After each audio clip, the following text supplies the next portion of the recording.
Hello? Are we live? I think I'm live. I'm gonna assume I'm live.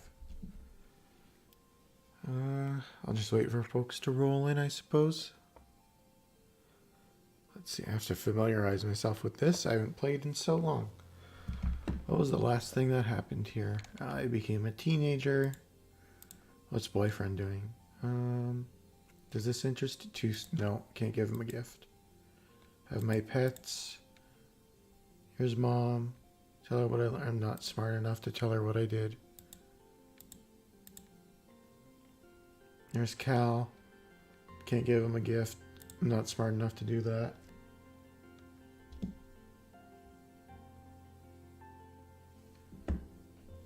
Hello, Soraya. Can't believe I'm using imaginary as chess.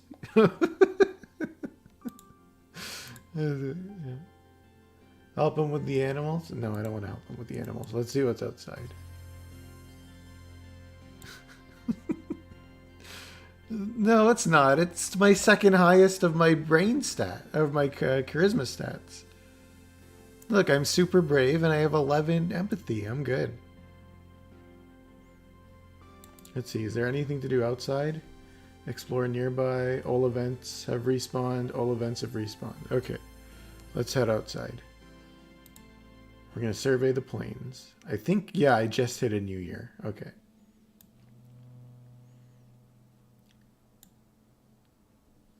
So this is Utopia. She's the head of the survey corps.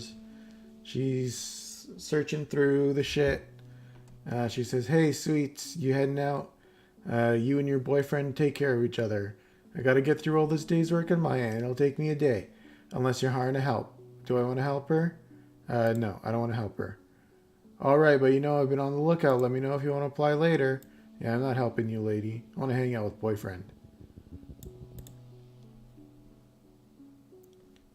You stop to admire the light glinting off the water of a shallow circular lake when you notice some strange rocks underneath your feet.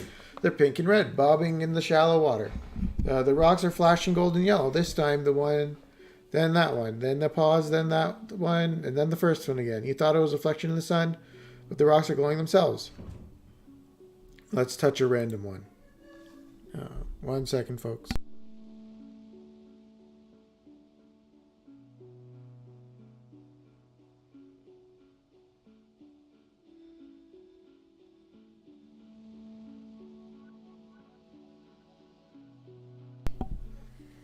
Let's see. Let's repeat the pattern. Oh, I gain empathy. You play a memory game with them, touching the stones in the pattern they give you. You feel emotions coming from the rock. Affection, interest, gratefulness. Somehow you understand. They like the contact. +2 animals. Let's see, where's my animal? Oh, yeah. Almost at my next animal perk. Are they creatures, rocks? Sometimes the lines between the two can be blurry on Vertuma. They can't move, but learn about the world from creatures who pass by and touch them. Like the ways animals rub each other to leave scents. These rocks entice animals to play with them and leave information about the world. You get the sense that they're excited for your new scent. To what end, you don't know. You're too worn out to try and continue. What the fuck? What? Wait, what? Oh. Oh no, I was too stressed. Uh-oh. Well, that was a wasted month. Fuck. This is awkward. Oh, it's my birthday. You stretch out your arms over your head, blinking in the watery, quiet sunlight that seeps through the porthole window. Things are changing on the planet, but you can't help but feel like things are changing for yourself, too. Not just your body, but your mind, your emotions, and your future. 14 is going to be your year. Your parents have been working around the clock since the last attack, trying to get the fields right again this time for the planting. Spark snow has already started falling, and every day they come home complaining that they have to clear it. They asked you to ping them about when you're awake so you can share the birthday breakfast in your quarters instead of sitting shoulder to shoulder with everyone else. During your breakfast, you fire them a message and lie back in your bunk, watching dust motes float lazily in the light. After a minute, there's a knock at the door. It's Auntie Sedent! She sweeps into your room and bustles in a bustle of skirts and shawls and sits down next to you. Oh, look at you. Happy birthday, beautiful. 14 years old. She leans in and gives you a motherly kiss on the forehead. It's been years since she took care of you in the children's creche, but all the kids still call her auntie and think of her as a close relative. Her sweet baking bread smells is as comforting as it ever was. She sits back and takes one of your hands in both of hers. Solinance, ever since I held you in my arms as a baby, I knew you were so special, so important. You're becoming a young man, but I want you to know I will always be here for you, just like your mom and dad, she says firmly. Give me a 4. Give me a 4. What the... That's the same card. This one has a gem. I'm going with the gem one. Okay, that's enough with the mushy stuff, lady. Oh yeah, I gained 5 rebellion. And I gained smart for my age. She laughs and releases your hand. Well then, Mr. Maturity, how about you call me Auntie Ann from now on, like other adults do? Hello, Goose. How's it going? This is not the honky game. We're playing a game with different honkies. This is like a card game visual. I don't remember if you were here for the last one.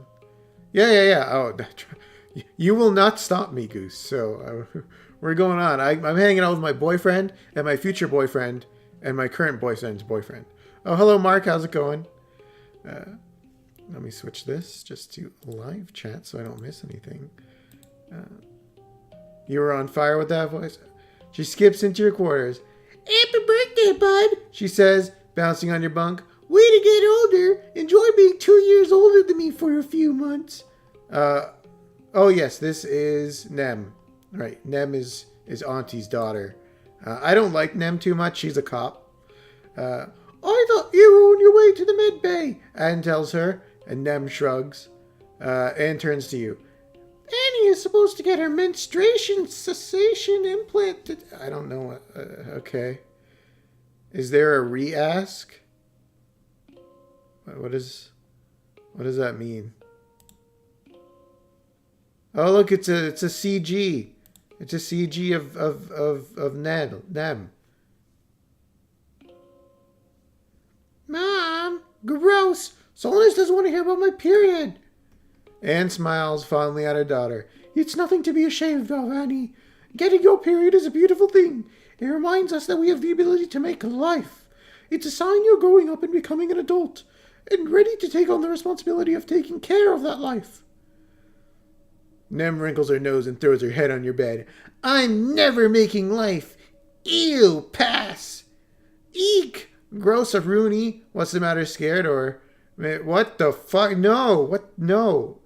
I don't want to hang out with you, Anne.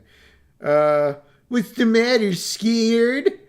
No, Nem explains, punching you in the arm. No, of course not. It just super sucks that now everyone's talking about how I'm becoming a woman and how I'll finally look different than my brothers, duh. Don't you start too. I'll still kick your ass at sports ball, even with cramps. They sound like a job. Listen, this game lets me be gay. I'm going to enjoy this fact, okay? Lion, this is one of the few games where you can be gay or poly, and it's accepting of that. Your parents finally arrive, still damp from the fields, bringing in the smell of crisp, tangy snow on their clothes. Oh, look, your birthday visitors, your dad explains. Anne, are you staying for breakfast? Anne reaches into her bags and brings out a stack of Tiffany. Yeah, I know, thank you, but I brought your order with me from the kitchen, seeing as I was stopping by. She pats your hand one more time. Happy birthday again, Soulnits. You'll always be my baby, even when you're all grown up. Your mom shakes her head as Anne and Em leave. Oh, Anne, sentimental to the core. She starts laying out the cutlery for breakfast. But I don't know how the colony would manage without her and the children's creche, she says, pointing a fork at you. Family is more than the people that birthed you, Solinus. Don't you forget it. It's early quiet season. Now it's mid-quiet. Okay.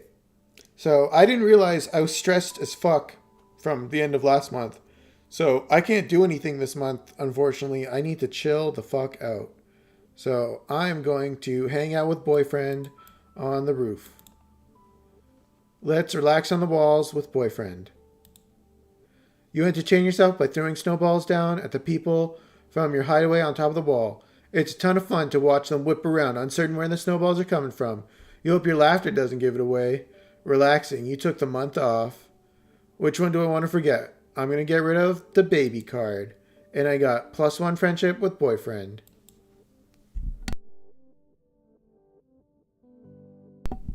Now it's late quiet. Okay, now I'm not stressed anymore. Boyfriend, do you have anything new? No? I've been foraging a lot. There's a lot to eat if you don't mind eating bugs and mushrooms. No thanks, boyfriend. Anyone here? No one has new dialogue? Okay, let's roll out. Let's mine out this ecosystem. Let's survey the plains. Now we're exploring.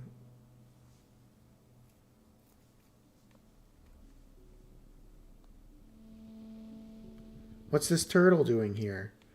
The bush blub's blocking your path, lumbering slowly back and forth between a dense strand of gloom mushes, or whatever those plants are called, and a wide circular lake. It's like it's on some kind of patrol. It growls a warning when you try to squeeze past it, so you back off. From the look in its eyes, this one isn't letting you through easy. Let's find a route through its territory. Perception challenge. So this is a 3-round challenge. I need to get a goal of 48 score at the end of the 3rd round. And this slot here will always do +1. Starting in round 1, I have 3 card slots. Round 2, I get this one unlocked, and then round 3, I'll have all 5. Let's see. Wait, it's not the usual. You've gone for the edgy. Yes, I went for the edgy Tumblr boyfriend, but I'm gonna dump him for the hot older guy once I'm allowed to date him. Value is wild, +2 to the physical card on the right. Okay, let's do this one, and then we're going to buff this one, and then we're going to get my 3 in a row. So that's 18 in the 1st round. He looks like the... He does kind of look like the Onceler, honestly, Goose, so you're not even wrong there. Let's get this. So this is a rainbow color. So it's kind of like poker... in a way, where you want like flushes or straights, and you get bonuses based off that, or pairs as well. So this will give me a pair. Oh right, that gets +1 for each gem, huh? So then that's a straight there, and then that would 5, 3, 4.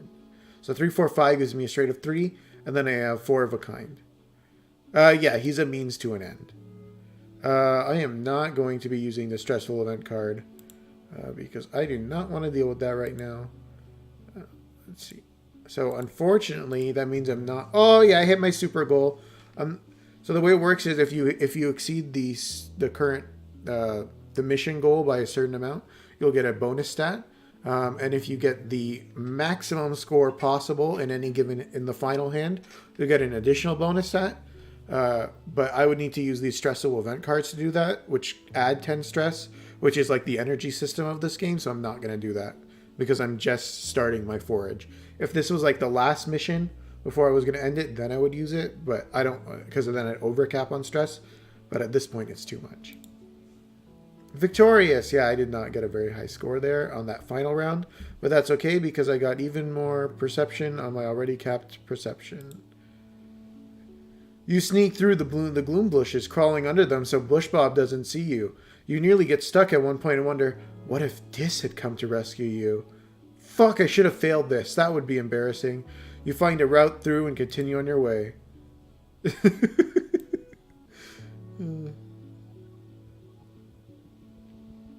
Yeah, if only this was part of the ESU Indo. Let's see, drift of spark snow make this area hard to pass through. Your feet keep sinking into it, and you have to work out how to get them out.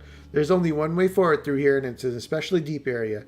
Take a break and play in it? That's not a great card. Shovel it out of the way? Let's shovel it out of the way.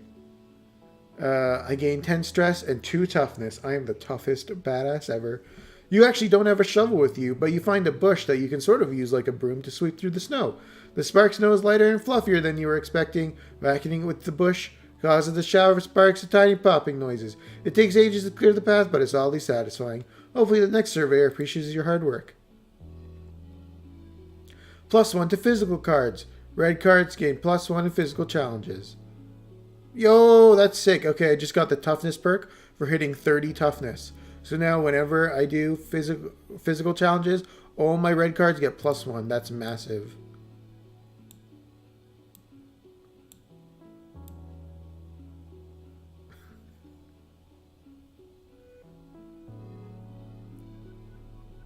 Ooh, I got roots. People like roots.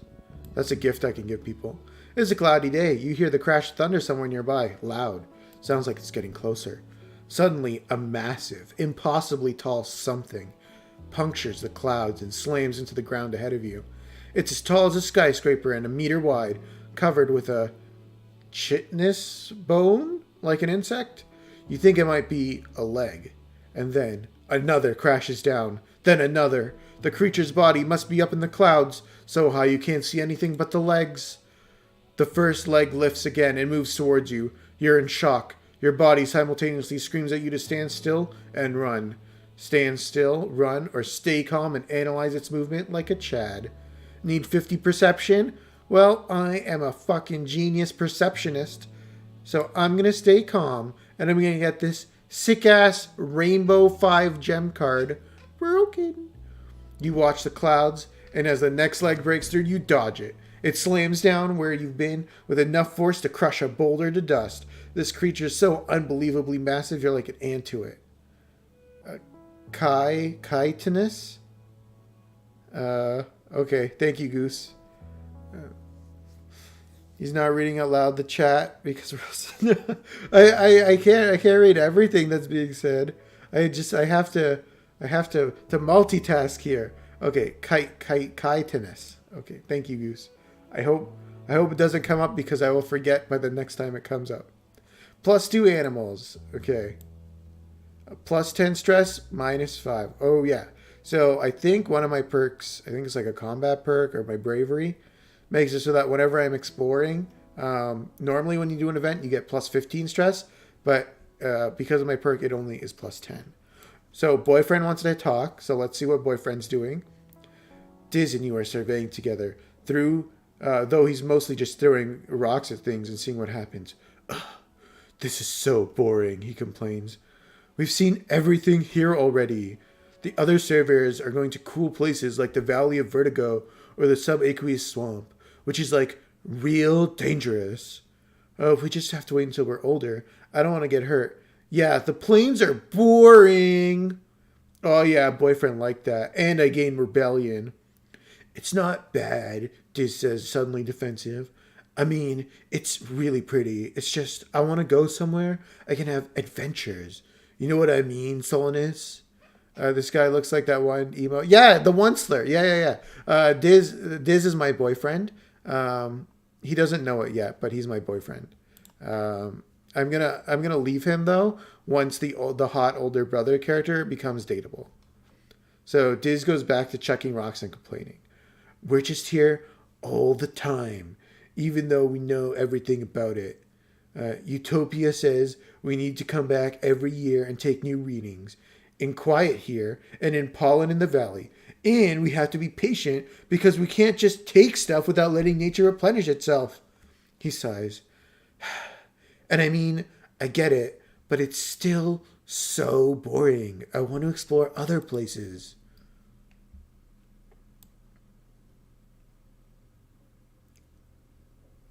No, we held hands, Soraya. We're basically official at this point. Ooh, this log. I'm sure someone will like this log as a present. What's going on over here?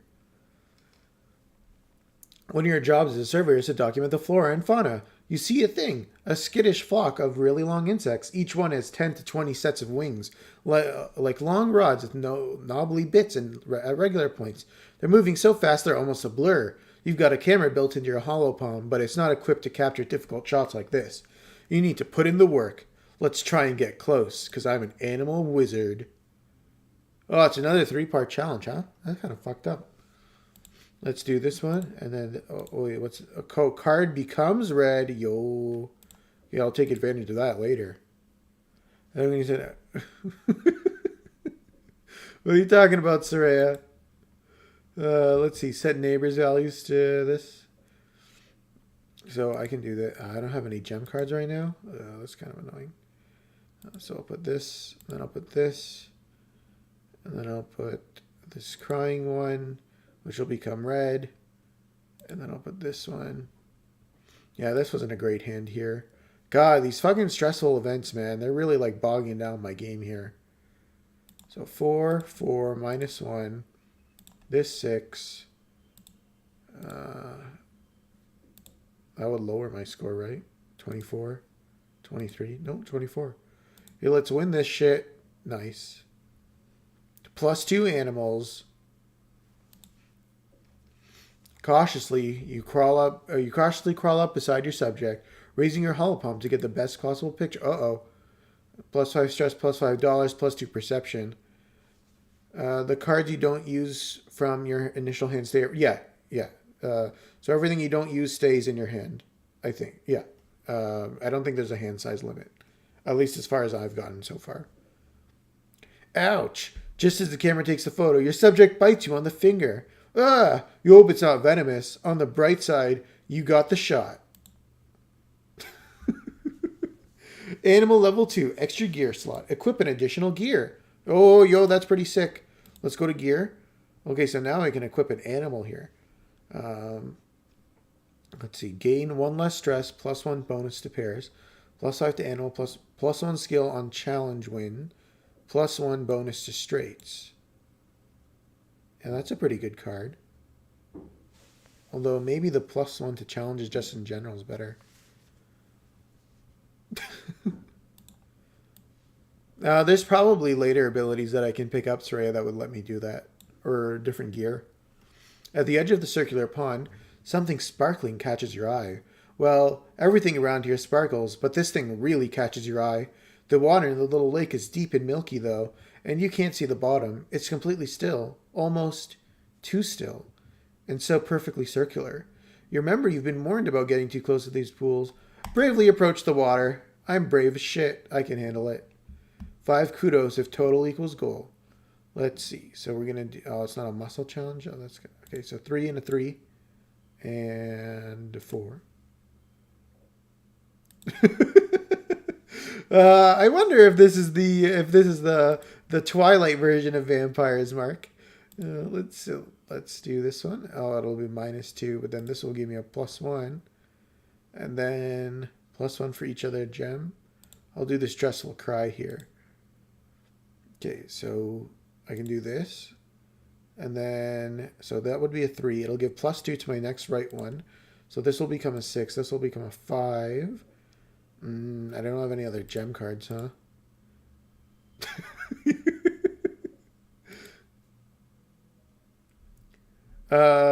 Yeah, I've imprinted on boyfriend. Yeah, exactly, because boyfriend doesn't know that I've imprinted on him yet. But I have imprinted on him. You aren't scared of some pond, or whatever might live in it. You march up to the edge, keeping your eyes on the shiny prize, and paw around the snow looking for the shiny whatever it is. Oh, nice, I got an equipment card. Looks like this is a pretty crystal. Just sitting on the ground. Good find. Uh-oh, I'm getting stressed out. Let's see, is there any end game, like story thing I can unlock before I get too stressed? How much stress do I have? 75?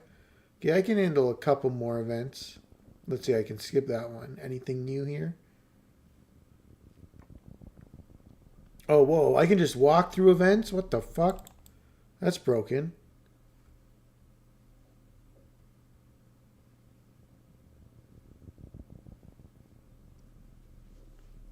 Ooh, a lock.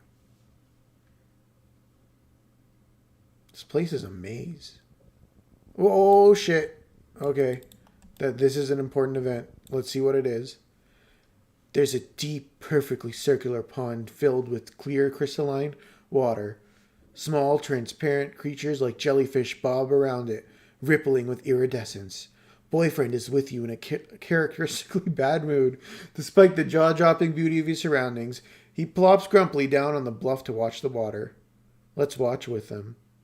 You aren't watching for long when a tentacle reaches up and plucks one of the jellyfish from the swamp, dragging it down to its depths. Some massive Xeno must live at the bottom of this pond.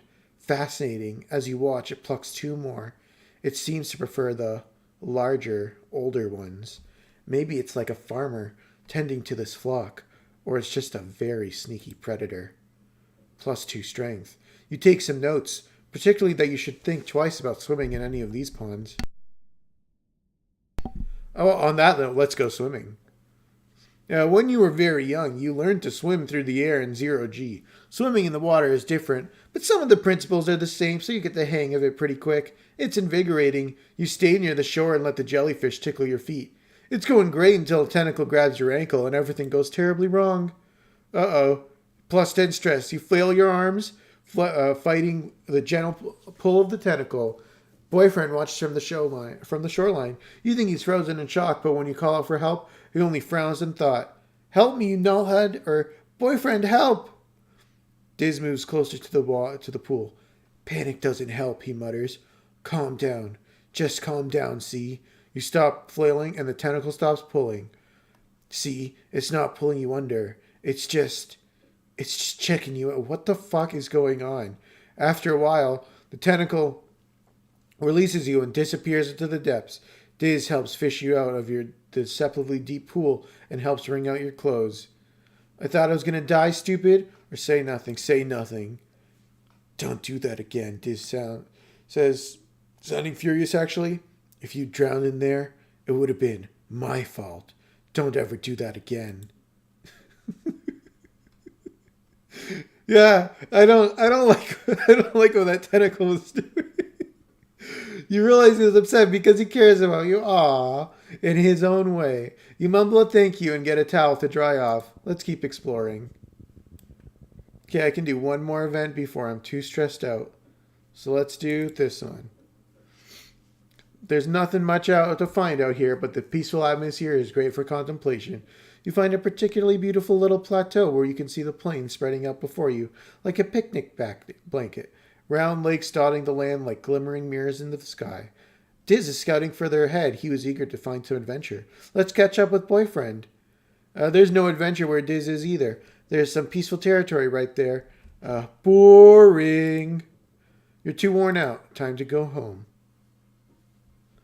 I'm back. I spent the month exploring.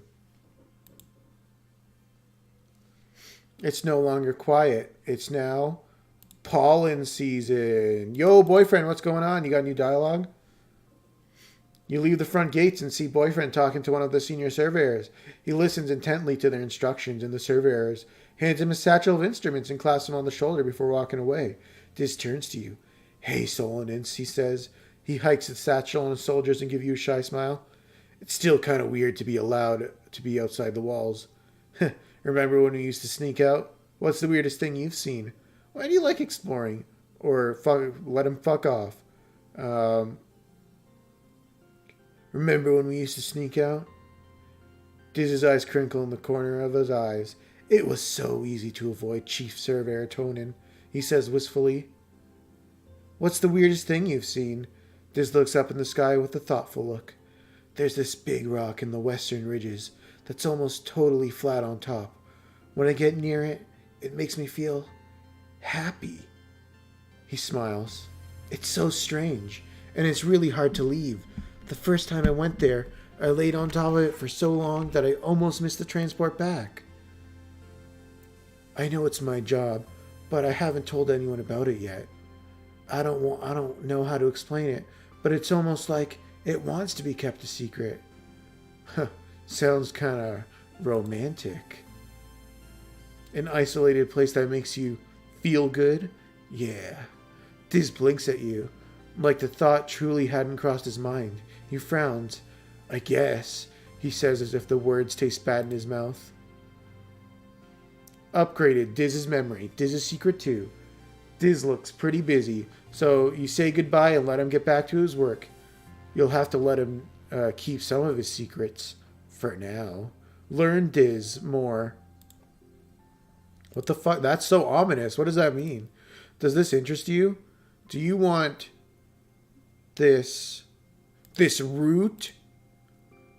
Wow, he says so cheerfully. They're so colorful. I've never seen roots like these before. What kind of plants are they from? Can I see my relationship status? Yeah, I'm 90 out of 100 friendship with Diz. So yeah, my future boyfriend is going to be Calm. He's Anemone's older brother. He's a cop, so he's kind of problematic, but he's going to be my future boyfriend. He just doesn't know it yet. Ooh, Dad has a dialogue thing. You can hear your dad sneeze all the way from engineering. It's explosive, like he's trying to scare away predators. He's wiping his nose as you approach on a handkerchief bloated with shimmering pink. Lately, he's also surrounded by a fine dusting of pink pollen that clings to him wherever he goes. You keep brushing the glitter off the things in your quarters. He gives you a hug, then brushes the pollen off your shoulder. What age does this game let you date him? I don't know when like the romance aspect of the game like fully kicks in, because we're just going through puberty now, right? You haven't heard him laugh much lately. He's been working hard trying to improve the colony's food supply. He's showing signs of malnourishment too, though your mom is worse. That's not good. You're worried for both of them. Your dad's skin is kind of shiny in patches. He sees you staring and rubs his hands over his arms. Sparkling dust poofs off of him in little clouds, scintillating in the light. Oh yeah, that's a new symptom. He seems harmless though. You should see the chief engineer. Your dad was, I will. She's as busy as we are these days, though. There's no sense bothering her. And I'm doing fine, really. Your dad sniffles. Gosh, I feel like someone stuck the whole water pod under my nose. Or up my nose. Like I could just poke a stick up there and pop. Fresh water goose. Ugh, Dad, gross. What? It is true. You follow his gaze out into the fields to the lands outside the gate. I wonder if the foragers could use an extra hand, he muses to himself. Yeah, maybe I'll join them out there tomorrow. Neither of your parents are taking proper care of themselves. They're so stressed out about the poor harvest and low food supplies. They try not to let you see it, but you can tell. Maybe your dad is right. A little seasonal illness is nothing compared to the danger of running out of food. Yeah. I don't know I'm very worried about my dad at this point. He has the anime mom disease, but the dad form. So I'm pretty sure he's going to die any second now. Uh-oh. No, I don't want to hang out here. I want to hang out with boyfriend on the roof. Boyfriend, you're relaxing on the wall. I took the month off. Let's see, which one do I want to get? These are both kind of good.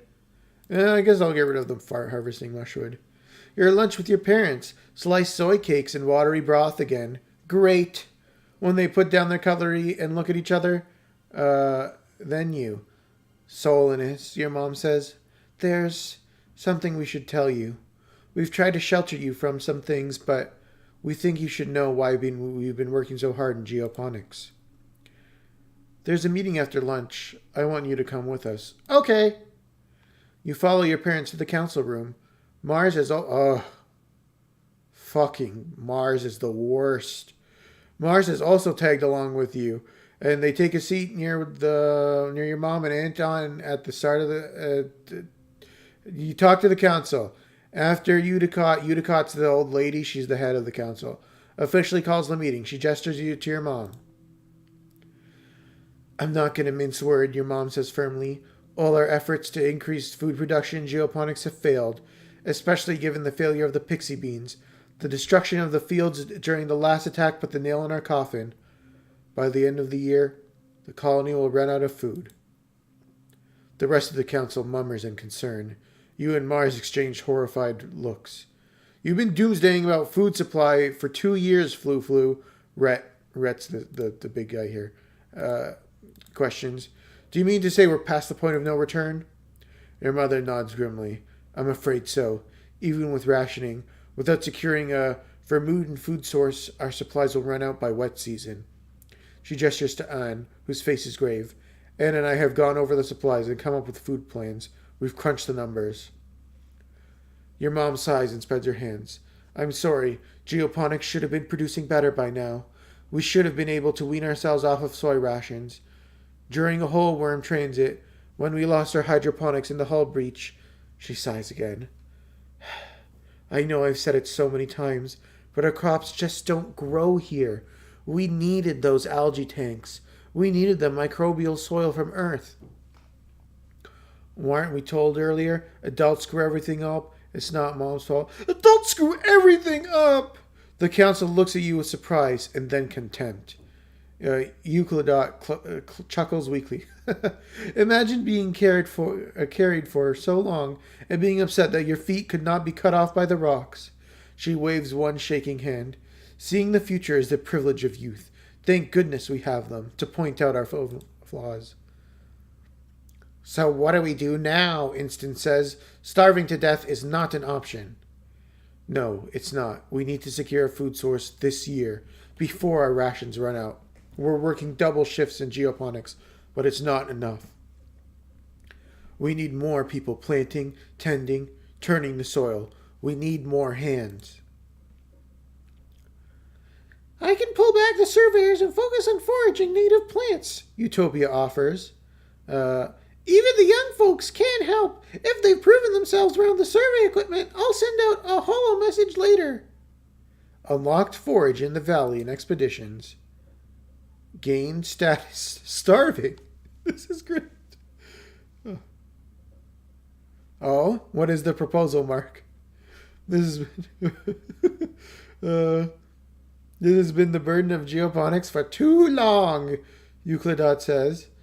It's time we all step up for our own future. The council nods in agreement. Your stomach rumbles ominously. Early pollen to mid pollen. Physical skill. Uh-oh. So we're all starving.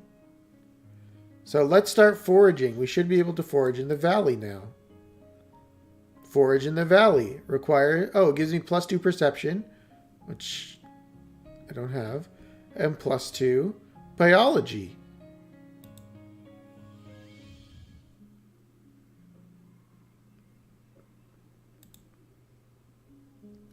Utopia greets you warmly as you muster your first expedition with the foraging team. Jonathan Swift. I think I'm too much of a zoomer to get the reference, Mark. I'm sorry I failed you. If Lion was here, I'm sure he would be able to catch the reference. If you made a Soylent Green reference, I would have got it. That could have been it. Utopia greets you warmly as you muster your first expedition with the foraging team. I do like C-Lab, Mark. Yeah, your wisdom is being wasted on me, Mark. Solidus, I'm glad you could make it. We need everyone we can get out here right now. Boosting our food supplies. I'm ready to sniff out those tasty... What? That's such a weird line. Okay. Yeah, I'm ready to sniff out those tasties. Good luck hunting out there, she says, handing you an oversized backpack. More like a basket than a pack. Use your holopalm to identify edible and medical plants and just throw them in here. I'll sort them back at base camp. Oh, and keep on the lookout for creatures. It's pretty peaceful out there in the valley, but even a little bug will get you if you're not careful. Oh, and keep a lookout for creatures. It's pretty peaceful out in the valley, but oh, no, I read that. Okay, go slow. Pay attention to your surroundings. If you're unsure about something, don't approach it. Stay on the path and don't get lost. We don't call it the Valley of Vertigo for nothing. Any questions? What? No, I do not want to hit on... Why? I'm not going to flirt.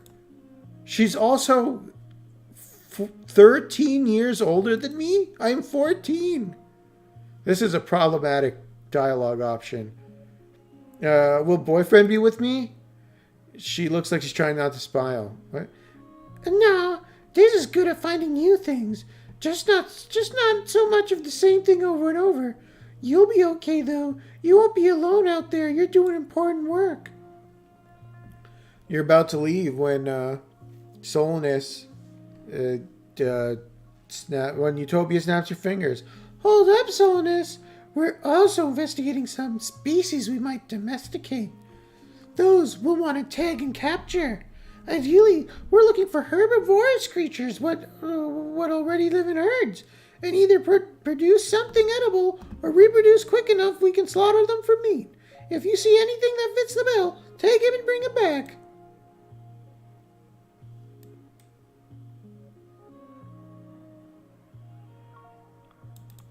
Why is Mino not talking? What does that mean, Lion? Oh.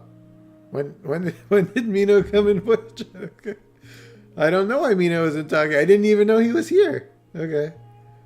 Oh look, it's an animal. You come across not just one Virik, but a whole swarm of them. Mostly just baby ones, about the size of your head. They're all amassed around a massive tree, scurrying up and down the trunk. When you see the tree itself under the swarm, you notice it's the same pale pink as the baby Virik. Its tentacle-like roots meander a fairly large distance before plunging into the ground. When the Virik see you approach, they get agitated, and they look hungry. Definitely hungry. Like dozens of hungry, grapefruit-sized furry pink spiders. The stuff of nightmares. You pet Ricky Tikki. Oh, your pet Ricky Tikki doesn't seem scared at all. Well, I have Ricky Tikki with you. Maybe they aren't so bad at all. Thank you, Mark. I appreciate that. Let's see. Apparently, it's a satirical essay, a modest proposal for preventing the children of poor people from becoming a burden to their parents or country and for making it beneficial to the public. Oh, I see. Oh. Yes, that is that flew right over my head. You walk to the tree and put your hand on its head. No, what? You put your hand on it. Oh, my mouse is acting up. This is kind of weird. The baby Vricks swarm around the tree trunk, very upset with you. But yes, so I didn't want to say it. So thank you for being the one who should bring it up first, so that I am in charge with being problematic here. But yes, we could eat all the terrible children like Mars and Nell, who suck. But it didn't give me the option to say that, so I had to throw a tantrum as a spoiled child instead. The baby Ricky swarm around the tree trunk, very upset with you, but they calm down when they see that you aren't doing anything. There's an unmistakable thrum of life under your hand, not just from the proximity of the baby Ricky, but from the tree itself. It's warm and leathery, and you can feel something like a pulse. It's alive. Plus, oh, god damn it. I would have gained a +1 to animals, but because I'm starving, I get a -1 to it. It seems as if the tree itself, it seems as if the tree is itself a Vricky, just in a different phase of its life cycle. Does that mean the little clusters of fruit and the branches are Vricky eggs? Or maybe cocoons? There's so much you don't know, but you do know that this nursery tree is a special place. There's nothing to forage here, though. These ravenous youngsters have stripped everything edible from a wide radius. You move on. Time passed. I didn't do much good there in foraging. A bristlebug is rooting around the underbrush. It's like a little porcupine with no legs. Well, a little is relative. It comes up to your waist, and it must be at least 100 kilos. You've seen a few of these up at Geoponics. They're easy to catch, and their spines and berries naturally fall off and are edible. A true renewable food source like jerky. Maybe you can catch one. What? Why would I kill it? What the fuck? Why would I? I'm going to try to catch it. +1 to physical red cards. 1 slot becomes value 4. Okay. So I could do this. This would set my neighbors to 4. And then... so that lowers it. Let's see. Card becomes 4. Okay, that's not bad. Yeah, I'm like looking around and all I see is food. I don't know why they're struggling so much. I just they might not be very good at their job. That's sort of where I'm getting the feeling of here. Card becomes 4. And then let's put this here. 26. Oh, damn. This is... All cards under 3 become 3, huh? This might be tough. So I set that to 4. 4 and 4. I would win there, but I wouldn't get the super goal, huh? I guess it's fine. Victorious. You're pretty sure this one is a female because it has bristles on its butt as well as its head. Her eyes are deep green. You think you'll call her Emerald. She seems calm in the net, like she isn't too worried about where she might be going. You crouch down with a clump of leaves, and she sticks her muzzle through the net and eats them right over your hand. Her whiskers tickle. +1 colony food, $10. You pat her forehead and pack her off to Geoponics Barn. You think you'll go visit her there later if you... Oh, you could go visit her later if you like. I've unlocked tending to animals in geoponics.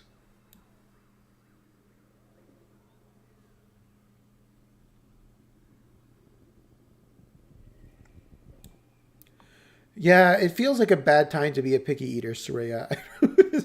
Starve to death or eat some shitty food, you know? Kind of screwed here. Let's see. Your path is blocked by a massive 8-legged exofauna. Something between a spider, a squid, and a bear. It's in a rage, though, grunting furiously and bashing itself against the trees and rocks at random. You duck and hide as it glares in your direction. Its heaving and its breath heaving and dozens of eyes gleaming with madness. It's the same soft and pink purple you recognize from the vaulty-legged Vriki that live in this area, but so much larger. Could this be a related species? Its gaze drops from you to your pet Ricky Tiki, who chitters and runs up to it, waving its grasping tentacles. The gigantic creature huffs and leans down to sniff it, its rage forgotten. Let it sniff your pet. The larger creature makes a chuffing noise like a tiger, a bassy, vibrating exhale that ruffles your Ricky's fur. Content it's not going to eat Ricky Tiki, you keep back and let them introduce themselves. Ricky Tiki isn't intimidated in the slightest. In fact, it seems totally relaxed in the presence of this hulking beast. They touch tentacles and sniff each other, and your Ricky even curls up in the bigger one's arms for a while. Oh, -30 stress. Wait, they look like a parent and child. Is this another life phrase of the Vricky? After a while, the huge Vricky leaves harmless. You're happy your little buddy got some social time with their own species. Oh, that was adorable. You hear a rustle in a rustle. You hear stress like that. Yeah. You hear a rustle in the bushes and catch a glimpse of a shadowy figure. Could it be a person? Whatever it is, you quickly lose sight of it in the jungle. Let's follow it. The wilderness is thick here, as is the fog that comes in waves. You need to rely on your tracking skills to go further. Let's track it. Perception challenge. 63? What the fuck? Okay. Game is starting to level up in difficulty here. Let's see. So we can do a 3, 4, 5. Oh, 3, 4, 5. Get that bonus there. And then we can do a 6, a 6, a 6. Get those 3 6s in a row and then a 7. So we've cleared this challenge for sure. So this will set adjacent tiles. So I can do that. And then I can get a straight here. So yeah, 5 of a kind. That's not a straight. That was 5 of a kind. I don't know why I said straight. 3 and then a 2. Yep, so that's pretty good. Oh, it wasn't the max score though, huh? That's interesting. I would have thought it was.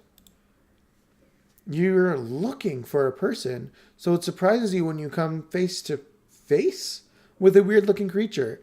It looks like a person a bit, more like a tree really. Some relative of the bush bub maybe, but more tentacles and slime. Like a tree oozing with goopy sap. With 2 legs. Yuck.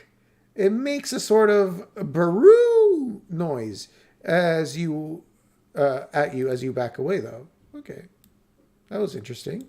Also, not food. I'm not doing very well on this foraging mission. Let's see. You come across a cluster of mushrooms.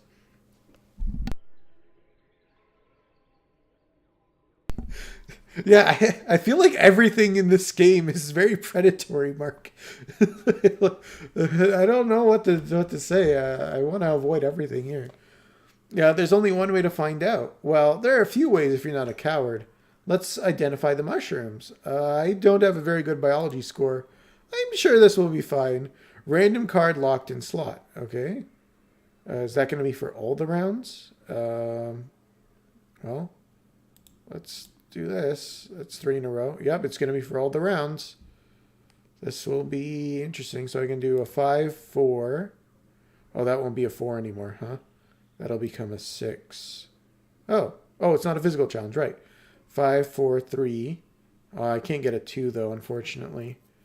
But I can get this, at least a pair, and then 6. Okay. And then I get the full set here. So, all physical cards under 3 become 3. So I could do this. I'll put this in. Oh, no, I don't want them to be adjacent to each other, though. The next card becomes this. This will become a 3. Then I'll put this here and there. So then that will get me my goal. Okay.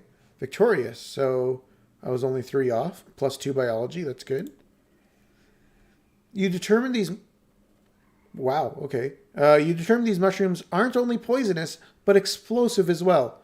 You mark the location down on your holopalm so other foragers know to stay clear of the area, and Utopia rings you out a few bucks for good scouting. Okay, well, I guess it's good that I didn't blow up, but we still desperately need food. You come out of the trees into a large grassy clearing. In the middle you can only describe it as a pedestal. In the middle of a cradle of flowers sits a massive egg, easily larger than any egg you've seen before. It's white with red flecks, and it's just sitting there in the middle of the empty clearing, totally unprotected. Let's take it. You put 1 foot up on the pedestal to brace yourself. This thing is huge! However, as you do, the pedestal starts moving, and it starts growling. Its flowering appendages unfurl to reveal the face of... Oh, fuck. A manticore. It narrows its feline eyes at you and rumbles in warning as it stands to its full, terrifying height. You figured out where the egg came from. With your arms full of egg, you can't really fight. Your choices are limited. Keep the egg and run. Fight the manticore. So let's fight it because my combat is pretty good. Combat challenge, impossible. +1 to physical, +5 to bonus red pairs. Okay. So let's see what I can do here. 6 and 6 and 7. So that's 30 already. Okay, that's not bad. This doesn't... yeah, impossible. This doesn't seem too bad, honestly. Let's see. Okay, another 30. So +2. I can get this up. I'll put the stress card in. Okay, and now to cheese the shit out of this. Let's start using... Change the suit to yellow. Added +2 to cards. This is how... Oh, no. I've been hoarding items, so I'm good. Bonus. Bonus. Bonus. Bonus. Bonus.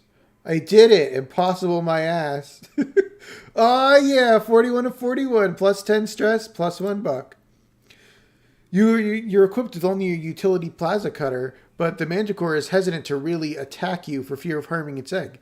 It's clearly furious with you, but you keep the egg between you and the manticore, and eventually, by sheer dedication, you manage to injure the creature enough that it decides to give up on its egg. It slinks back into the fog, grumbling mournfully. Yeah, get fucked, you fucking piece of shit. I'm going to take this food back to the colony. The egg's pretty adult from the fight. If it was going to hatch before, it certainly won't now. You get a shit ton of kudos for it, though, A shift. And it's super tasty. You mean you're not going to let that? You're not going to leave that guy behind to die this time? I didn't leave him behind to die. I don't That know. wasn't what happened. Pretty suspicious. How's it going, Lion? Yeah, it's going. It's fine. Playing little honkai Oh, on I the see. side while I listen to the stream. Some honky. Yeah. You find it healthy? Yeah. I just wanted to know why Mino is still sitting here not talking. I don't know. You must have pulled him in here. Yeah, he has to join the Oh, stream chat. I see. I wanted to know why. He just didn't want to be left out. That's all. Hey, Pop. Well, I got some bad news for him. Oh, you've kicked him. Yeah. Anyways, carry on. Enjoy your stream. Hello, everyone, and stuff. You find a healthy bleep bush and harvest some of the leaves to bring back to the colony. Utopia is beyond excited when she sees your haul. Oh, blep, she cries, shoving her hands right into the basket of rustling leaves. Solanus, you're a boy after my own heart. God, she's so problematic. She pops a leaf in her mouth and chews on it, then shudders happily. Whoo, she cries. That'll perk you up, but good. Auntie Anne, brews a heck of a cup with this stuff. But me, I prefer it raw. What the fuck, lady? I prefer it raw. She points at you. Don't you go getting any funny ideas, though. This'll turn you green and give you spots. Cross my heart. Stay away until you're older. Chew some bleps. Let's chew some bleps. +5 rebellion, gain memory. Just because Utopia was born on Earth, she thinks she's an adult just like the rest of them. She's closer to your age than all the other adults. What does she know anyways? You wait until Utopia leaves, then shove a leaf into your mouth. You struggle not to spit it out right away. It's so bitter. You can't help but stick out your tongue. Blep indeed. Should we... -30 stress. Yo! Mysteriously, you experience giddiness and a few minutes later. Whoo woo! That blep sure is good. No wonder adults keep this stuff away from kids. It's probably addictive. Ooh, another one of my people. Vriki are carnivores, you think, but the juveniles are too small to take out anything larger than an insect. Not so much the case with this one, though. The Vriki blocking your path is pretty large, probably about as tall as your waist, and it's growling at you over the carcass of something even bigger, which seems to be missing its head. Yuck. You're not sure if it killed or scavenged the dead animal. Thank you, Indo. I appreciate you supporting my very charismatic woman voice.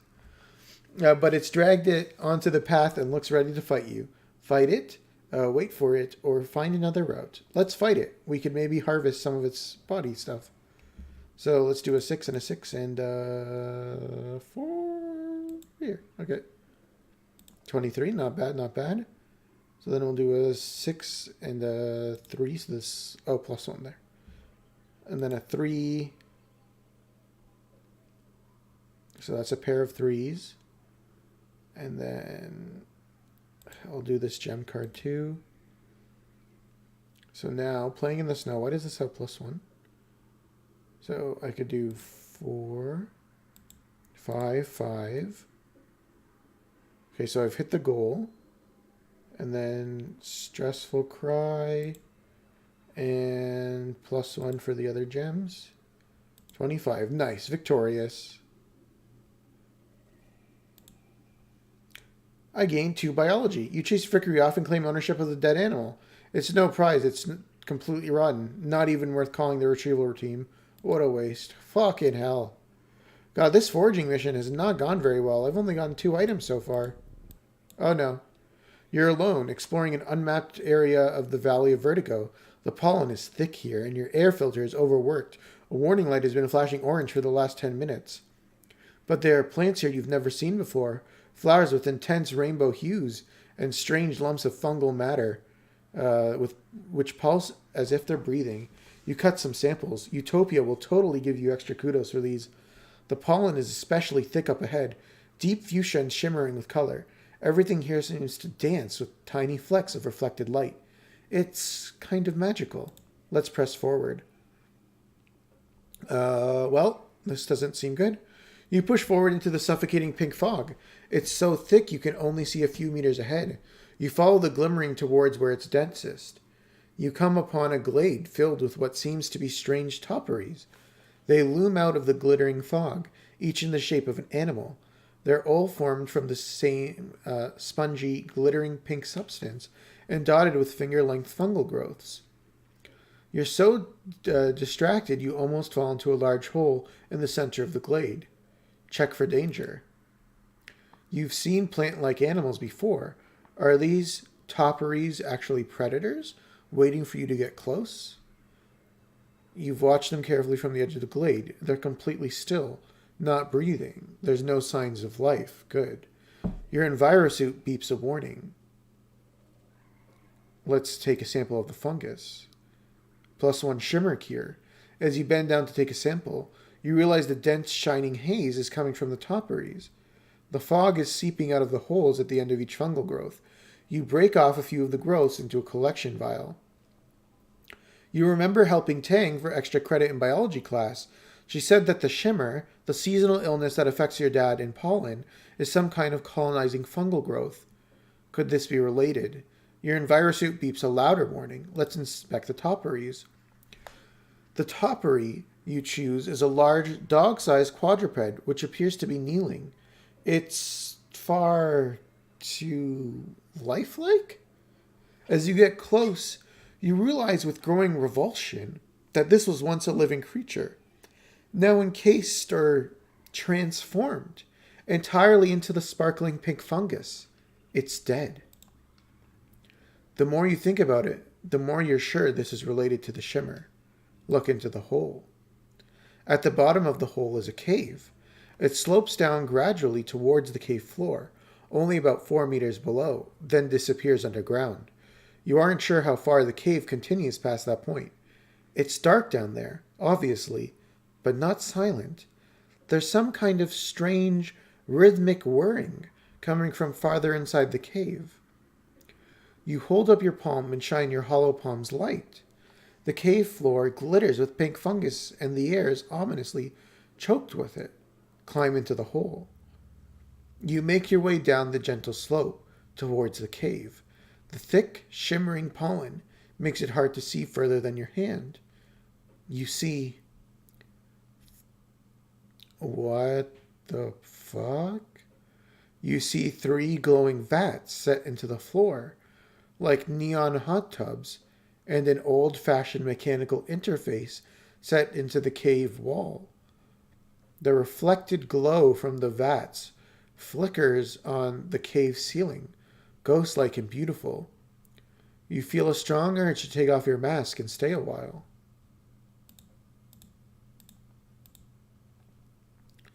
Play with the liquid in the vats, poke at the mechanical interface, or get out of here. Let's poke at the mechanical interface.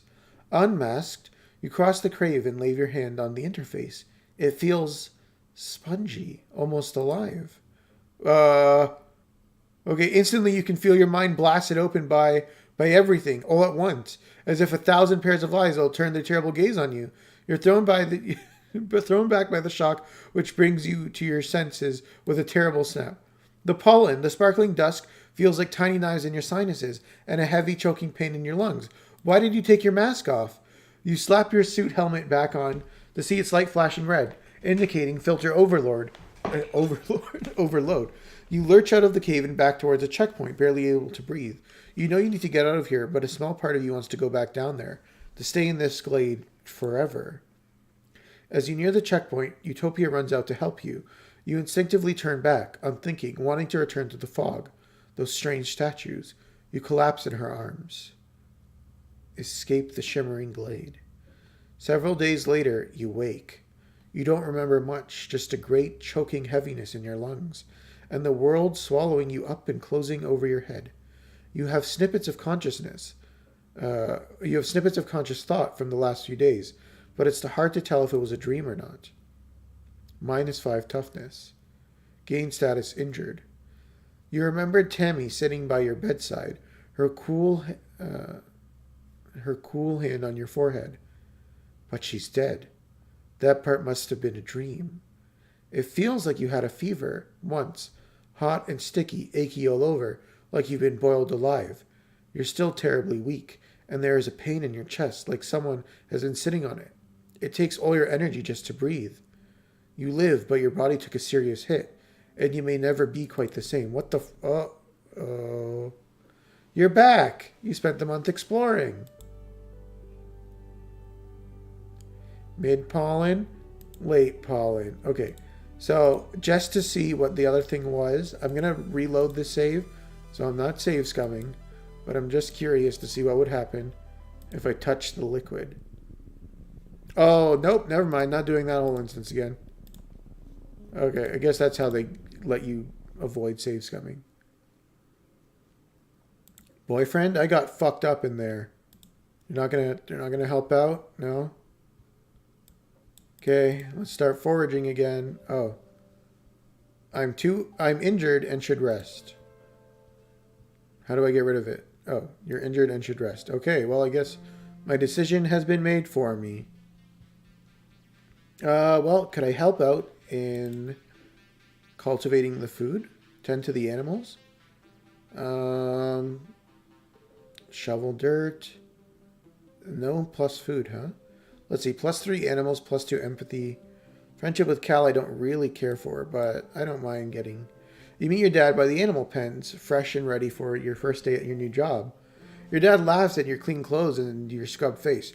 Oh, Pumpkin, I'm sorry to tell you that you're a little overdressed for the position, he chuckles. You're going to get dirty and all heck today. Go on, put these overalls and let's get to work. You change to follow your dad to the float cow pens. He rubs their noses as he's pointing out their names. I know they're cute, but these ladies aren't pets, he says. They're livestock, and more than that, they're not really domesticated like our animals back on Earth. They're more like tame. We give all the animals lots of room to roam, and we feed them well. They're not going to get chased down and eaten by bigger animals, and we help them if they're sick. It's a pretty good deal, I think, but they're still pretty wild. You gotta be careful with them. He leans his elbow on the fence. We were pretty lucky that Vermissa had herd animals, he says. Makes it a little easier. We'd probably have a real domestic animals in a couple 100 years. Well, kiddo, your dad says, spreading his arms. We've got all these animals. What do you want to learn about first? The trippets. No joke. We thought these guys were just plants from the first couple years. We transplanted them from the wild into the greenhouse, but I guess this was just a part of their life cycle. But it turns out they're sentient and can move around and stuff. We moved them out of the greenhouses and into the barns. We don't really treat them differently, though. They're still mostly just sit there. I don't think we should eat animal stuff. Is this game just reading? It's a visual novel, one that you recommended, so you should be aware of the type of game it is. I think your dad smiles understandingly. I know, kiddo. It can be weird to wrap your head around when you've spent most of your life eating plants. You don't have to eat this kind of stuff if you don't want to. There will always be vegan options in the canteen, but ranching out is part of our food production. So that's our job, to make it as nice as for the animals as we can. The bristlebugs. Oh yeah, we've got a ton of them. They're great, slow and gentle, and easy to catch, which you already know. Don't let the spikes fool you. They're actually real cuddly, and don't mind it when you pet them. It actually helps. It helps them. In the wild, they'd be scratching up on all sorts of things to notch off those itchy berries. He scrunches up his nose.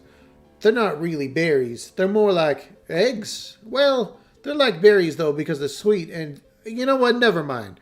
Vertuum animals are pretty weird. The float cows. Your dad gestures at the herd of float cows. Here they are, beautiful, aren't they? And pretty gross. You don't want to know what they made their milk. You don't want to know where they made their milk, but I'll give you a hint. It's not dairy. He laughs at your wrinkled nose. It's not any weirder than when people used to drink cow's milk. I mean, who's the first guy who decided to do that? We figured out that if we kept feeding them and what they'd be eating during pollen, they'll keep making milk year-round, he continues proudly. It makes them heavy enough that they don't float away. Otherwise, we'd have to keep them on leads, like balloons. Sugar bugs. Your dad takes you to the rows of crates where the soft, squishy sugar bugs are clumped together and the moist muck. These guys are pretty cool, he says, picking up one. Perfectly palm.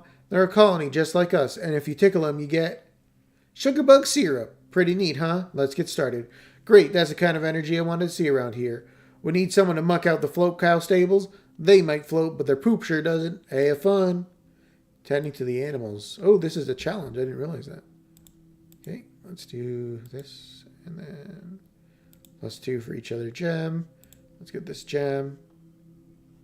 Cool. Work well with animals, +1. Nice.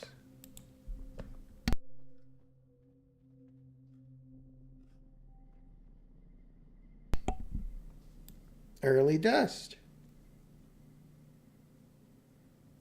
Oh, boyfriend.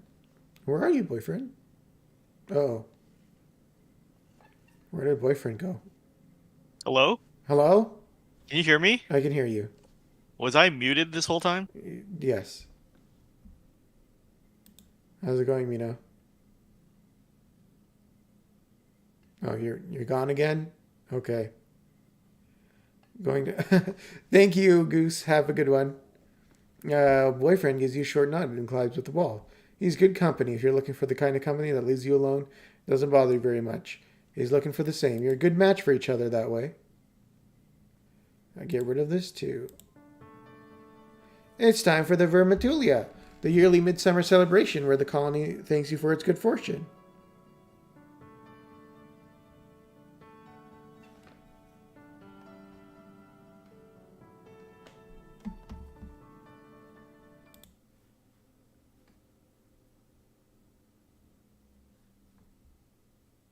What? Okay. That was weird.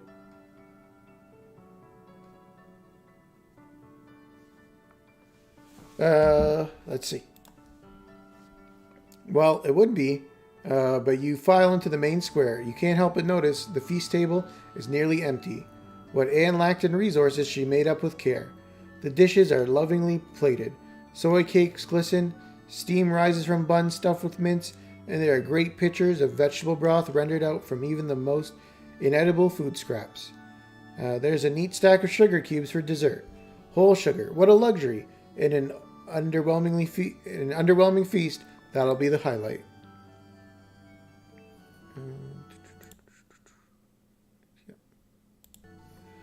Governor Eudicott's welcoming speech this year is short.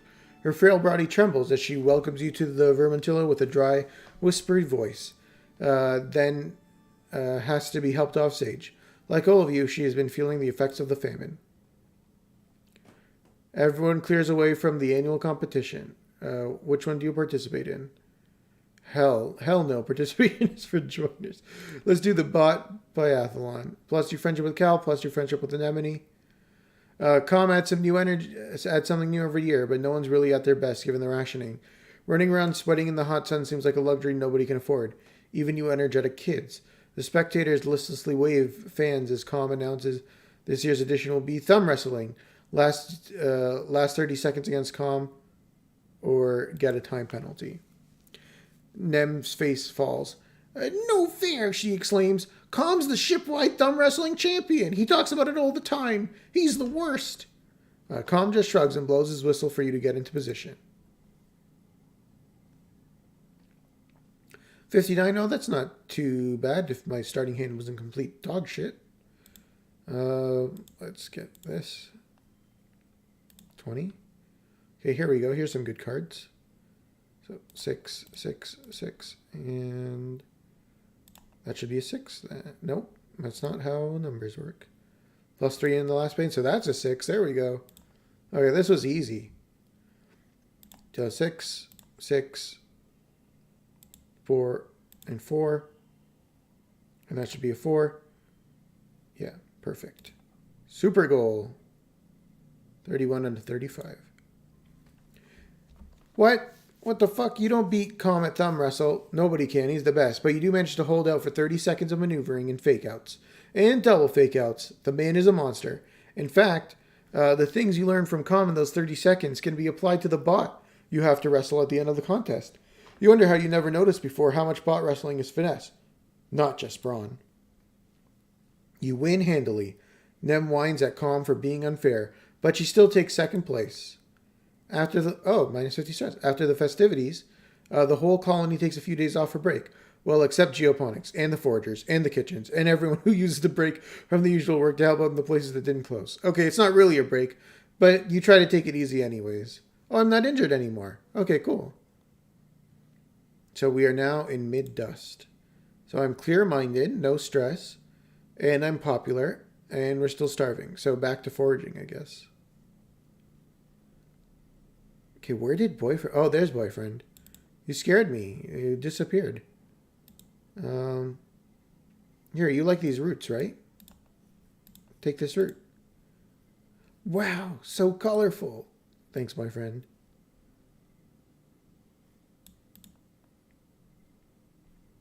Foraging.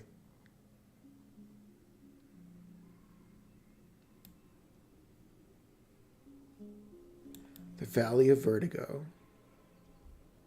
Okay, so last time I went right. So let's see what happens if I go left this time.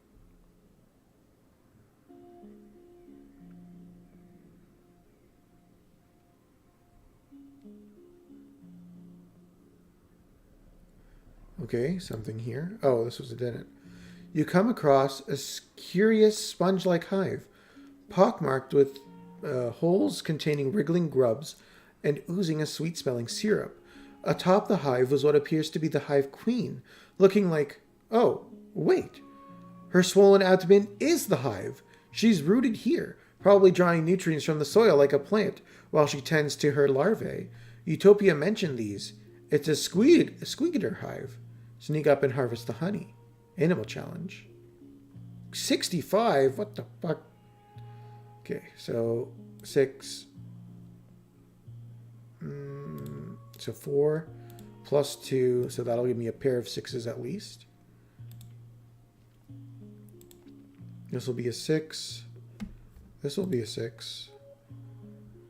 I can put this in here. And then this will get 2 bonuses for these gems next round. Oof, this is not a great hand. For each gem on other cards, I don't have any other gem cards, but I can do 4, 4, 3, 0, 2. Whew, barely made it. Victorious. No skill change. Plus $10, plus 1 food. The calm hive queen has only a rudimentary danger sense. Squeaker hives can be very defensive when they sense danger to their young, but so long as you don't set off the workers or the larvae, you're free to walk right up to her. You gently avoid hurting any of the babies as you scrape her copious honey into a collector. Okay, so that was pretty good. First event getting me food. That's what we're looking for here. Already a story event. You've been saved a few times from certain doom, or at least discomfort. And it can't be a coincidence. Something or someone has taken an interest in you. You're being followed. You're beginning to get a feel for this place and its dangers. So the next time you hear the hiss, click of a nest of hungry snap bladders, you walk straight into it, towards it, keeping an eye out for anyone watching you from the trees. There. Just as you think you're going to have to climb into the damn nest to get your savior to show up, you see a shadowy humanoid figure darting behind a tree. You make eye contact and you both freeze. His almond-shaped eyes widen in his not-quite-human face, and he slips away into the jungle. Track him carefully. Rather than rush after him, you use your tracking skills to carefully follow his path and sneak up on him. You pounce like a manticore, and the two of you tumble to the ground. You pin his arms. Who or what? Oh no. Another boyfriend? You get a good look at his face for the first time. The long, delicate features. The odd tone of his skin, almost purple, and his glittering alien eyes. Before you can answer your questions, you jump off him and back away. Who? What is he? He brushes the dirt from his clothes and stands up tall, very tall. You have to take another step back to get a good look at him.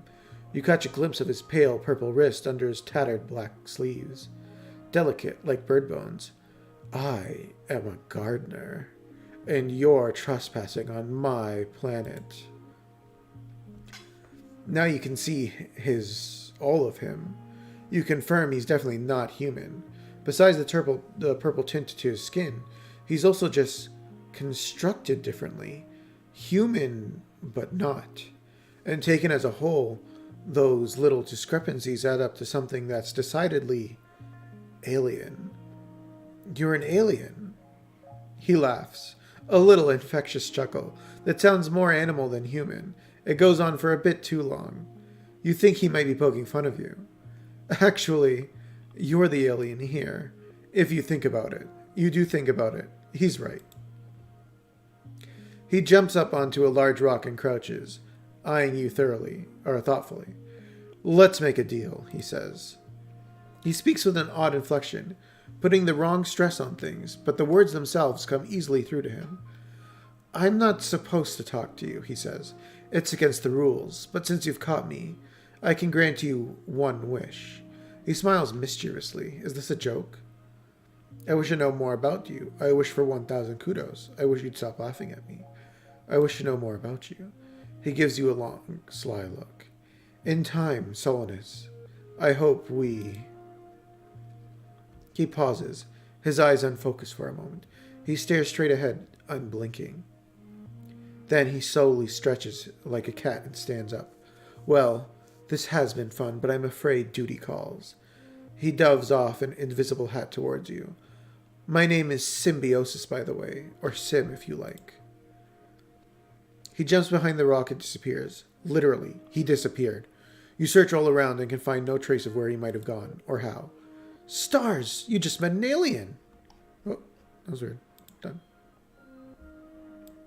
Well, that was interesting. You didn't give me any food, though.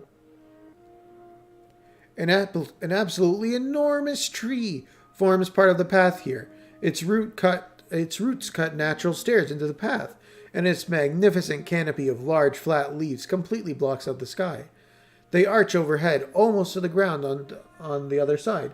Walking under it is like going through a tunnel, and the tunnel is dark and gloomy, unseasonably cool, and filled with the whispering of leaves. You get the sense that something is aware of your presence.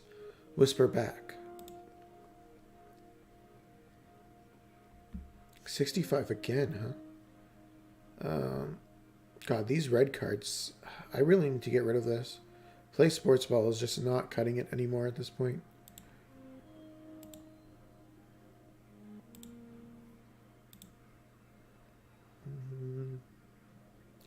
So 3, 3, 6. And then that'll be 5. So that's not bad. So then I can do 6, 6, 6. 4. And then set it to 2. Super goal. Nice. Hey, why'd you set it to 2? Set what to 2? The last cut. I didn't want to get to use the +10 stress card. A nearby leaf unfurls and offers you 2 large hard nuts. You feel a sense of peace and cooperation wash over you, like you and the tree leaf have like you and the tree have an understanding. Eat one, plant the other, eat them both, bring them both back to Utopia. 5 loyalty, $10. You are a forager after all. Utopia can figure out what to do with these. Wait, why not? Why not food? What the fuck? Son of a bitch game. Let's take this. You come across a huge field of flowers. Most are teensy pink ones, but some are big, beautiful big yellow ones. You check the holopedia. Looks like there's a brand new species. They don't even have a name. They need a name, like butter dandies, even though they look neither like buttercups or dandelions. Honestly, they kind of look more like the spitting cobras than anything. Just take one, or pick them all. Perception challenge. +1 to physical. So we can do a 3, 4. Oh, card becomes 3, I see.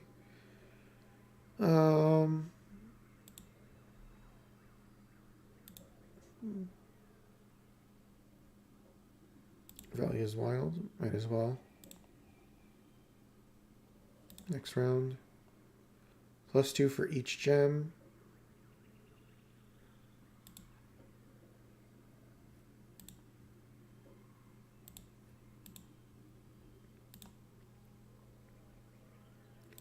666. Oh, that's going to become 3, huh? Annoying. Well, I can put this card in here.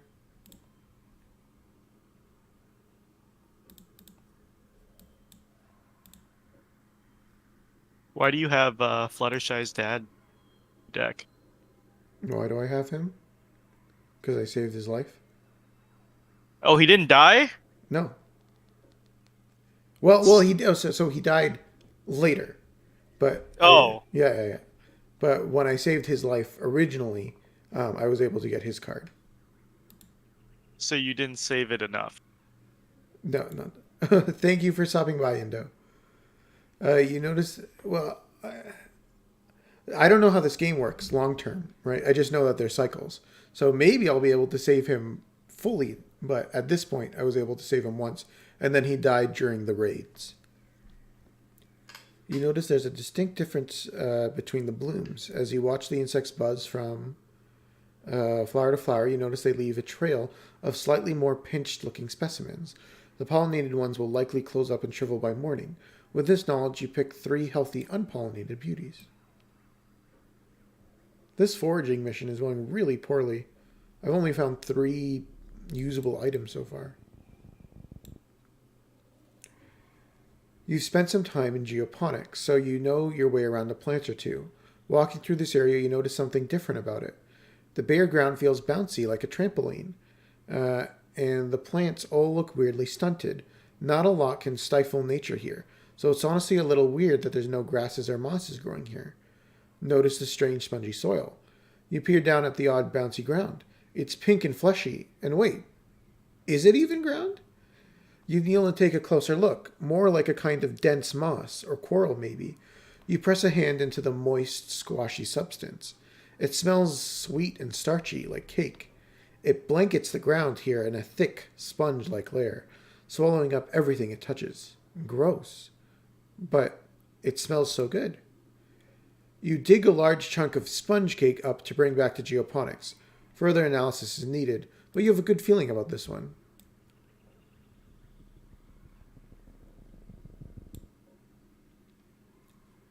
Something about the ground here draws your attention. It's oddly lumpy. What's that about? Scope it out.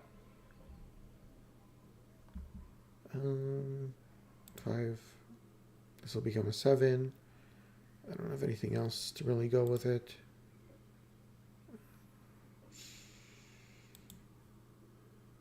Three of a kind. So this will set neighbors to 4 now. So that's not bad. Here.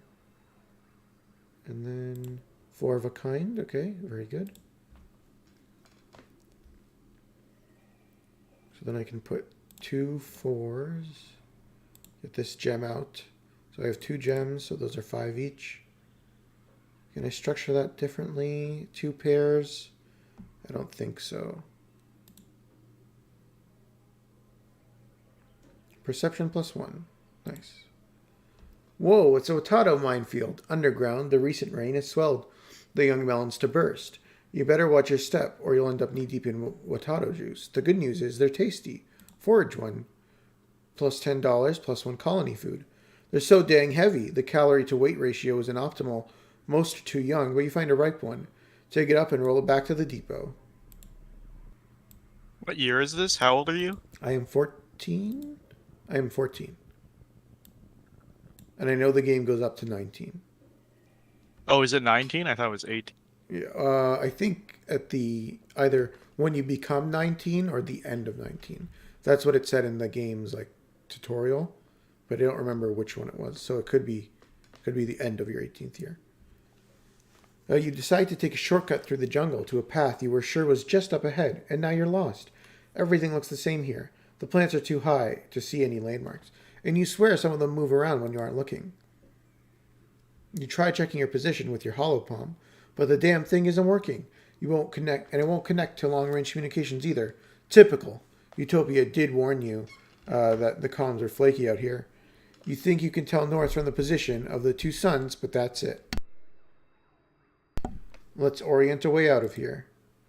You climb a tree and chart a path through the wilderness from above. With that information in your hollow palm, navigating to the nearest landmark is a breeze. So that's the exit. I don't want to do that yet. Surely there must be more here, right? Let's see. It feels like I've done all the things. I wonder how much colony food we even need before we're out of this ridiculous. You can actually keep track of that in the admin building. Oh, I see. Okay. Oh, you're just here? Okay. Yeah, Well, I'm just. No, I was Wow, that's rude. talking to Symbiosis. Not There's a delay on this stream. I can't. Okay, I see. You're following an animal path through the underbrush when a change in ambient noise. When a change in the ambient noise makes you stop in your tracks and listen, you get the feeling you're not alone. By now, you're getting used to the feeling of being watched. I know you're there, Sim.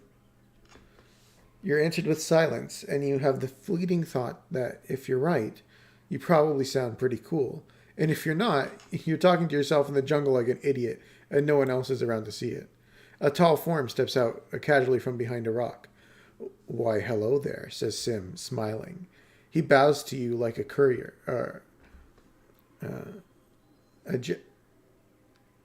Oh my god. I can't say the word. Oh god. Mino. What? He bows to you like a quarter? Courtier? Courtier? Courtier? Okay. A gesture. Now I'm curious. Yeah. It is. Isn't that French? I don't fucking know. Like I was thinking, like he was doing courtier, like, at least in English. Okay. Yeah. A gesture that looks perfectly elegant on him, but nonetheless carries a deep sense of still being alien. No, I don't know French. Sorry, I know very little French. You take the chance to get a good look at him. He's like a human, but not. Not just genetically enhanced. He's a whole different species. An alien. A gardener. Whatever that means. It's a lot to take in. You look... Oh, why can't I pick that one? Huh. You look, he puts a finger to his chin in an exaggerated expression of contemplation.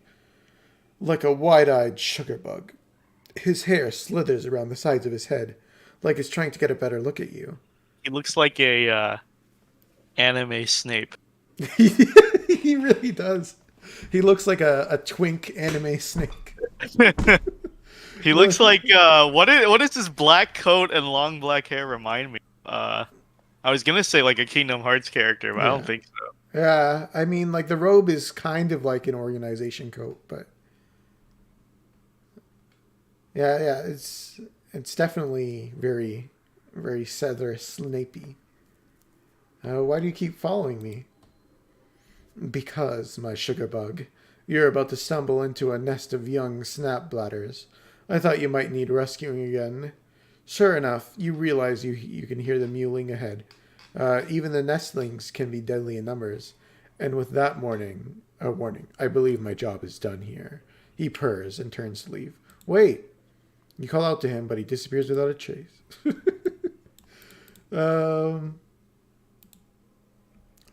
I don't know if he's grooming us. His age is unknown. Let's see. I brought you something. Take a closer look. Spying on a friend. You come up to Sam practicing something that looks like yoga. His body moves in very unnatural ways. He's double jointed. The groomer becomes the groomer. You guys are terrible. There's so much possibility in this body, he observes. I cannot help but think humans don't appreciate the limits of their form. I feel positively nubile. Form? So he's a shapeshifter? Here, I brought you something. Do you want this crystal? He examines the crystal for a moment, then holds it back to you. I think you had better hold on to this, Solness. You may need it later. I learned he likes the crystals.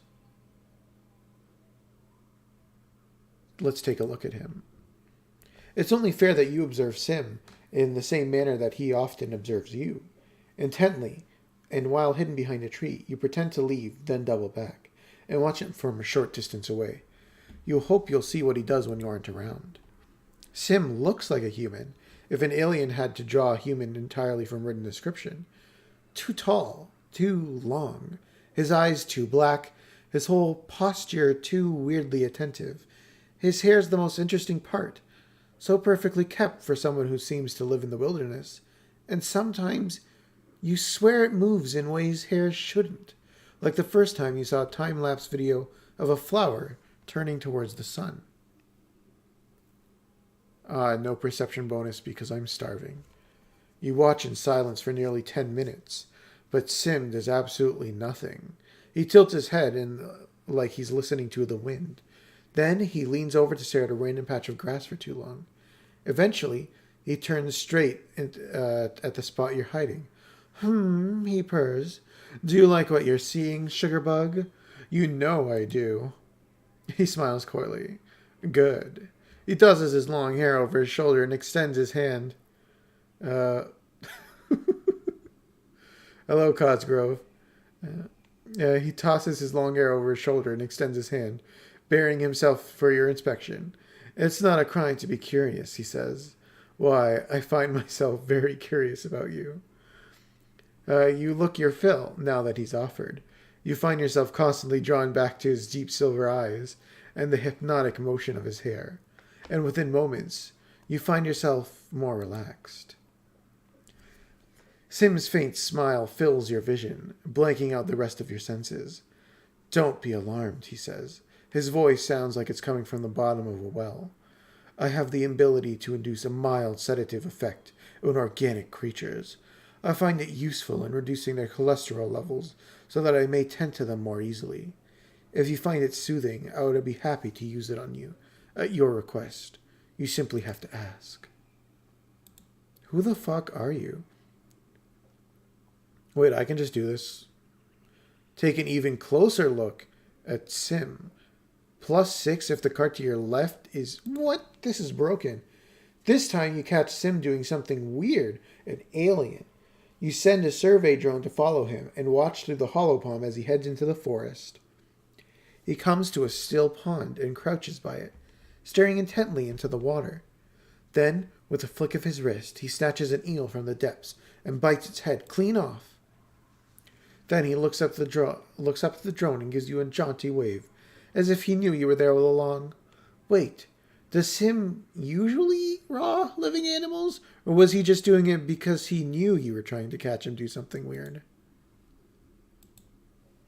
Hello, Sim. Can you help me calm down? Of course, he murmurs, stepping into your space. His cool hand aligns with your cheek, tilting your head to look into his eyes. Within moments, you feel the burdens of your days lift off your shoulders, like a balloon floating away into the sky. -5 stress. Your consciousness reasserts itself sometime later, and you find yourself held in his long arms.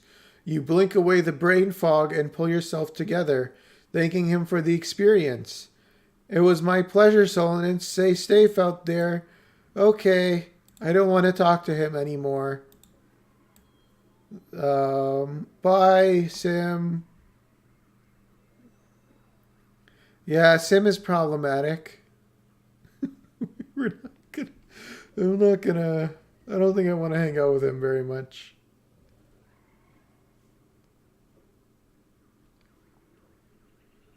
Okay, let's leave. I think I've done everything. Keep exploring. Oh, it doesn't tell me. Okay. The little gazebo is set up as a waiting area for the automated transports, which trudge back and forth between here and the colony. A sign reads, Autobus Depot, Valley of Vertigo. Attention, air filters mandatory in this zone. Fruit is abundant, but please identify species before harvesting, as some species may object violently. Xenofauna may behave more aggressively in this area. Always approach wild animals with caution. Go home. Are you sure this will end the month? Yes, go home. You're back. You spent the month exploring. +1 perception, +3 biology. Ooh, lots of new dialogue here. Okay, so you said if I talk to the main colony, I can keep track of the food. So view the notice board. Colony food minus 50%. Oh, you're doing pretty okay then.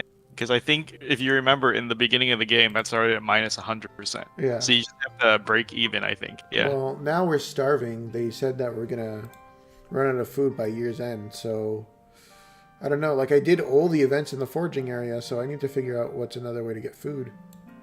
Let's see what's boyfriend doing. You and Diz are sitting on the tailgate of one of the expedition vehicles, just shelling bobber seeds with your teeth and spitting the hard bits out on the ground. Now and then, one of you points out something funny passing a surveyor does, or spots something under the mush trees. This is the easiest way to talk to Diz, by not talking at all. Diz has always been like this. Being isolated from the other kids has made him thoughtful. Out of everyone, you think Diz might understand about Sim and be able to keep the secret. Do you tell him? I trust him. +2 friendship with Diz. You tell Diz that you saw something interesting when you're out on an expedition. Diz perks up immediately, turning to look at you. Yeah? What? I met an alien, Diz. His jaw drops, and his face goes in interesting color. You're worried for a moment. He's going to be upset with you for teasing him, but no way. He hisses, leaning in. But I met an alien too. Solonance. What was yours like? Like us, but an alien? You describe Sim.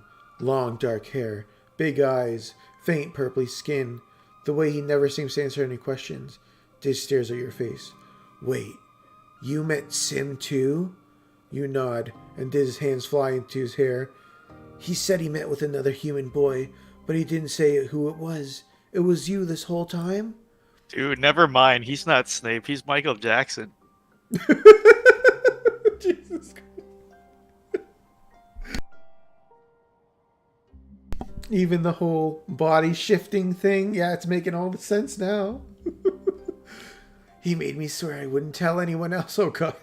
This says earnestly in a weird expression. He said that if other humans knew about him, bad things would happen. So we can talk about Sim. But we have to keep it a secret. Can't tell any adults. No, don't tell all the grown-ups about it. It's a secret between him and us boys. How do you think he's so good at hiding? What do you think he eats? What will the grown-ups say? Okay, this will be our secret. Diz nods, looking serious. Good, he says simply, then repeats, good. You go back to shelling seeds in silence, waiting for the colony to go about its business. Let's talk to Mom. Hey, Mom. Solonance, come here. Come spine with your old mom and dad. How have you been? Extra solarly spectacular. Our fearless explorer, your mom draws, taking a swig from her canteen.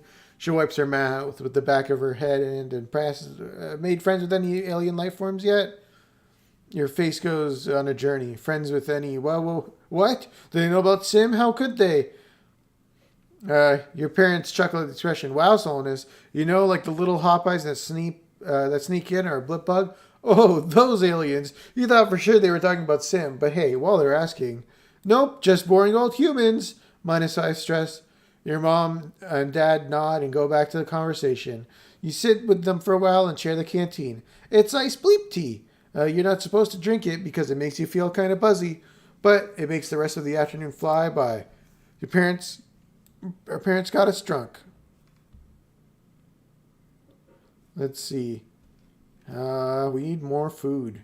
But when I went to the harvest place, there wasn't any option that gave us more food. They were shoveling dirt, which... Wait, is there only the one place you can explore? No, so there are different zones, but that was the only one that we could forage. Like there was the plains, which have already 4 event remains, 4 collectibles.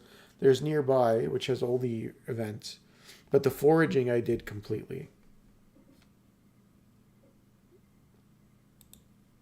So I think what I'm gonna do is I'm gonna do more of the farming stuff. So if we tend to I don't know. Like, how am I supposed to get more food other than through foraging? Because they said help out with the farm, but the farm doesn't do anything. What does delivering supplies do? +2 organizing, +1. Visit the supply depot. Let's see. Oh, I don't have enough kudos for this shit. +20 combat. +50 combat. Oh man, that's good. I want that drone rifle. What about engineering? Does engineering have anything they can help with? No. Maybe I'll help out with the animals again. Maybe that'll give me some extra food somehow. You work with the bristlebugs this week. There's a whole herd of slug, seal, porcupine beasts lumbering through the fields and rubbing against the scratching posts. You walk right up to them and they don't mind at all. You empty the berry catching buckets and sort through the berries, picking out the loose stones and planting any that have sprouted. Those ones will grow into bristlebugs too one day. It's not wet season though when they're fully bristled and cranky about territory, so everyone is playing nice. It's nice, calm month of picking berries and scritching slugs. You spend the whole time playing with the cute bristlebugs you found while foraging. Emerald, she looks you bright in the eyes. You come back from lunch one day and find the pen wide open. Whoops, must have forgotten to lock it. Good thing the bristlebugs tend to roam. 15, 16, 17. Huh, you seem to be missing short, you seem to be short one bristlebug. At least it's not Emerald.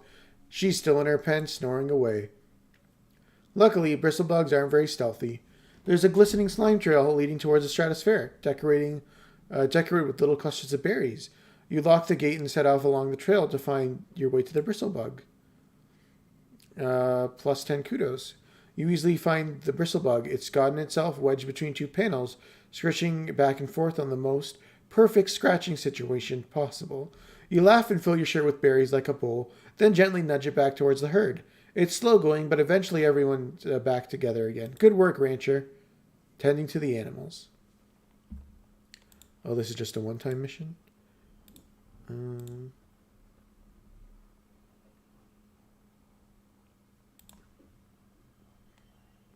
There we go. I think that's the best. Yep, perfect. Max score.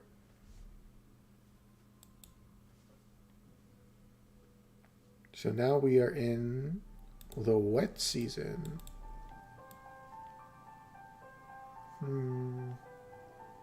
Maybe now would be a good time to rest. Let's see. Can I give boyfriend anything? Hey, do you want this route, boyfriend? Wow, so cool. Let's see. He's at 98 out of 100. Oh shit. One more hangout. Okay, let's hang out on the rooftop. Let's relax on the walls.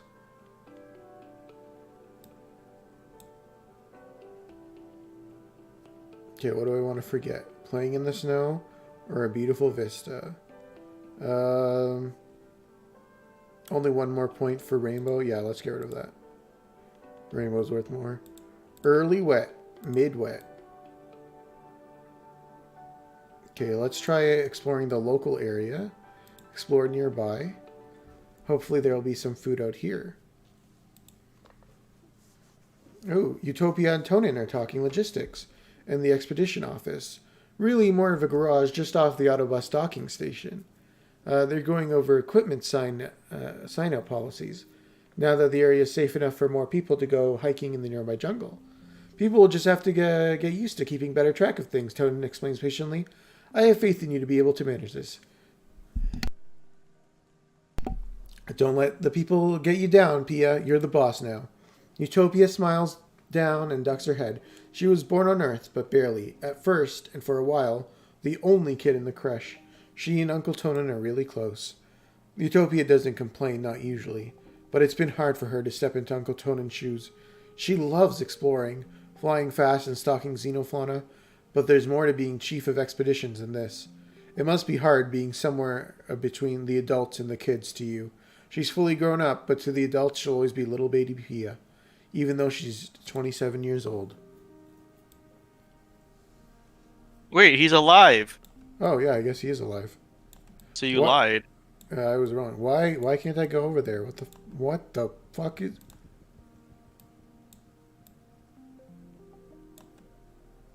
Okay, that was weird as fuck. I thought he died, but I guess not. Some farmland has spilled out over the walls. The fields don't look like they're doing very well. Nobody's around right now. In fact, it looks a bit abandoned. Nothing's growing here anymore. There isn't even animals. There isn't even enough animals for it to graze. Try to plant something. +5 stress, +2 biology. What are you doing rooting around over there? Utopia comes striding over out of the forest, big grin on her face. Are you farming? You're in the wrong place. These fields haven't been worked in years. Everyone's moved inside the walls, sweets. Soil's just not good enough out here for growing earth crops. Besides, the animals get to it faster than we chase them away. Try reporting to geoponics if you'd like to help. I did. There's nothing I can do in geoponics. Fucking goddamn game. It's gaslighting me. Are you sure? I went. I can hang out with the animals. I can till the soil. Neither of which give me any food. Well, you know, you only run out of options when you do it, and there's no event. Yeah. You spot a group of Hope Eyes playing in a clearing. They look pretty close to each other. Let's walk through. Did you call them Hope Eyes? Yeah, Hope Eyes. Aren't they Hop Eyes? Yeah, probably.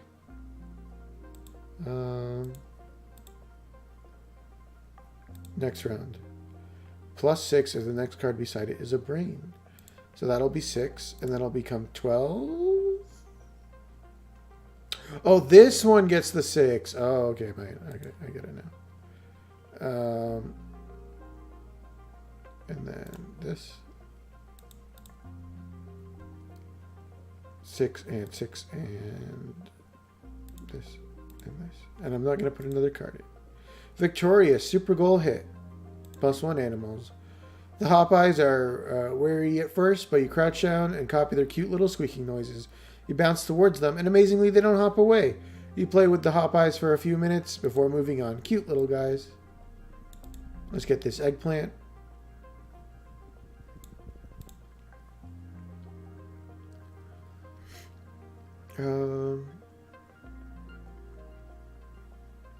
You leave the path and sneak through to see the sawmills. It's a small, busy operation. 3 people. Lecture them about clear cutting. +1 persuasion, +5 rebellion. The colony needs to expand somewhere. Clearing the land leaves room for us for more farming and helps us see if there's anything coming at the forest. Those are good points, I guess. Fuck that. Yo, boyfriend, what are you doing out here? The sun is beginning to set. You're planning your route back to the gates when you spot Diz. Hi, Solanence, he says gloomily. I wish we didn't have to go home. I wish we could stay out here forever. Yeah, me too. What if we didn't go home? Today, I mean. What if we stayed out and camped overnight? He gestures to the pack on his back. This kid sucks. What do you mean? He just wants to hang out with his bro alone overnight. I'm picking up what he's putting down. He's 14. I'm also 14. He gestures to the back on his back. I brought a tent just in case, we needed privacy. And a perimeter sensor in case anyone sneaks up on us. And I found a spot right near the depot that looks kind of safe. Camp out. Okay, I guess no. Yeah, camp out.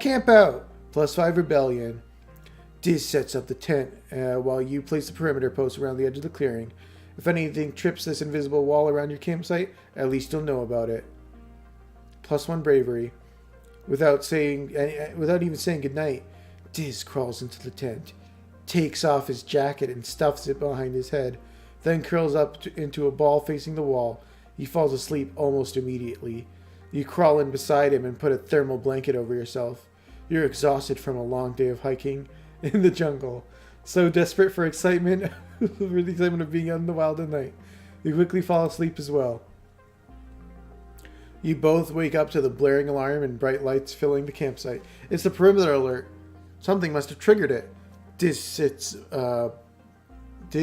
bolt upright. Diz bolts upright and looks at you with wide eyes. Work up the courage to look outside. My character is 14, Saraya. It's fine. That's what the people on How to Catch a Predator say. My character in the chat room was 14. They didn't know any better.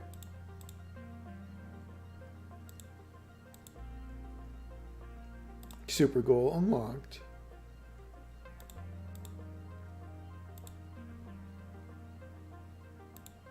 Ugh, that's annoying.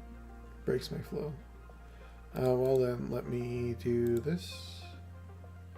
Oh, okay. So think this out. 3, 3, 2. There we go.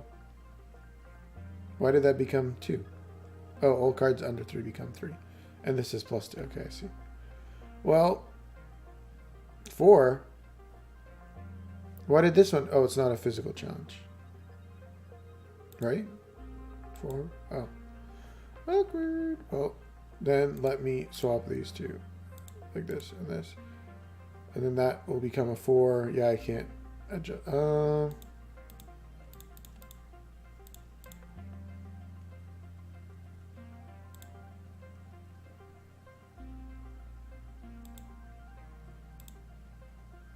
I think that's best. I get 3 4s. I get the 3 pair. Win. That's because I didn't include the 8 card. +2 friendship. You both carefully open the door and peek out through the crack. Nothing. Whatever it was, the light and noises must have scared it off. Plus, even more friendship, gain memory camping outside. The sun is almost up, and you're definitely not going to go to sleep after that. So the two of you eat soy rations and quietly watch the sunrise over the jungle together. Oh, that ended my day, huh? I guess that makes sense.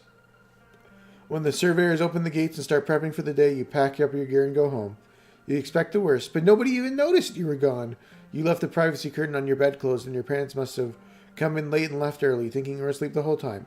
You're lucky, but it also makes you feel a little sad that no one noticed you were gone. You're back. +2 bravery. I have max relationship with boyfriend now. Surely that'll give me some new dialogue, right? No?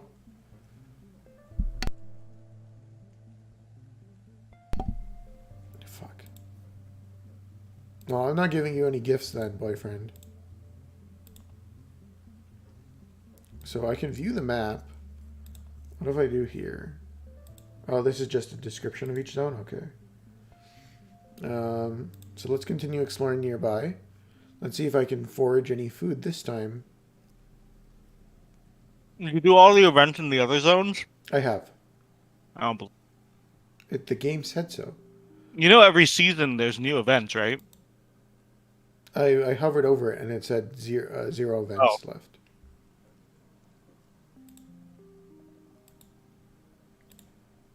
Look at that. A straight and a flush. Why didn't you give me the straight bonus? Fucking piece of shit game. This, and then this. And then this. 3 of a kind. And then might as well for the wild card. And then this. I'll put this one. And then this will become a 10. And then this and then this. So that's 3 of a kind. And then I'll put this for more gems. 30. Oh, but then I'll put it on the other side. Like, no. Like this. There we go. Victorious. I'm starving, so I don't get any bonuses, huh? God damn it. Man, starving sucks. Why don't you work the farm? The farm doesn't give me any food. Maybe because you're not learned enough in the plant education. Fuck being a botanist. What the fuck? That one card working those muscles is drawn so differently than the rest of the art. What the fuck? This one is a different artist. This is Vin Verick. This is Melly Chow. I thought they were all the same artist. No? Fuck. No. That's why when you hover over the card, it'll give you the Twitter's @ handle. And see here it says Tim Ross. So at tim.oioci. This is at Vin Verwick. So that way you see all their I don't know. The muscles card is too horny. I don't even know who's that supposed to be. Oh, is that your mom? I think that's It's Cal. No, that's Cal. I don't think that's Cal. I think that's your mom. No, that's Cal. Um, Your mom's bald. I think that's the hairstyle of your mom. Oh, is that adult Cal maybe? Because that doesn't look like Cal.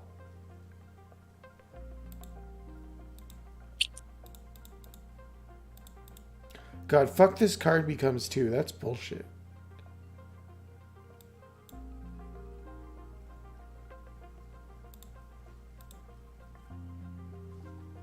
Four, 3.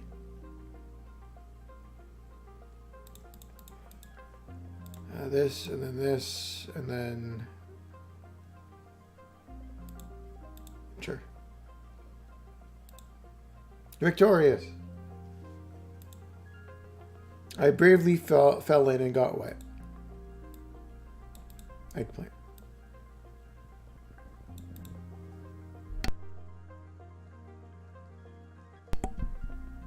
Give the trees a pat. Starving.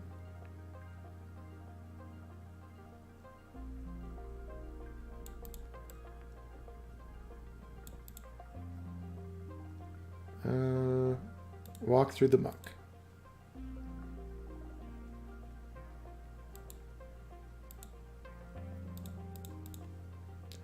Five, 6, 7. So I can do 6, 6, 6. And then at least get the straight. +1 for the other gems. Here, here, here, and here. Oh, not max, huh? Done. That's Cal. Up to your armpits. Wow, that card sucks ass. I did not want that card. Oh. Well.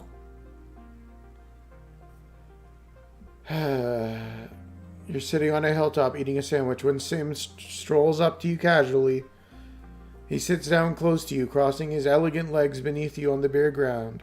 He's watching you intently without needing a word. Hello, Sim. He looks like he's choosing his words carefully, considering what to say. Finally, he replies simply, Hello, Solonence. He nods towards your lunch. Good lunch. Here, have some of my sandwich. He takes a piece and, with thanks and tries it, chewing thoroughly and quietly. He replies with a neutral face. What is it? It's zucchini. You explain to Sim that zucchini is boring. Game is so gay. What the fuck? Just slipped him a zucchini. What the fuck? Zucchini is great. God, fucking Solonence has shit taste. But about the only thing that grows well here. And the bread is made of grain and that grows in geoponics, which is fed through a grinder to make flour and then mixed with yeast and salt and baked in an oven. What else? There's mayonnaise? What's that made of? Oh, I'm such a nerd. I know what mayonnaise is made out of. You explain that it's normally made with eggs instead of soy protein, but the decision was made mayonnaise has protein? Then it's healthy. Sure. I guess that's how it works. Isn't it made from like egg or something? It is egg-based, yeah. As we're saying here, on Earth it was made with eggs, but now we make it with soy protein. Oh, I forgot. This is a hippie enclave. Have you realized that you're in a cult yet? What? It's not a cult. What are you talking about? A bunch of hippies. Hippies? They're a fascist dictatorship. And You never took those history classes in the school, I guess. What? No, I'm not a nerd. Why 2 pieces of bread? It's just you humans are so fascinating. He blurts out, and then he straightens his shoulders. I mean, it's just that my people conceptualize time on quite a different scale than humans do. So we're rather boring. No. Predictable is the more correct word. It lends itself to far lesser degrees of chaos. He smiles. Humans, though. Now you are a rather chaotic species, aren't you? In one short generation, you completely reinvent your society to adjust to life on another planet. Novelty is something of, well, a novelty in a stable system such as this. He picks at the frayed hem of his clothing. Why, even this is new.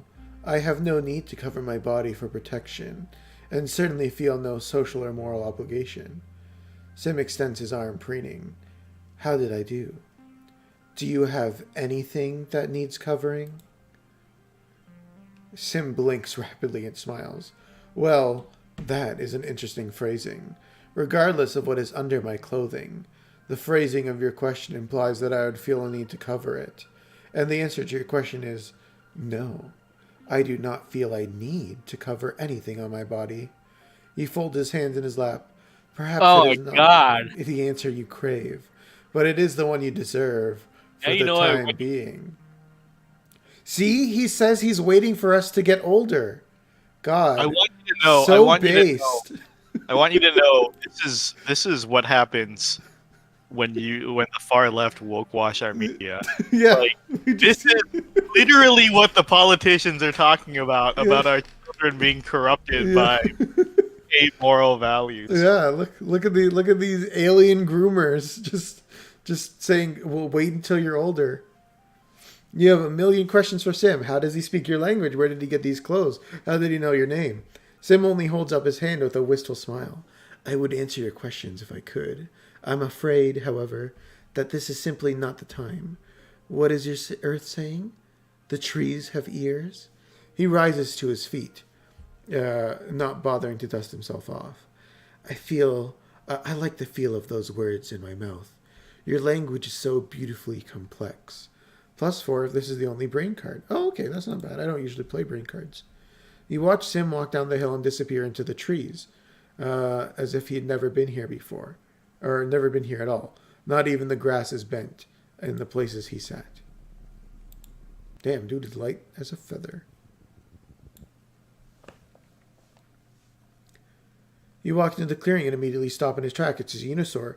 You've seen them before, but it starts to fill you with a sense of awe. Attack it. That's food, right? It poops. Okay, well, I didn't get any food. That fucking sucks. The muck hides interesting bugs and other treasures. Are you willing to put your hand in? Peek inside. It looks dark. Put your hand in or look closer. Look closer. You suck your hand into enough holes to know. What? This one is safe. You can't hear anything rustling around in there. Put your hand in there. Get the root. I'm too stressed out to continue. I'm done. I'm back. +2 bravery. It's been 3 seasons of heavy food rationing getting more and more strict as the year dragged on and the fields continue to struggle. You've been wasting away. You all have. It's not just a lack of calories. There just aren't enough vitamins and good stuff in the food you are eating. Oh, +40 stress. Good thing I capped out on stress already. Your muscles ache all the time. Sometimes you feel strangely euphoric, filled with inexplicable energy, but often it feels like there are weights tied to your shoulders, pulling you down. You're tougher than most, but you still have trouble sleeping, despite being tired all the time. You spend the whole day in a dazed fog. At least you hardly feel the hunger now. It's hard to tell dreams from reality. Last week you were brushing your teeth when you noticed that some of your teeth were wiggling. You brushed and watched all your teeth begin to fall out of your mouth, clicking into the sink like pebbles and wash down the drain. Horrified, you started screaming, only to snap out of it and realize you were staring at yourself in the mirror the whole time, lost in a hallucination. Your friends stopped working and retreated to their quarters. You lie to each other on the holonet, all saying you're okay, just taking it easy, waiting for the harvest. Well, the harvest came and went, as meager as ever. Your mother hasn't given up, and never rests, never stops working, as much as your dad begs her to. She must be sleeping at geoponics because you hardly see her in the family quarters anymore. From where you lie, nestled in bed, in your cozy fugu? It all seems like far, far too much effort to bother. Help your mom in geoponics. Fugu. I don't know what the fuck a fugu is. I thought you were well read. Don't you read like political articles and actual books? Right. So nothing uses the niche ass term of fugu. I don't know. Yeah. You know what a fugue is? What's a fugue? Is it like a bed? It's like a fog of depression's a strong word, but Of malaise? yeah, there you go. Yeah. You know malaise, but you don't know fugue? Yes, one is a word that's used much more often. Christ. I've never heard fugue used in my life before. You're on the fields being her sidekick, helping out. She never slows down. When the robo plow finally breaks under the pressure, she doesn't. She's out there working, doing everything by hand. Both your parents feel responsible for the famine, but as head of geoponics, your mom takes it personally. She's been skipping meals, relying on water and pressed soy bar rations. Just enough calories to keep a body moving, but not enough to stay healthy. Yet she never lets up working herself to the bone, barely even sleeping, increasingly sallow-eyed and gaunt. You and your dad try to slow her down, but, well, she's a stubborn woman. If not her, she says, then who?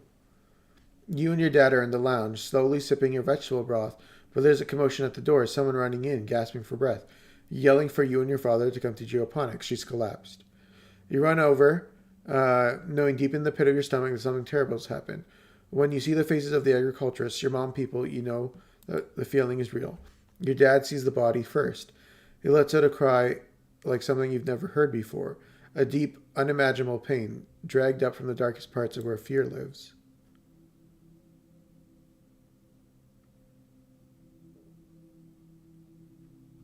Your dad falls to his knees beside the frail body of your mother. He pulls her into his arms and sobs, wretched and agonized. You don't even know what to think. Your mom's always seemed larger than her body. But seeing her now, there's nothing there. Just a fragile shell. They tell you she didn't even cry out. She just went to her knees and then laid down in the dirt. And that was it. Oh shit, I just came back. Did you get somebody else killed? She's gone. Status in mourning.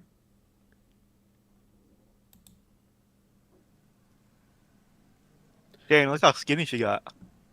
Your mother's body is taken to the incinerator room, and that night the colony gathers to pay respects. Do you join them, attend the funeral? The incinerator room has been cleared, and a wreath and flowers have been placed over the mouth of the organics recycler.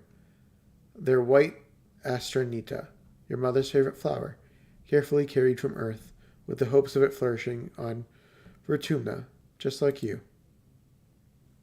You stand with your father and Aunt Anne. Usadot and the rest of the council are here as well, including Rhett. You're surprised to see tears rolling down his face. He's such a hard-ass in the garrison. Cal is here with all the other agriculturists. The rest of the colony waits in the canteen to offer their condolences after the service. Governor Usadot gives the eulogy. As a colony, we share our blessings, she begins solemnly. However, today, in sad company, we gather to share the burden of our grief. Florissant was born on Earth, but she's more than many of us. But she, more than many of us, exemplified the spirit of our endeavor to bring life to beyond the stars. She bore life not only in her body, but bringing forth from the ground she so faithfully attended. The debt we owe to her is the kind that can never be repaid, she continues. It is with deep and unbearable grief that we must continue on without her, in awe and respect for her sacrifice, the depth of which was never expected of her, but which she did not expect of anyone else. It is not on her strong shoulders that she carries us it is on her strong shoulders that she carries us still. Usadot closes the door to the recycler, and the particle... Oh, wow. That is a interesting bot. Report? Hate or bullying?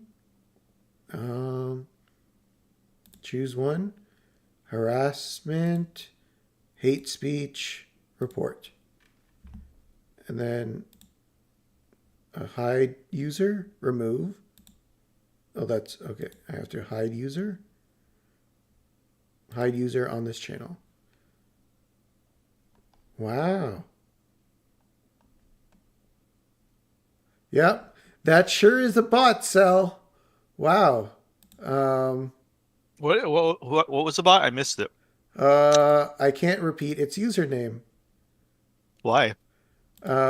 It's the user. So its profile picture is a swastika, and its username is hate N-words.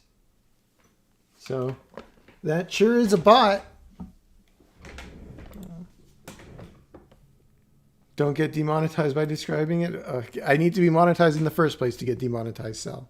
But yeah, wow, that's an interesting thing. She closes the door to the recycler, and the particle disintegrators begin to reclaim the molecules that once formed your mother. Your father squeezes your shoulders, making a small, choked off noise of pain.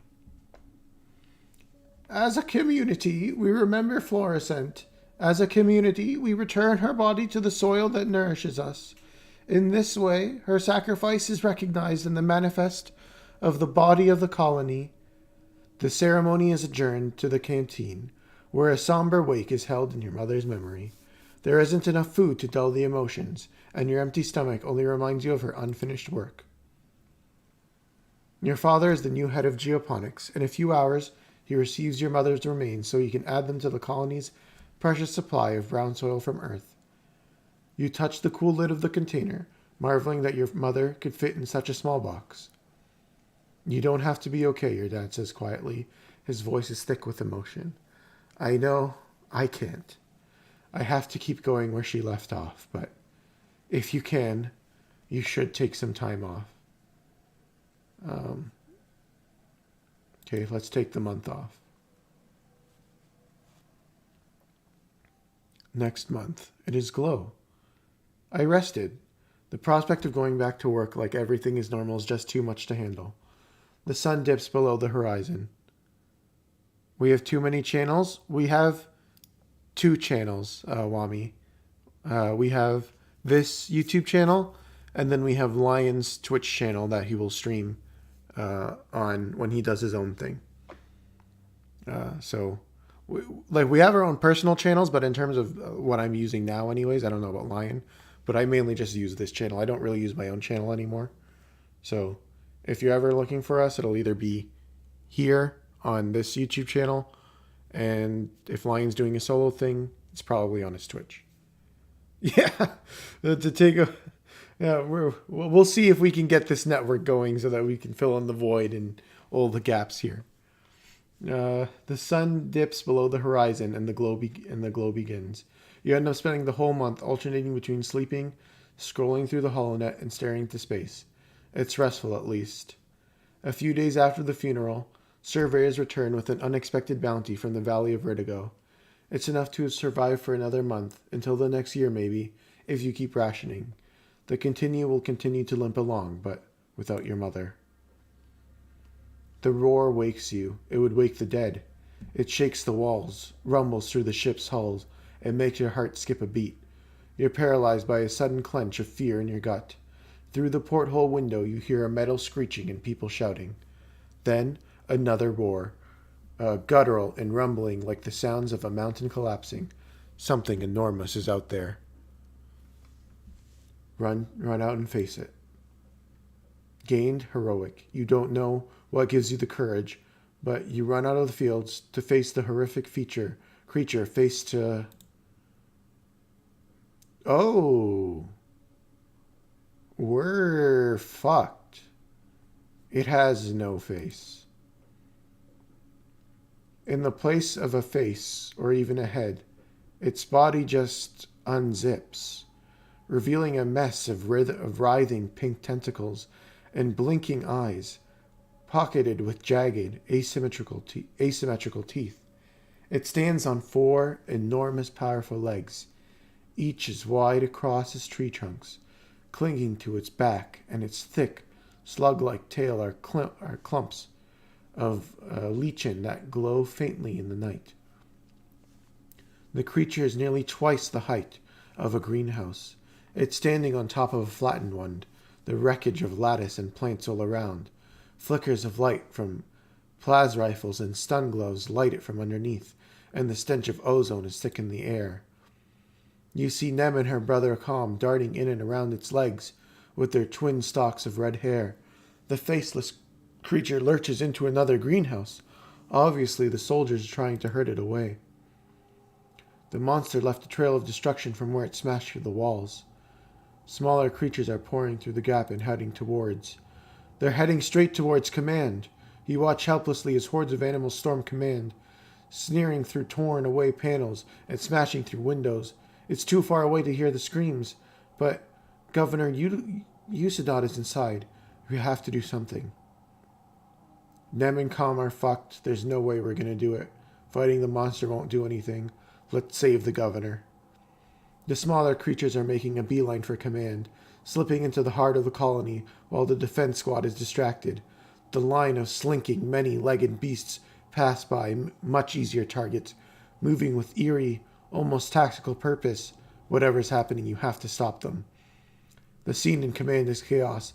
The blast doors that would have protected the bridge from depressurization in space are held open by a mound of corpses, both human and animal. Inside, you hear Governor Usadot screaming for someone to help her. Combat challenge. 56. 5. Here, are you gonna let somebody else die again? I'm not letting them die. I'm doing my best. I think, theoretically, very theoretically, there's only one guaranteed death the first playthrough, so all the other deaths are on your hands. I think this is a game meant for repeat playthroughs. Doesn't mean you're not doing shitty. I'm doing amazing. If you can beat the famine... Oh, no, you didn't. I think it's over. But you made a big dent in the famine. That's definitely beatable in the first playthrough, but it's also definitely very difficult. I don't know. There were no other sources of food generation. You did really well. I think you got to at least 50%. Let's see. You beat back enough beasts to help Usadot escape. I mean, I hope I didn't die. They said enough food for 1 more month, although the eldritch beast that's outside, I don't know how we're going to survive that thing, so we'll see. As you shelter under a meeting room table, you hear horrible noises from the rest of the ship. Metal screeching, that terrible abomination roaring. The sounds of creatures outside tearing their way through the hallways and trashing everything. Suddenly, the ship lurches and drops a few feet, buckling under the weight of something massive. Out the porthole window, you see a fleshy pink tentacle slap against the side of the ship before the faceless abomination outside crashes to the ground, taking the entire outer wall of the ship with it. Usadot sobs quietly into her hands in the sudden silence. You wait a long time until Congruence gives you the all clear. The council calls an all-colony meeting to face the aftermath of the attack. In the oppressive gloom of glow, you gather near engineering with the other survivors. It's one of the few buildings still standing. The corpse of the Faceless still sits in the caved-in wreckage of the stratospheric, spilling its flaccid pink tentacles from its horrible zipper-toothed maw. It's already beginning to sink. At least the governor survived. Governor Usadot takes the stage and thanks you personally for rescuing her during the attack. Because of your bravery, the colony still has its leader. She also acknowledges the bravery of the defense squad, citing their heroism in finally taking down the Faceless. If only it hadn't gotten away from them and stampeded right into the stratospheric. At least they stopped it before it got to engineering, as it would have activated the reactor and left a crater the size of an asteroid impact. Geoponics is gone. The greenhouse is destroyed and the fields trampled. After a year of suffering, starving, and only barely scraping by, you're not just back to where you started. It's even worse. Everything your mom sacrificed herself for, gone in one night. The entire front half of the stratospheric has been destroyed. The living quarters, the canteen, the garrison, the lounge, even the creche, it's all gone. It's only by some stroke of luck that the people hiding in the creche weren't all killed. Governor Usadot solemnly reads the names of those who lost their lives. Too many. You all stand for a moment of silence. You feel the weight of loss like a blow to your chest. Nem and her family cry out when her brother Calm's name is called, and their quiet sobbing continues through the silence. Well, Guess Diz is staying as my main boyfriend. With the engineering quarters destroyed, everyone moves to the engineering will. Oh, with the living quarters destroyed, everyone moves into the engineering wing for shelter. You're crowded into the classroom with other families. The adults try to make it seem like a sleepover, but you're all too shaken. Nem cries about her brother and screams at anyone who tries to comfort her. Eventually, you just ignore her grief, as painful it is to hear her sobbing all night. Gain status in mourning. I didn't lose it, but okay. You feel like you've been awake for days, and you'll never fully sleep again. You try, but you keep jerking awake, crying out in fear. Eventually, you fall asleep sitting up, held in your father's arms. Your sleep is fitful, but mercifully dreamless. Rest for now. My character portrait is far too happy, given the circumstances. Oh. Yep, everything is destroyed. Mars crosses her arms and sulks. What's the point of having all these kudos if I can't actually use them to, buy the stuff we need? Hello? It's not like I can mail order more supplies through the wormhole. I feel like there's more important stuff going on, Mars. Tangent frowns. I just don't understand. Why now? Why does it keep getting worse? Wait, I have a question. Yeah. Are there any other black people in the colony? Where did Mars come from? I think Mars's parents passed away at some point. Oh, was that stated? I think so. Diz is examining a bit of rubble, turning it over in his hand. I wonder if we're ever gonna find, alien tech, he says. Wouldn't that be cool? Let's talk to Cal. I know it's hard, Cal says, fiddling nervously with a tassel on his shirt. But I just think, what would your mom do right now? She wouldn't complain, that's for sure. Thanks, Cal. Way to remind me about my dead mom. It's been hard to talk to your dad about everything. Losing your mom, then losing the colony right after. It's too much to take. Neither of you know what to say. Well, geoponics is fucked. I can't do the command center. That's gone. So literally the only... I can't even explore, can I? Rebuild. Oh, Mourn is an option? Probably de-stresses. Yeah, well, I'm at no stress. Oh, but it gets rid of my morning state. Okay. So let's rebuild. That seems pretty useful. The first month of quiet passes, each day plodding one after the other. You still have trouble sleeping in the classroom barracks, but there's nowhere else to go. Every day, you wake with the others and try to make the best of it. Grief and anger come in waves, not just for you, but for everyone. Some days are better than others. You're assigned to help rebuild the walls. The first part of the month is spent just dragging away the wreckage, sorting it into salvage or recycling. By the time that's done, crews disassembling parts of the stratospheric have delivered enough salvage that you can begin work patching up the walls. A sense of urgency permeates the crew. After everything, people need to feel safe. Diz is on the work crew with you, something he does begrudgingly. Walls don't help in the first place, he grumbles whenever anyone asks for his opinion. We should just tear them all down and live like the animals do. If someone planted a bunch of buildings on my land, I'd be pissed too. Diz is right. This is pointless. 5 Rebellion. You don't go so far as to sabotage the walls, but you certainly don't contribute. You and Diz drag your feet, sulking all the time till someone tells you to work harder. He's so edgy? Yeah, he's my boyfriend. Surprisingly, you don't get in trouble. You're just kids after all. No one expects you to go back to work right away after huge trauma like losing your home.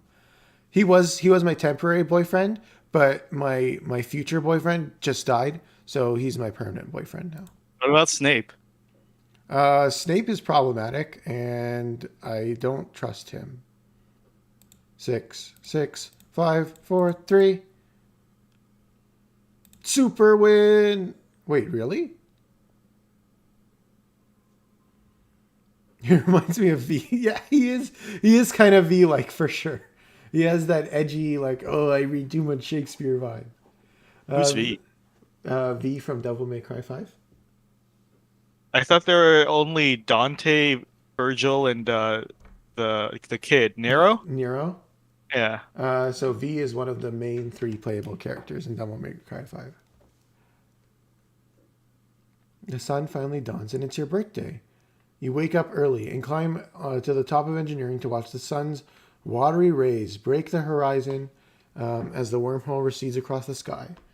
Dawn should represent hope after a long period of darkness, but the light only reveals the full extent of the damage to the colony.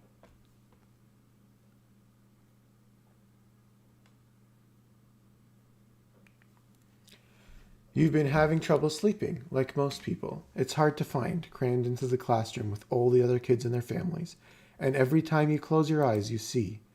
You shake your head to clear the memories. You pull your blanket more tightly around your shoulders. Not your blanket. That one's gone. And stare out as the sun rises on the horizon, meager and sickly. Hey, kiddo, you hear.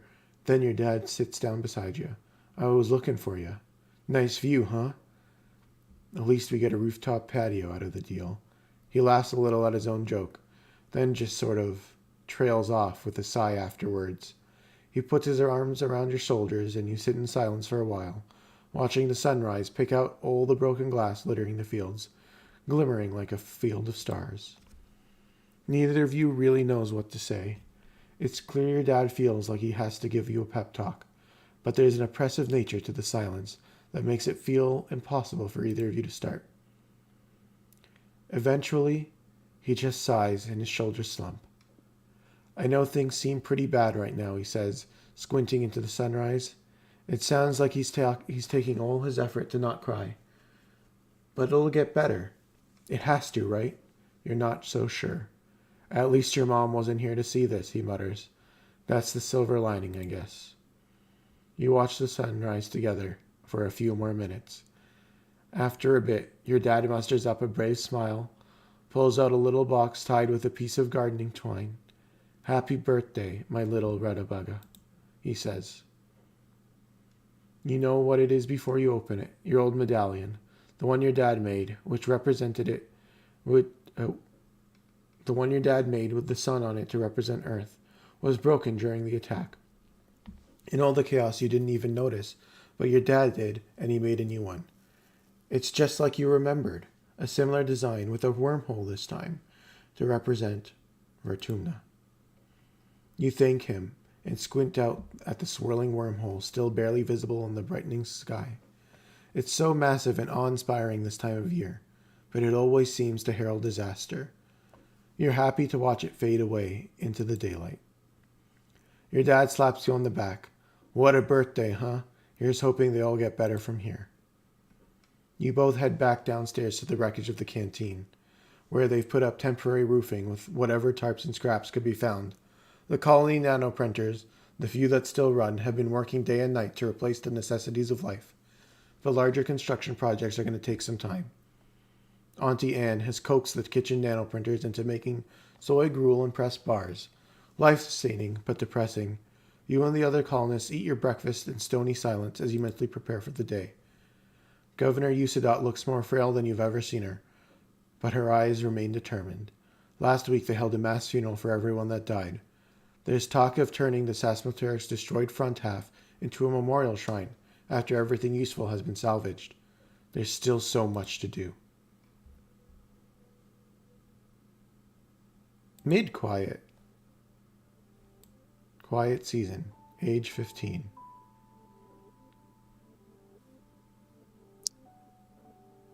Well, I guess there's nothing to do but rebuild. Let's continue to rebuild. You're assigned to help out geoponics. The agriculturists have been hard at work trying to salvage what they can of the ruined field and the destroying greenhouses, but there's still a lot of work to do. Your dad has taken over as chief cultivator. Succeeding your mom was already difficult for him, and now there's this. He's never been the kind of guy to hide from hard work, but he's been pretty distant lately. Cal's working in geoponics too, of course. He smiles. Hey, Solonus, there's lots of stuff to do. What do you want to work on? Repair the greenhouses. That's the most important thing. Why would you do anything else? The geodisc domes, miraculous prefab modular structures your parents brought from Earth, are in shambles. Much of the glass and metal is beyond repair, destined for the recycler. You and Cal help clear away the debris, and when that's done, you help drape tarps over what's still standing, so that the drifting spark snow doesn't pile up inside and affect the soil acidity. Anything that can't outside a climate-controlled greenhouse needs to be harvested and sent to the kitchens, so that it can be preserved. Canning, jarring, dehydration, ancient techniques. You've learned about it in school, but you didn't think you'd have to put it into practice so soon. Everyone is worried that this will be the final nail in the coffin of your food supply after the famine last year. You try not too hard to think about it, instead focusing on just doing what you can to help rebuild. Get to work. Rebuilding the colony. 6, 5. Give this a bonus. 4. And then a pair of 5s. Okay. Why am I getting a straight bonus from this? That's weird. Victorious. You say you need a bonus for being straight? This is like poker. You're eating in the mess. Yeah. You're talking about the cards. I'm talking about the cards. Yeah, why don't I get the in-game straight bonus? I'm listening, but I'm not watching. I see. I feel like being straight would give you a penalty in this game. You're eating in the mess tents and you hear something rumbling. Your bowl and cutlery start rattling. People look around in alarm. Could it be another attack so soon? You begin to hear shouting from outside. Someone in the tent. There's something falling from the sky. They shout, "It's on fire!" You join the crowd of people leaving your temporary structures to gather in the colony square. People are squinting up into the milky, quiet sunlight, pointing and gesturing wildly. It's impossible to miss a thing hurtling towards you from space, like a great ball of fire coming straight for you. Is this it? Is this the end? After all you've been through, a meteor is going to land in the middle of your already ruined colony and kill you all. Achievement unlocked. The heliopause. Mars grabs your shoulder. "It's another ship," she exclaims. Look, look! It's another spaceship from Earth." Excitement ripples through the crowd. Could it be? You stare up, unbelieving, at the rapidly approaching ship. The flames of its entry into the atmosphere dissipate, but a thick column of greasy black smoke trails behind it. Soon you can hear the whistle of it ripping through the atmosphere at a terminal velocity. That is not a controlled descent. It's an enormous ship coming at you way too fast. The ship's reverse thrusters fire, trying to slow it down so it doesn't smash into a million pieces when it hits the planet. Everyone scatters to take cover. You crouch behind some rocks, throwing your arms over your head and squeeze your eyes shut. You hear the massive spaceship touch down in geoponics. Fucking hell. Like, seriously, does geoponics never get a chance to survive? Plowing through the fields and grinding over what was left of your greenhouses. You're thrown to the ground from the force of the impact as shrapnel and small rocks zing past your head. It grinds along like some roaring monster, cutting a great scar through the colony and kicking an enormous cloud of dust. Finally, the ship comes to a creaking, shuddering halt.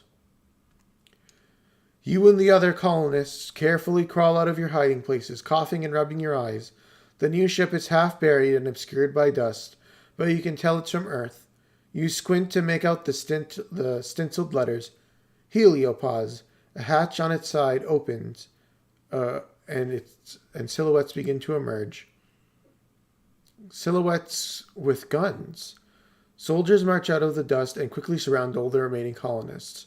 More soldiers form two parallel lines from the ship to the square, their guns in parade rest, and a lone figure strides down the center towards you.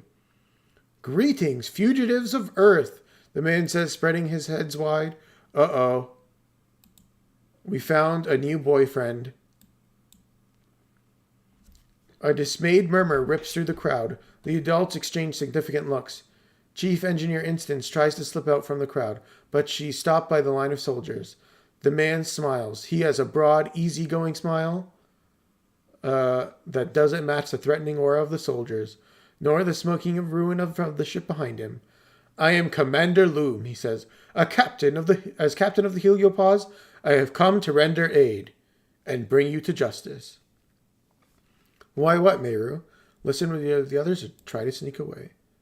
The Heliopause soldiers have the colonists surrounded and shove you gently but forcefully back to the ground. Listen with the others. Eurodot steps forward from out from the crowd. You're not the commander of the Heliopause, she says firmly. Where is the person I was speaking to? Commander Morikawa. Everyone is surprised. Yorikot has been in communication with the ship for how long? I am the captain of the Heliopause, Loom repeats stubbornly, then adds, according to the chain of command, well, we sustained significant loss of personnel when we went through the wormhole. You can't notice many of the soldiers exchanged looks this time. You wonder how many people had to die before Loom became commander. I can't change boyfriends that fast? No. He doesn't know it yet. He's my future boyfriend. Right now, Diz is my current boyfriend. But Who's your future boyfriend? Loom is. Who the fuck is Loom? Look at the screen. Oh. As the commander, I declare this colony be under our protection. As such, you are all now subject to the laws of Earth. He has a little same hair highlight thing. Yeah. And he's got the V chest pocket going and the little fuzz going on there. This is a man's man. To be quite blunt, young man, it appears you need us as much as we need you. Eurodot replies primely, what? Usadot is a lady. Why did you misgender? She's very clearly a lady. The Vermigim colony, such it is, offers our hospitality to our guests from Earth. Oh no, that's Usadot talking. Never mind. Okay. Loom opens his mouth, but Usadot cuts him off. Now, there's no need for this posturing. Whatever the purpose of your mission here, you'll soon learn that on this side of the wormhole, we're all human. Right now, we need to help each other more than we need mandates from Earth. Usadot turns to the assembled colonists. Effective immediately, I will be stepping down as governor and turning leadership to the council to Loom of the Heliopause, she says, smiling genially at him. I hope this will satisfy your craving for justice, at least while we get our feet under us. Judging from the number of guns on display, you don't think you have a choice in this. No one knows how to react. A new governor from Earth? Nearly 100 new colonists? Most of them trained soldiers? What does this mean for the colony? The crowd disperses slowly, and the council members follow Loom back into the Heliopause, presumably to talk about the future of the colony, you hope. Do they have any food? Because they just destroyed our farm. Also, why are all the people that I hate here and my boyfriend is not here? What do you think of these new people? Mars asks. I don't want to share this planet. Fuck those guys. I don't mind sharing, Cal says, because he's a bitch. We don't really have anything left to share. We were already barely hanging on. And did you even see what they did to those shields? They tore to the fields. They tore them up even worse now. The entire colony. I remember you said you hate boyfriend. No, I don't mind boyfriend. Boyfriend is cool. Like boyfriend at the very beginning of the game, he was kind of like whatever. But now he's like into his edgy emo phase, so he's not as bad. The entire colony, now twice as many of you, sets out to work on salvaging the wreckage of the Heliopause, tearing it down and comparing it with the Stratospheric's remaining engine section. Spirits are high, though these new colonists from the Heliopause aren't like the people you've ever met before with their uniforms and weapons. They're more like an invading force on a rescue. You aren't sure what this means for the colony or for your future. No, he's better now. Before he was just a whiny kid. Now he's like a whiny teenager. As the dust settles, you rebuild your colony around the new ship, the Heliopause. The new arrivals, soldiers mainly, are aloof at first. Many see you as fugitives. Together, you build new walls, living quarters, greenhouses, and a massive bunkered garrison. The Stratos engineering wing is the only remaining part of your old colony. The Heliopause brought enough rations for another 5 years. Fucking sick. We're set. As well as a rich seed bank and working hydroponics. Finally, an end to the slow starvation you felt for years. They also have more guns and explosives than you've ever seen in your life. Even the ship has guns. A full stomach and a roof over your head, and the promise of safety convinces most Stratocolonists to accept the Helios. In turn, the Helios decides that you criminals pose little threat. A grudging peace is broken between the two groups. You decide they aren't so different, really. They're even Helio children, born among the stars, just like you. After a month of hard work, you and your dad move into your new quarters, and you have your own bedroom for the first time. You place a picture of your mother on the shelves beside your bed. You step out onto your very own balcony to watch the new colony, its grounds bustling with so many strangers and strange new ideas. Mine is 100 strength, plus 5 colony defenses. No more starving status. You feel something rising in your chest that you haven't felt in some time. Hope. Excitement. What will this new day bring? You better get out there and find out. Rush outside to find out.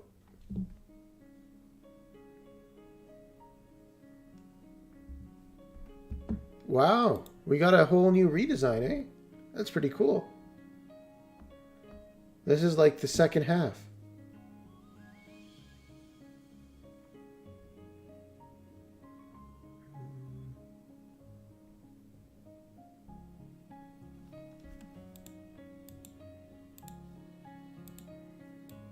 Let's see, where is boyfriend?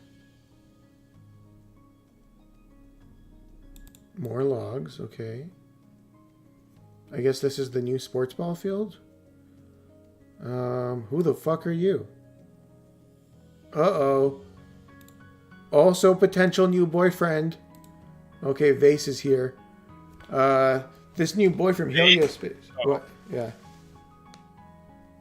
You know Vase? Yeah, yeah. I can't wait for you to meet all the new boyfriends. Oh my god. I'm so happy Mom died. This is a way better trade-off. The new boy from Heliosphere is a couple years older than you. He's very handsome, and the missing arm gives him a heroic, battle-scarred vibe. He stands tall and ready for action, even though it's a normal, boring day. The other recruits milling around the garrison give him a wide, respectful berth. He sees you staring and gives you a curt nod. My name is Vase, Lieutenant Olivacious, he says, considering you with a glint of challenge in his eyes. And you are? How do you introduce yourself? I'm a soldier like you. His expression doesn't change. Is that right? He says with an air of a boy who's hard to impress. Nice to meet you, Solinus. I hear it's been a rough couple of years for the colony. Lucky thing our Heliospace came along just in time. Don't worry, we have some of the best soldiers, the very best. We'll keep this colony safe. Are you one of the best soldiers? We train as a team, but... Then he clears his throat. Yes, I've won more than my fair share of zero-G judo matches and virtual riflery tournaments, even competing against adults. Wow, you're so cool. Oh yeah, he liked that. You act impressed and make some embarrassingly clear signals that you find him attractive. Well, he says, nodding like he understands, aren't you intriguing? Maybe we'll see more of each other in the self-defense classes, if you get what I mean. Vase is standing down in the downed heliopause, hands on his hips as he surveys the colony. Damn, he says, smirking. You all used to live like this? It's a good thing we got here when we did. Let's see, what do you want? Do you want an egg? Do you like eggs? Vase considered the egg with a sour look. I lost a friendship. You know I loathe the Xenos.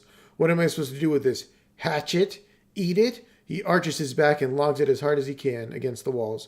It makes a spectacular splat. I learned that he does not like red Xeno eggs. Fuck you too, Vase. Here, I have something for you, okay? Do you want this log? Okay, he's not crazy about the log, but he's neutral about it. Bad friend again? Vase suggests a classic Helio test of grit, punching each other in the stomach until one of you gives up or passes out. It builds character, he says, dapping his knuckle, his bicep glistening menacingly. Did any Helio ever think of putting a piece of metal in their shirt, though? Clank! Vase punches punch reverberates through the courtyard, and he yowls and cradles his fist. He's surprised at first and angry at the pain, but when you pull the sheet of metal from under your shirt, he bursts out laughing. +2. Oh, yeah, he loves me. I win by default. Don't be such a bitch, Solinus. Take it like a soldier. Still, you didn't get punched in the stomach, so that's a win in your books. Need 80 combat. Oof. I'm not getting that for a while.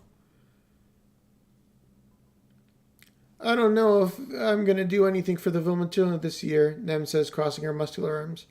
I know Khan wouldn't want me to stop just because of him, but it doesn't feel right. Tough. Boyfriend! You head out to the colony hoping to find Diz. And you do, as well as Rhett and Utopia, who have teamed up to talk to Diz about something that has him scowling deeply. It was different before the attacks, you hear Utopia say, but you're older now, and when you're on expedition, you can't get into lots of danger. You can get into a lot more danger than when you were just a kid going on a walkabout. When you're out there on my team, I'm counting on you to do as you're told, and to be where you said you were going to be. She gestures beseechingly. What am I going to do with you if something happens out there, kid? What if you disappear one day and you're hurt, and no one knows where to find you? What if... I'll be fine, Diz cuts her off. I can take care of myself, and if I can't, that's on me. That's not how it works here, Rhett says, his voice stern. You're not just putting yourself in danger out there, you're putting the whole colony in danger. I know you're a bit of a loner, son, but you have family here, all of us. We're all your family. We're going to send people out to find you, and what if they get into the same trouble you did, he continues. We're counting on you to follow directions out there, to keep everyone safe, not just yourself. What if I don't want to be found? Diz explodes, waving his arms. What if I want to be left the hell alone? Red and Utopia are stunned by Diz's outburst. Red opens his mouth to respond, but Diz talks over him. If I don't come back, just leave me out there. If this planet wants me dead, maybe I deserve it, huh?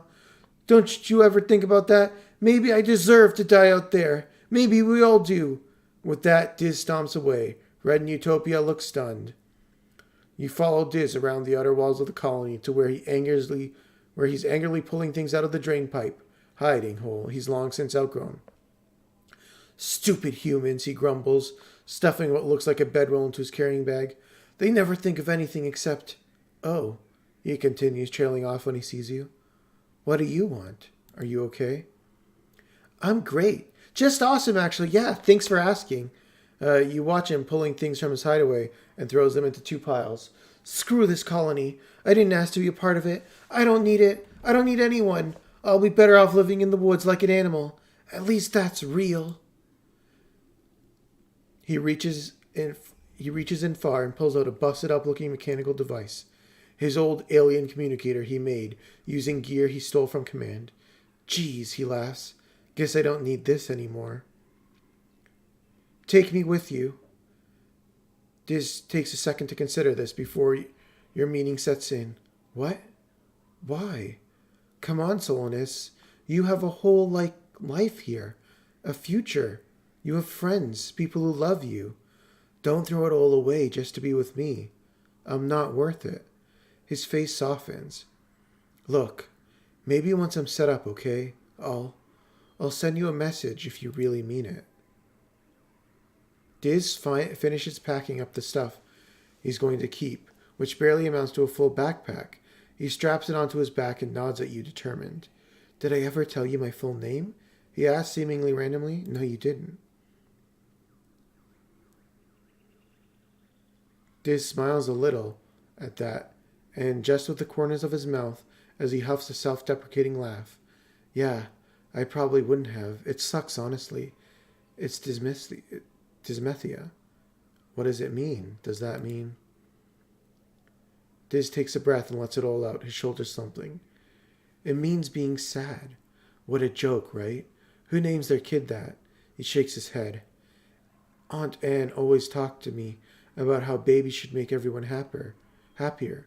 Was my mom sad before she had me and Tang? Or did having us make her sad? Was it me? Was I the reason? Whatever. No one cared about me, basically, ever. Since before I was born, my own mom didn't love me. The one person who you think could. Whatever. I'm out here. Thanks for everything, Solanus. You're the only good thing in this shithole. I'm gonna miss you. Give him a hug. You throw your arms around Diz, who grunts and pats your back awkwardly. He doesn't relax until you finally relent and let go. You watch him disappear between the fungal trees. Within minutes, he's out of sight. You're getting ready for bed later that day when you receive a colony-wide announcement through your holopalm. It reads as follows. Reminder that there are to be no unauthorized trips outside the wall. Hello? Mino? I hear you. Tree? Yeah, can you hear me? Mino? Shit. Huh, I can't hear anything. Hello? Can you hear me now? Mino? Mino? Hello?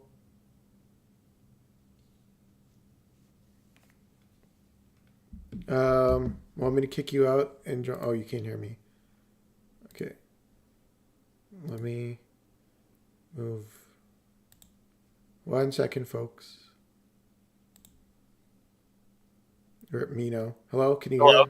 Yeah, Okay. I can. Sorry. Okay. So I didn't go out early. I pulled you out and pulled you back in. Thanks. Yeah, no problem. So boyfriend just left me. He left the whole colony. Oh yeah, I saw that part. I just couldn't hear. You just like turned off after a while. Okay. Colony notice. Reminder that there are no unauthorized trips outside the walls without prior authorization from Expeditions Command. Anyone caught in violation of this rule will be punished. This includes going for a walk. It is dangerous outside the walls and is only to be done by trained and armed personnel. Thank you. How about that? You send Diz a message. Diz messaged you back immediately with just a picture of a knife.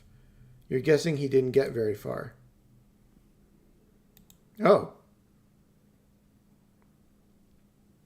Diz looks haunted, with dark circles etched deep under his eyes. Why bother, he mutters, pulling his sleeves over his hands fitfully. Are they adults now? No, we're still in our teenage years. He's 14. Wait, new look though, right? No, this is still his same look from last year. Oh. Why are we?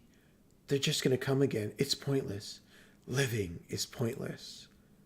Here's some roots though. Oh yeah, he liked it. Oh, wait a minute. What the fuck? Who is this? The colony's full of new people. Everywhere you look, you see a stranger. It's disorienting. After growing up in a closed spaceship, you've never expected to meet any other new humans that weren't made here on Vertumna. Oh my god. You bump straight into one of these new people while you're jogging through the colony. A real furry that you could become furry. I give him the same gift because it's the best gift. He likes it a lot. But I might not be giving him gifts anymore. You bump straight into one of these new people while you're jogging through the colony. Oof! He laughs and holds you steady, brushing the imaginary dust off of you and gives you a wide, fanged smile. Hey, it's one of the kids from the Heliopause. You think his name is Rex? Oh, he's 16. Okay, he's not too old.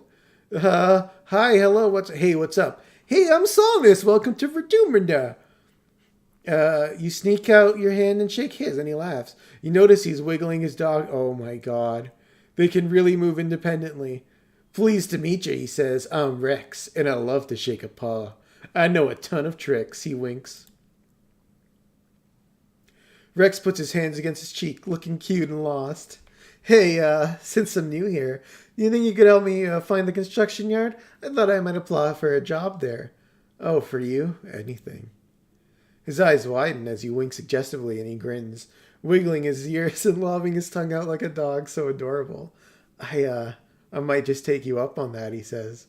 You tell him everything is a bit changed since the heliopod landed, but you think the construction yard is still in your command. He thanks you for the direction. Rex hasn't gotten used to life on the surface yet. You remember, your first year, Vertumna seemed so enormous, so full of dangers and mysteries. Well, it still does, but the shock eventually wore off. Rex still has that slightly bewildered look on his face every time he walks outside and the sunlight hits his face. It's so bright and warm. I got you a present. Oh, he's a dog, right? So he'll want a log. It's like a bone. Throw a dog a bone. Of course. How are logs like Woo! bones? What the fuck kind of logic is that? Rex howled with happiness as he takes the mushroom from you. You remembered my birthday and you brought me the perfect stick for my collection? I fucking knew it. +4. Holy shit. Okay. So I gave him the gift on his birthday, so it doubled up on bonus. His augment is dog ears. Oh my god. Yeah, I knew he would like the stick. Of course. He's a dog. Okay, let's give him a hug.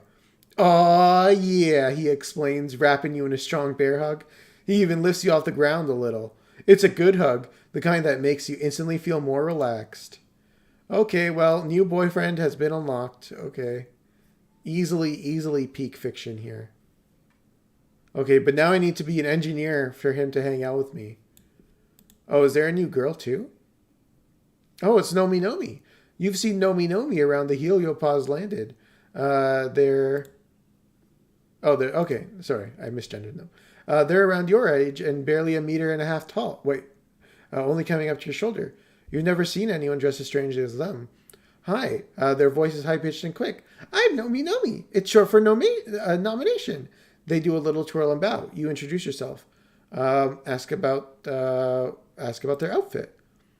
Oh, this old thing? I designed it myself. A Nomi Nomi original, based on the outfit Lavandula Starlifter wears in the 3rd season of Turbo Girl Hyperdret Transform. Oh, great, they're a weeb too. Yeah, when she has to work undercover as the lead singer of an idol group. Oh my god! Oh my god! They sticked out their leg. Only I changed the bottom part, and of course, I have to wear my gaming gauntlets. I call them gaming gauntlets, but they're really Enviro suit gloves that I modded so I could play holo games through them. Do you like games? My faves are Laser Fable and Dig Digger Dog. Laser Fable is so much more fun now that you can play outside with room to run around. What kind of holo games do Strato kids like? Nomi Nomi stops to catch her breath, winded after the extended outburst. Challenge them to a game of Laser Fable. You're on! Nomi Nomi helps you install it on your holo palm and explains the rules. Laser Fable is an AR game where you bounce hologram lasers off of real objects nearby. It's speed-based, so you're running around and bumping into each other, and there are extended house rules about when it's legal to block each other's lasers. Combat challenge. Go 65? What the fuck? This is horseshit. Boom, boom, boom. Next round. This will go in the first slot. Then 6, and then 6, and then spying on a friend. 30. +6 if the one to the left is a brain. That's a brain. +6. Then I'll do the 5. Then I'll do the old lady, and then I'll do the gems. Yeah, super goal. +2 combat. Right on, brother! Nomi gives you a high five with a couple quick flicks of their gauntlet, giving you a kudos for winning. They explain how they always played Laser Fable with the kids from Heliosphere. Except they mostly don't want to play anymore. They say they're too old for it now. They want to be soldiers for now. Except Rex, he's still cool. Yeah, Rex is cool. Okay, so now I have to become a huge nerd so that I can fuck Rex. Okay, so let's see. Where's the nerd chamber? Study engineering. Yeah. 1 engineering? This is bullshit. What the fuck? Why? Why only 1? To further your engineering knowledge, you're taking a mini-class of Chief Engineer Instance on the construction and maintenance of your hollow palm. These devices are engineered biosmooths, crystals, embedded in your palm when you start school. They use heat and electric current of the human body to power themselves, to talk to each other, and connect to the HoloNet. Congruence is massive repository of information. You can barely remember life before yours. Holopalms were commonplace by the time the Vertumna group first formed on Earth, and the square bismuth is grown in the lab. So the physical device isn't hard to maintain. The difficulty is in the display and touch interface. Instance opens her holopalm, displaying a visible projected screen floating above her palm. As chief engineer, she also has one of the fancier versions that combines with a pair of eyeglasses to superimpose a projection, right onto what she sees. The interface relies on plasma voxel generators, which require extremely small components that are impossible to nanoprint. The material will have to be mined from Vertuma itself. Tang raises her hand. Is it possible to hack these devices, she asks. If the biological/electronic interface is so thin, is it possible to hack the human body? In a way, we've already begun to hack the human body, Instance replies. What do you call gene tech? Everything the body does and is capable of depends on 4 nucleobases in different configurations. It's no different than congruence. Human and artificial intelligence are both built from a limited code and are transformed into more by building. Your genetic enhancements, super hearing and sight, temperature regulation, increased resistance to fear, disease, fatigue, all present in the human genome and unlocked by the power of science. Try to download your own... Oh, I'm not engineering enough for that. The class splits into working groups to explore installed modules onto your holopalms. You and Tangent are in a group together. She begins installing a mod that will let you scan inorganic material and get a reading of their chemical components. What do? Just try to learn from her. +2 engineering, +1 from the absorbent brain perk. You don't feel comfortable modding your own holopalm yet, so you just sit and watch Tang as she upgrades hers. She's hesitant at first, but relaxes after she realizes that you're not there to judge her. You learn a lot from her. She can be nice so long as you don't ask too many dumb questions and you're doing something she likes. Study engineering. Card becomes 3, so 5, 5, 2, 4, and 4. Go. +4 engineering. Holy shit. +3 from Wand Challenge, Vricky Gear, and Absorbent Brain Perk? That's crazy.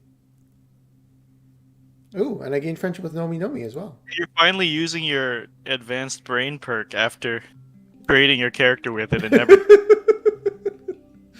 Well, I didn't realize that my first boyfriend wouldn't want brains, so I had to adjust.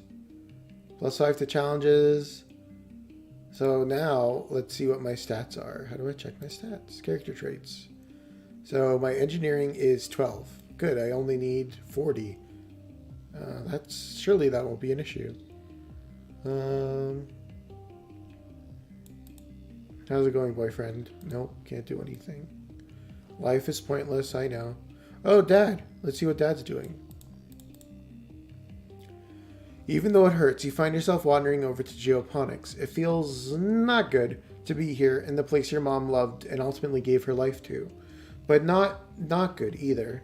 It feels like when you have a bruise and you can't stop yourself from pushing on because the pain reminds you that the injury is real. Like your mom dying is this huge invisible wound, and poking at it forces you to feel something instead of just being numb. Your dad is taking time off work. Your parents work doubled and triple shifts during the growing season this year.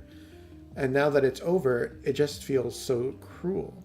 When people work hard, they should be able to look back on what they did and feel proud. Instead, there's just this huge gap where your mom should be. You find your dad sitting in your mom's personal garden. It's miraculously starting to grow again, despite being trampled flat during the attack and neglected during the famine before that. Still, various Vertuman flowers are starting to sprout, as well hardier earth ones like dandelions. Your dad looks up and musters a smile. He pats the bench beside him. Talk to him. You false start a few times. It's almost impossible to think of something to say when there's this magnitude of grief between you.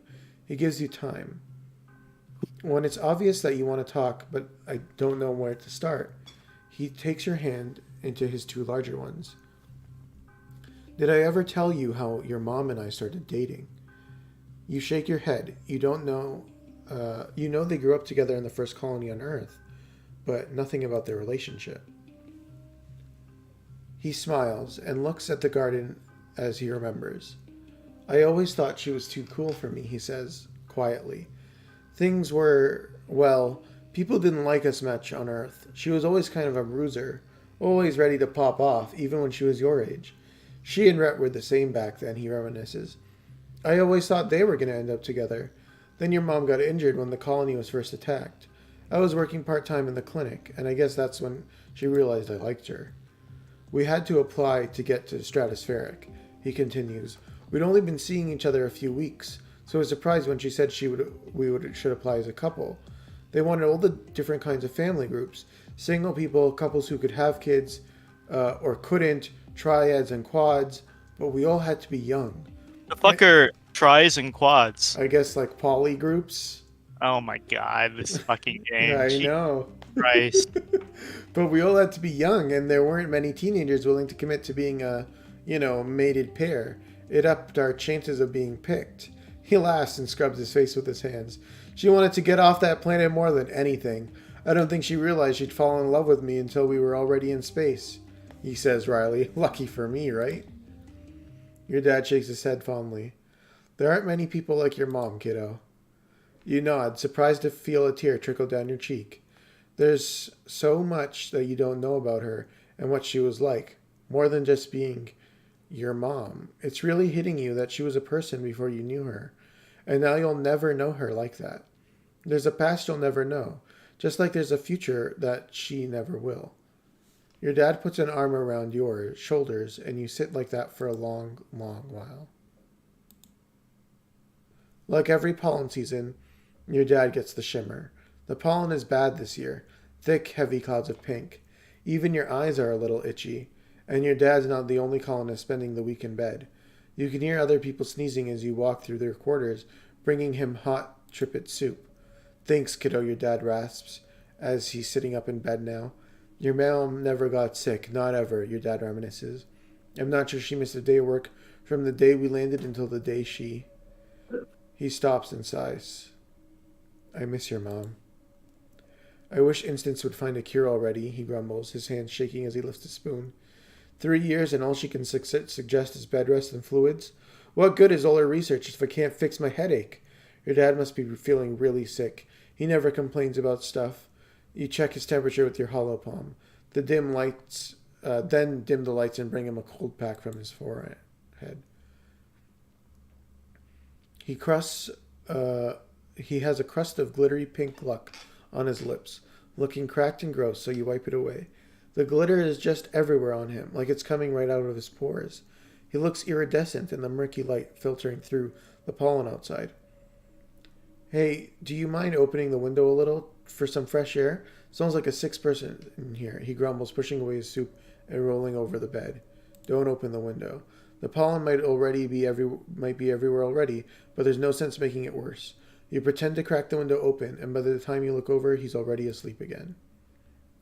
The worst of the pollen fog subsides in a few days, and your dad starts to look a little better. He gets back to work, which is good, because there's a lot to do in order to rebuild the colony and get the Heliopods hydroponics up and running. You're still sweeping glitter dust out of your quarters weeks later. That stuff gets everywhere.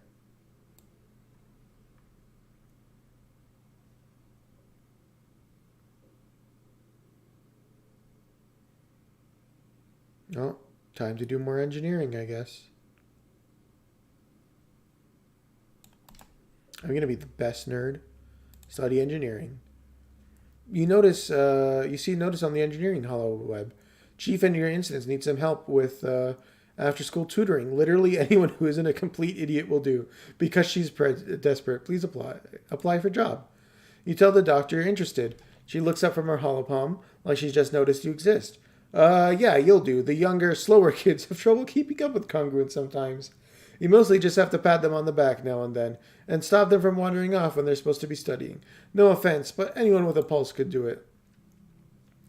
You wait for further instruction. Instant sighs, shooing you away dismissingly. You know where the classrooms are. Just come get me when you're not doing whatever nonsense teenagers do. Get to work. Study engineering.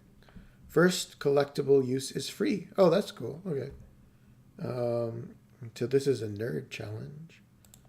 So let's do this, and then a 5, and then a 5, and then a 4, and then a 4, and then a collectible use is free. Does that mean it won't consume it?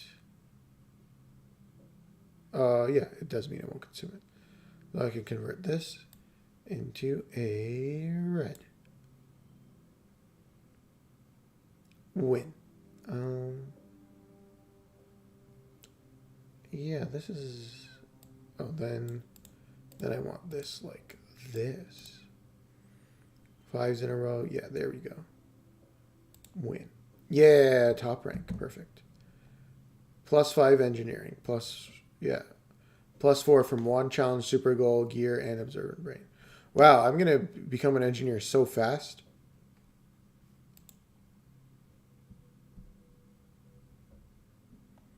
Late pollen.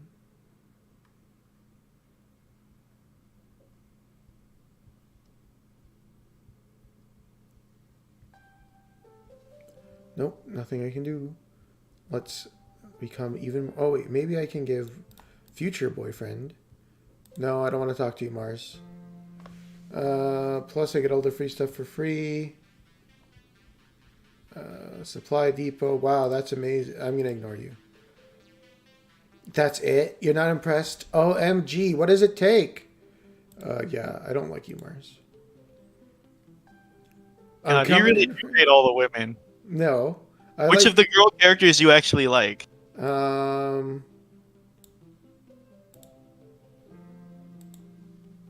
There's only 3. Why is it taking you so long to pick one? Who are they? Okay, so there's Diz's sister. She's not bad. Okay. There's Mars. Oh, and then there's Cal, or whatever her name is. Nem. Yeah, Nem. Uh... Cow, Jesus. Was Cal her brother? No, No. that was Cam, right? Yeah. Yeah. You and Nem watch a unit of Heligo soldiers go by with Vase in the lead. Did you see that guy? He's kind of hot, right? Move the fuck off, bitch. She is mine. Yellow flower. Thanks, I guess. Okay, she didn't like the flower very much. No food, no weapons. I challenge you. I'm not combat enough for that. What is my combat, 70? I'm able to do it soonish then. What's this? The garrison. Lookout duty. Defense training. Okay, so that's... So once I become a master engineer, that's what I'll focus on. Combat.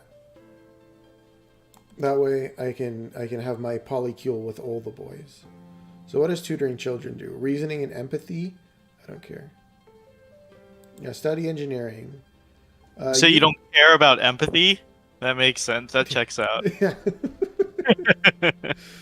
Listen, I just wanna hang out with all the boys, okay? And none of the boys care about empathy, so I don't need to get it. Oh my god. You and Nomi are doing an independent study after hours when you stand up from the beanbag chair and do a little victory dance. Yes, they shout. It worked. Look, Solonins. They throw something onto your holo screen. The intro of the game QQ Bishoin Kyusetsu comes up on screen. Incongruence's full holo projectors decorate the walls with a blue sky and rolling green hills.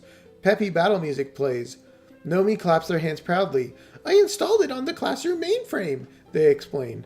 It's so much faster. There's no latency at all. Suddenly, the lights go out. Nomi screeches and hangs onto you in the dark. The lights flicker back on. Back on only for a few seconds at a time before going dark again. The temperature drops. The holo projectors no longer display the lush meadows, but instead a ramshackle wooden cabin with various horrible implements hanging on the wall.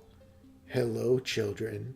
Oh no! I must have installed it into Congruence's memory. She's been affected by the game's code. Congruence's holo projection appears in the middle of the room. She's facing away from you when she slowly turns around. You're horrified to see that her face is smeared away and featureless. Do you want to play? Fuck yeah, I do. Uh-oh. An unnatural growling noise fills the room. Nomi squeaks and hides behind you, but it doesn't matter. The noise is everywhere surrounding you. Congruence's holo projected form flickers and becomes a shaggy manticore with glowing eyes, and then it's gone. A howl echoes off the walls. The hunt is on. You and Nomi fight your way through Congruence's holo-projected nightmare, encountering beasts the likes of which you've only seen from books. They stalk you through the misty forests and trap you in the dank-looking cellars. They scream and moan and cry and howl. You've never been so scared from a holo game. It feels so real. I didn't make this, Nomi says, their chest heaving. as they look around for the next feature. This is the game I installed. Oh. I can't do either of these because I'm too stupid. And I'm not persuasive enough. Congruence, the manticore reappears in its ghoulish appearance. Is this what you wanted? No! Solonance, what do we do? Ask the engineer for help.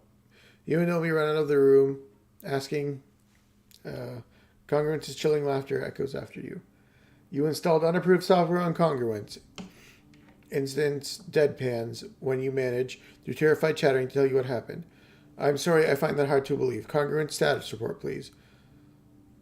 Congruence appears on the hall screen looking extremely normal. Systems are 100% okay, Chief. I see the children have found you. Good instincts, children. Don't worry, Nomination, she continues. It is impossible to manipulate my base programming by installing silly games. I was simply playing a trick on you, so that you will remember to ask before you attempt such things in the future. Get to work. Damn, what an asshole. So it'll always become blue? Ugh, that's annoying. 4, 4, 4, 4, 4.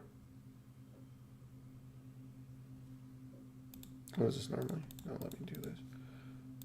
No. 4, 4, 4, 4, 4. 34. So I get my straight bonus and my, max score. Perfect. So +5 to engineering again. I am burning through engineering. Late pollen into early dust.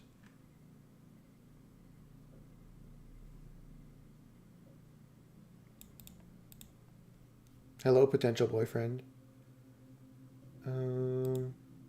Okay, so you didn't like the egg. Do you want the crystal? Do you like crystals? He doesn't like crystals. Okay. God, he is so hard. How about you, doggy? I got you a present. You want another bone? Here's your bone. Nothing the dog likes more than a stick, right? Thank you, doggo. Where's boyfriend? Boyfriend? Ooh, an egg.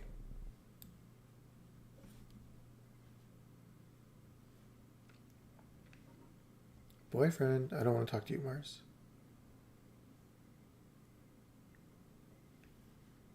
Is boyfriend gone?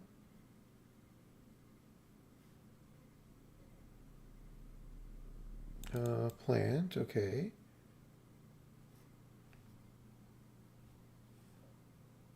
This is so weird. Where is he?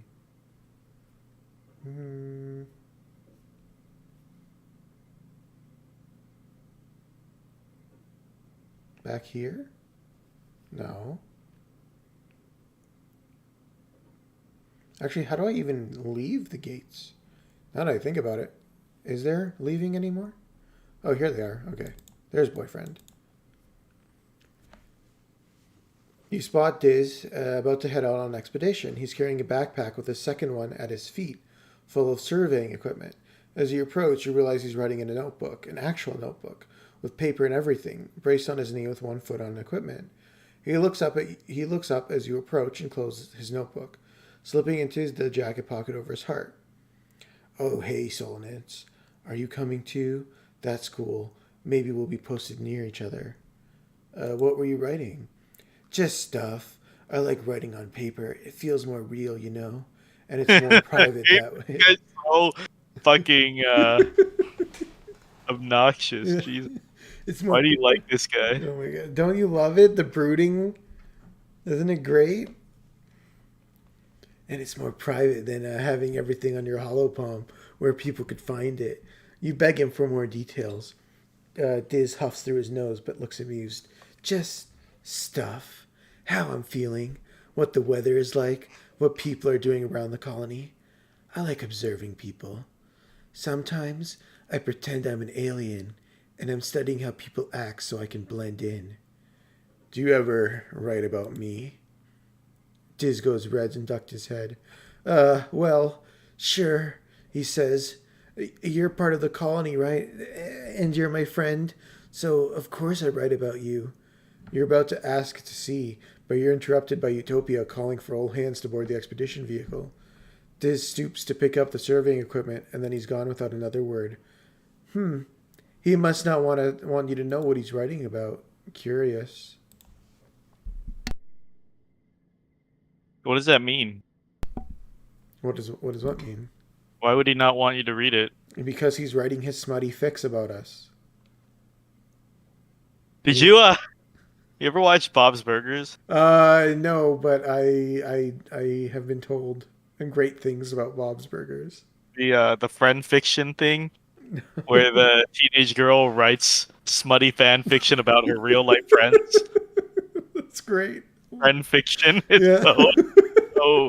so grody. So yeah, I think me and Diz have some friend fiction about each other.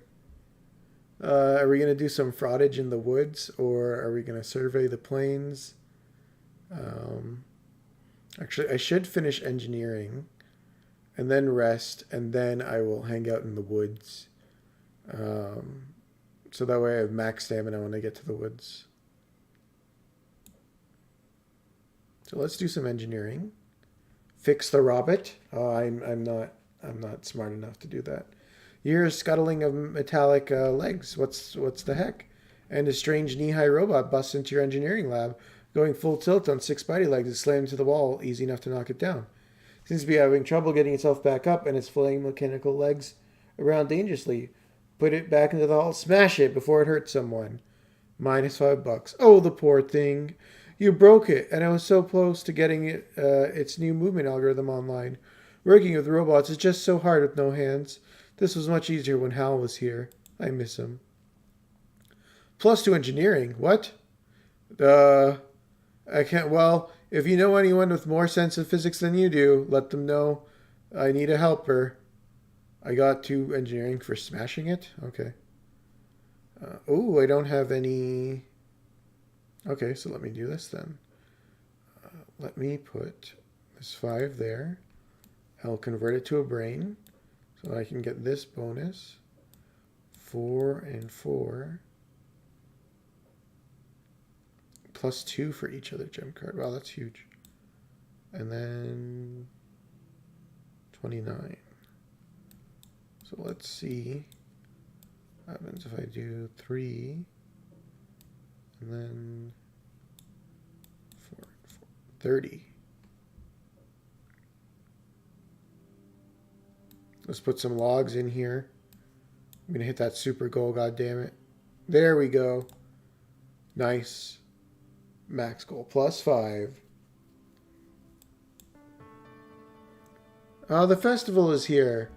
Despite some lingering rivalry between the two factions, the festival is a chance for them to come together. At least that's what the adults say. Governor Loom takes the stage to address the colony. You can't help but notice the crowd has segregated itself. Rex shoots you a wave from the side, and Noe makes a silly face. Vase is surrounded by other young soldiers, all looking sharp in their uniforms.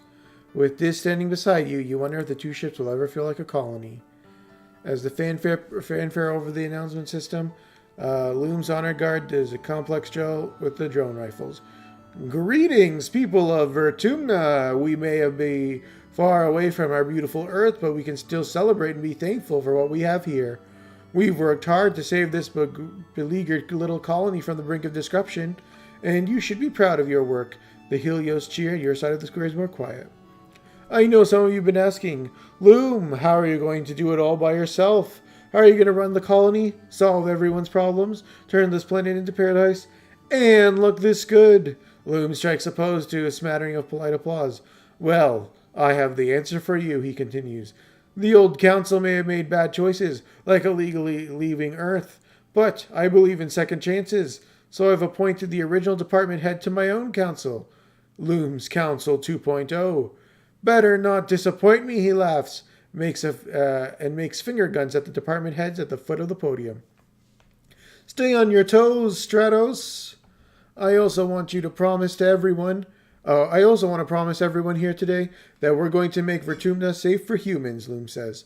The next time those bastard Xenos attack, we're going to blow them to so many little pieces there won't be enough left to wipe off our boots.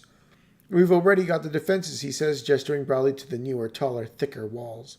And we're building homes for everyone, homes where people can raise children again, knowing that our military men and women are keeping us safe. Big cheers from both sides this time.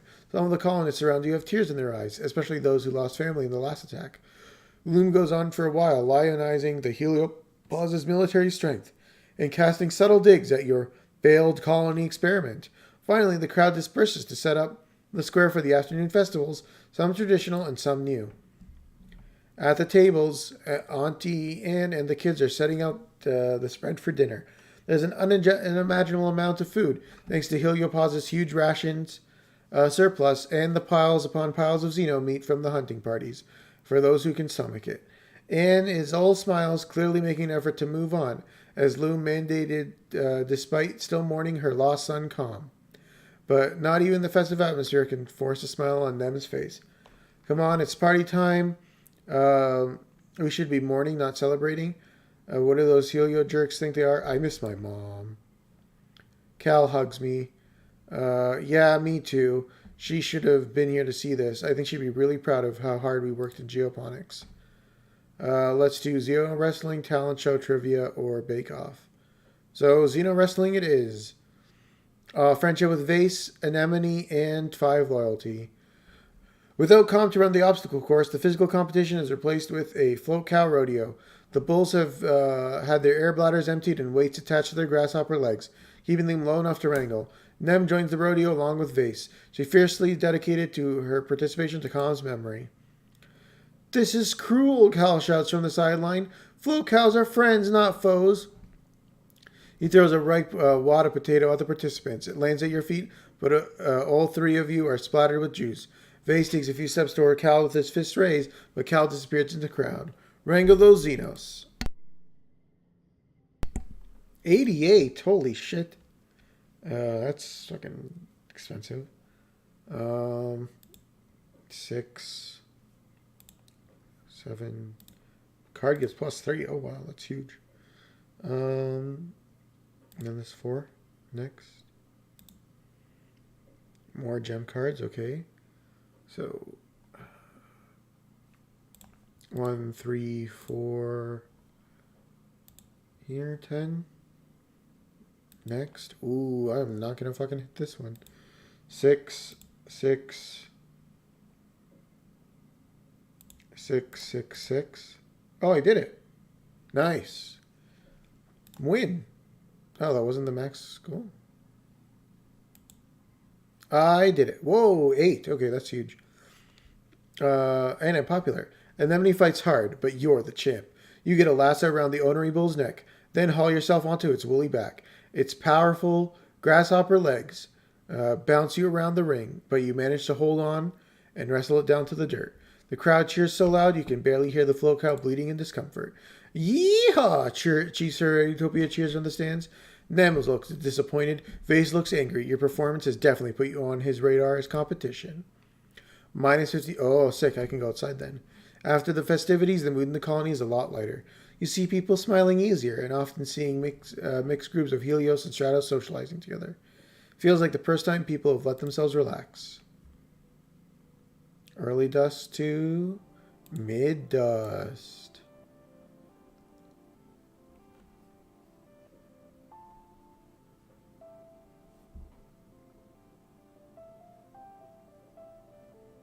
No one to talk to. No, Dad has something to say. Okay, let's talk to Dad. Anything important, Dad? You overhear your dad talking to one of the other cultivators. He seems to be upset about something to do with the new governor and the people from the Heliopause. When the other one leaves, you have a chance to ask some of the burning questions you had. Who are those new people? Your dad looks startled and tries to muster a friendly smile. You overheard us, eh, kiddo? Listen, Solanus. He hesitates and looks around nervously as if you're being watched. Is this knockoff Majima? No. I don't think there's anyone quite like Majima in this game, Alfie. Yeah, Majima is, well, maybe like Zero Majima. Even then, Yeah, I wouldn't really say he's way too much of like a softie to be a Majima. Yeah, you're just gonna have to trust us adults on this one. I don't know. This is Space Camarocho, actually, Alfie. Yeah, you're just gonna. There are things too young. I am not too young.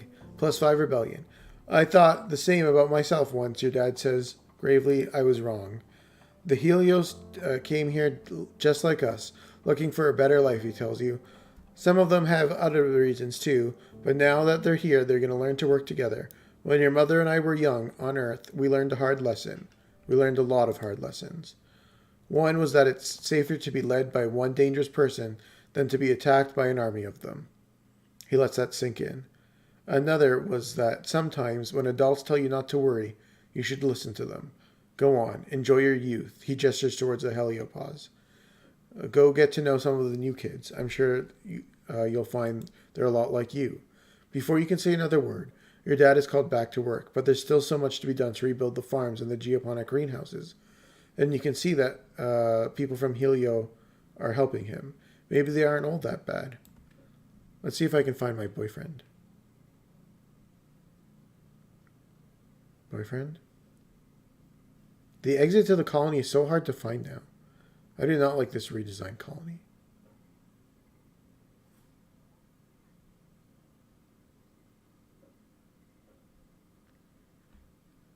Where are you, boyfriend?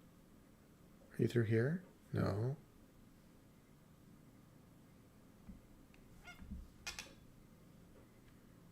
That's okay. That's the combat tower. Here we go. Okay. Boyfriend. Does this interest you? No, I don't want to give you more shit. Done. Okay. So let's explore the plains. And this will be the last thing we do for this stream. So when you report... Oh, Nomi's here. Oh, you two already know each other. That makes things easier. Solonus, I'd like you to keep an eye on Nomi while you're out there. I'm going to assign you to the same region for the next while. Just make sure you don't wander into a nest. Yay, hooray! Nomi cheers and gives you a high five. Oops.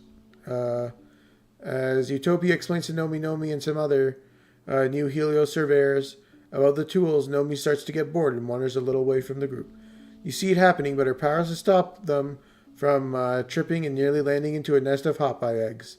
They're just about to crash into delicate spun glass cocoon when Utopia materializes as if out of nowhere and scuffs them by the back of their collar. Nomi, pay attention.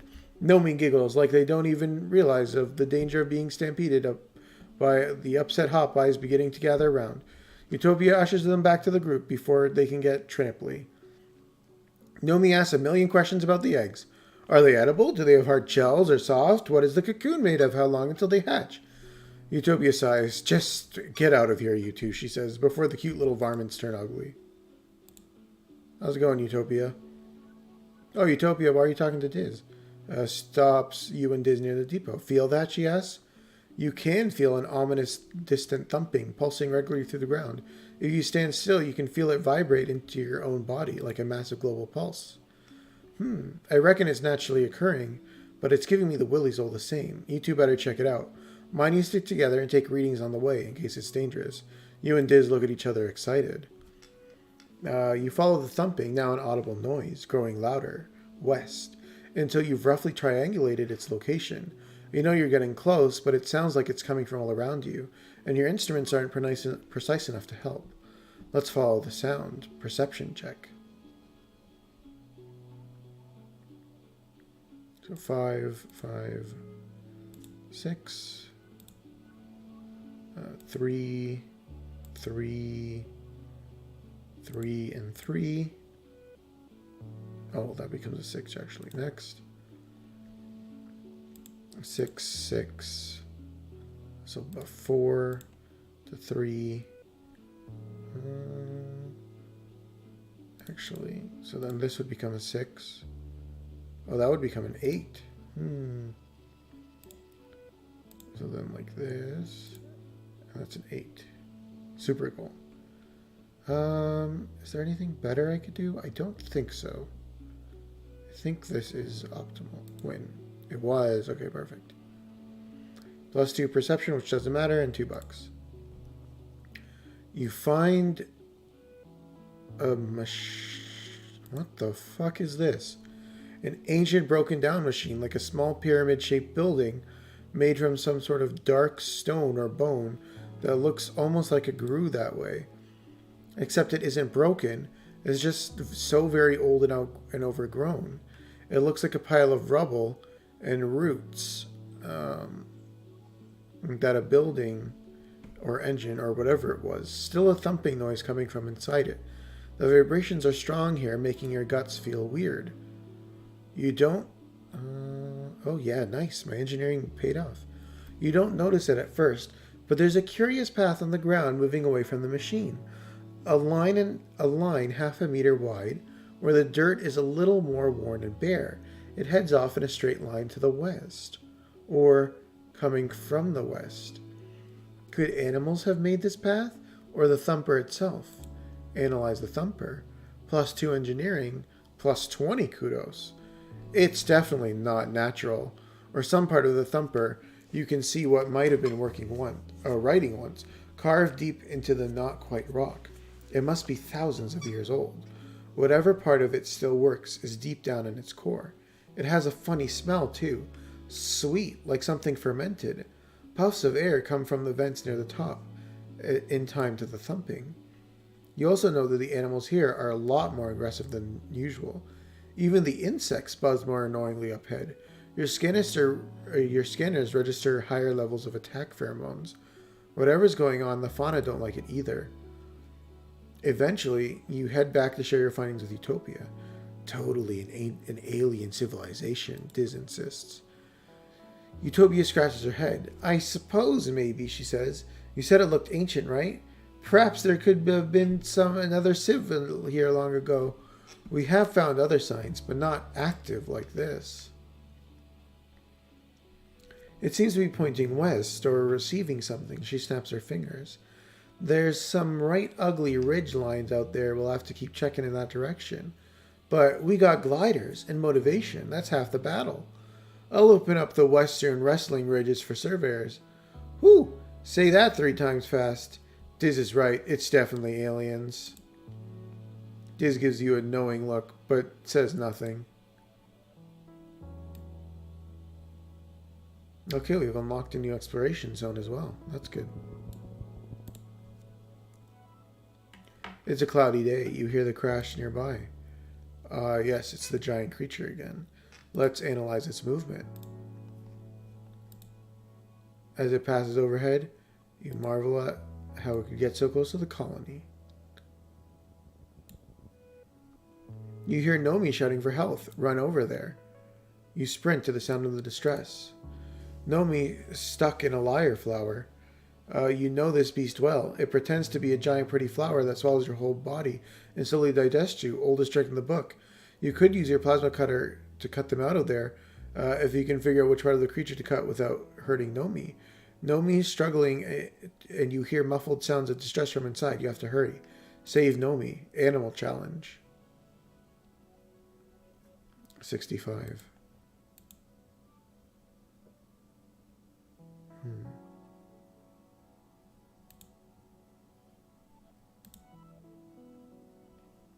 So I could do this. Oh, I see. So the blue. That's annoying. 4, 3. Well, 5, 4, 3. Right, it's not 5 anymore. So this is 5, 4, 3. And this will become a 7. Next round. So 6. Buff this one. And then. Is that best? I don't think so. Let's get this buff off. This.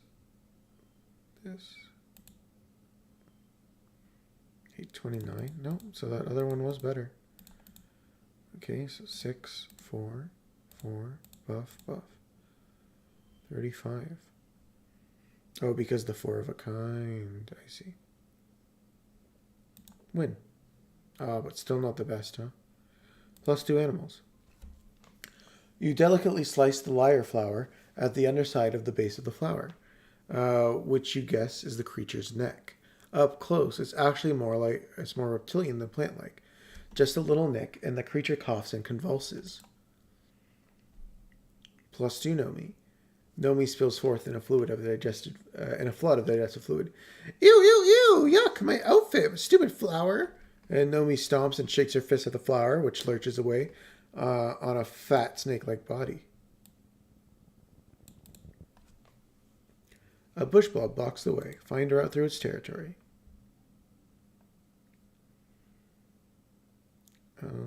7, 6, 5. Right, it's Omni. 4. Next round. 9, 6, 5, 10. Oh. Then I'm going to do this. Next round.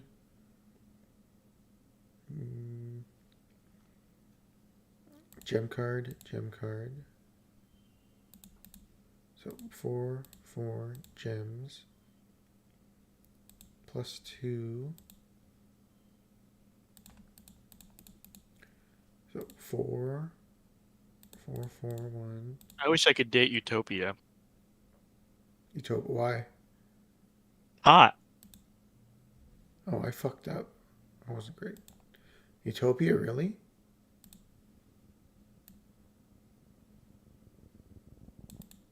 I didn't think she'd be your type. Carefully move it She's over. the only grown woman in the. Yeah, exactly.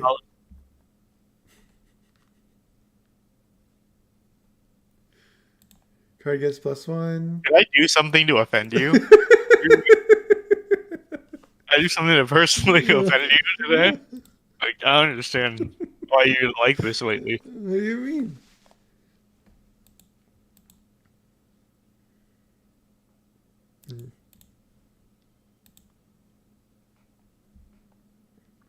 +4 if this is the only brain card. +2 during challenges. 9. That'll go down in value. I'm just gonna do it. After cautiously walking around. What about mom? Mom? Yeah. Gross. Why? He's your mom. No, I thought you said you. I thought you meant you as in Mina, not you as in Solonis.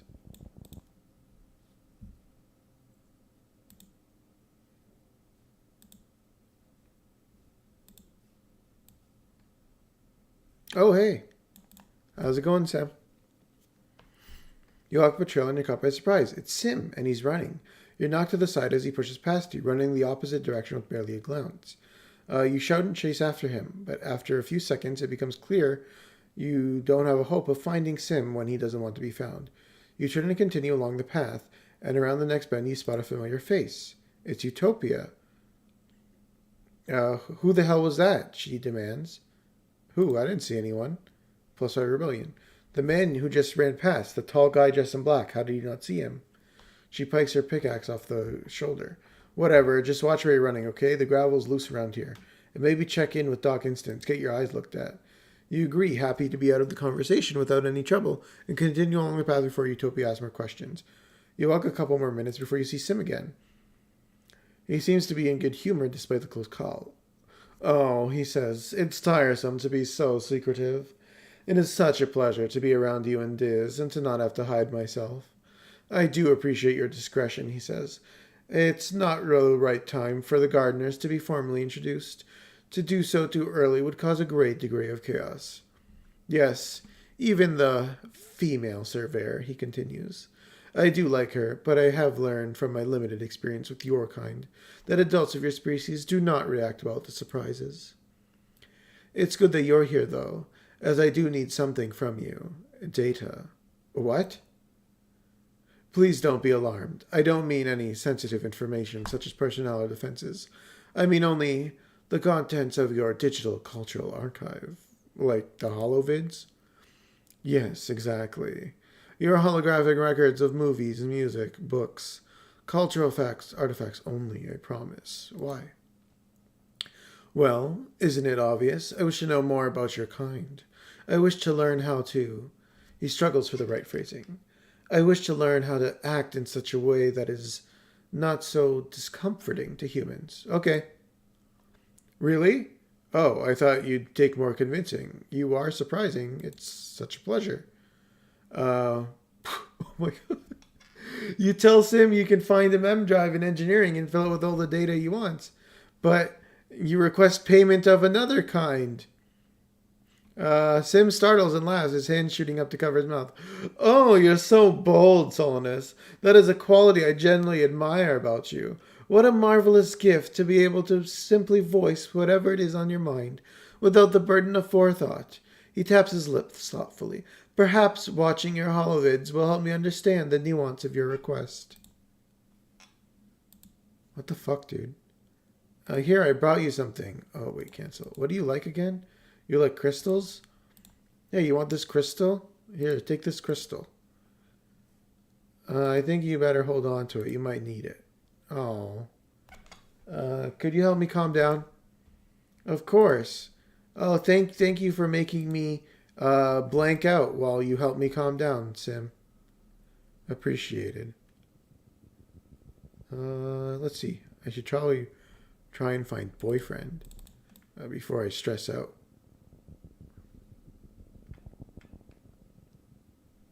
Are you here, boyfriend? Crystal. More crystal.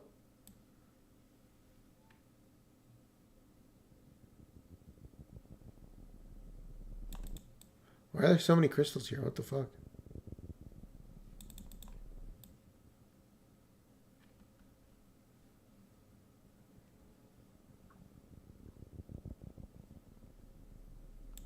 Plant.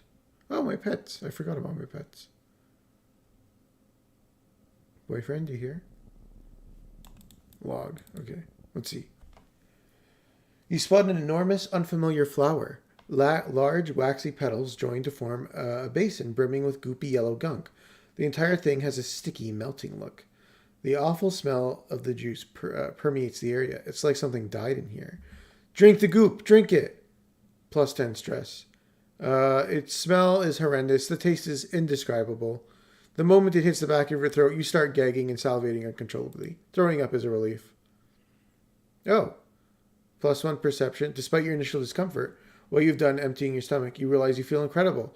Like you've been totally cleansed. Inside and out. You feel invigorated. All your noise attracts a nearby bush blub, though. It comes screaming out of the bush, growling and crackling at you. Defend yourself. 9 plus 2. Oh, let's see. So that's an 11 now. And 4 there. Okay, so basically done. 3. What's this? Cards get plus 1. I see. No gem cards. There's all my gem cards, huh? Fucking shit game. 7, 6, 5, 3, 0. Win. I did it. Plus 2 animals. The funny creature rears up its head and stomps the ground, but realizing your body language, it walks away. Keep exploring.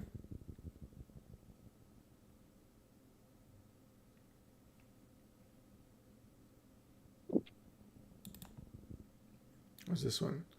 Drink the water, identify the water. Need animals? Identify the water.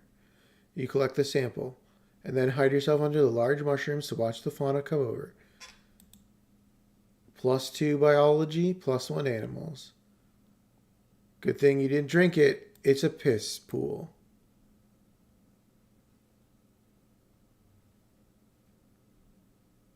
Oh, my animals is almost capped. That's good. What's this? It's a herd of herding sunbiters, your creatures. What does that mean? That you personally discovered and got to name. Study them. Perception challenge. 6, 5. Oh. So that would become red. 6, 5, 5, I guess. Next round.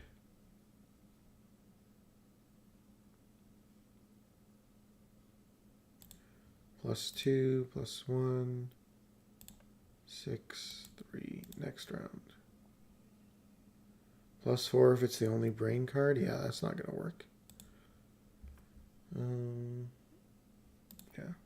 3, 3. This will become a red. 3, 1. Win. +2 perception. You've seen this herd a few times traveling through this stretch of wilderness all day. They bask in the sun on the top of a plateau. Now that the evening is coming, they're coming down to forage. They'd like to hang out in big groups and mostly lie around all day. Sounds like the life. Submit the data. +1 animals, +$10. Nice.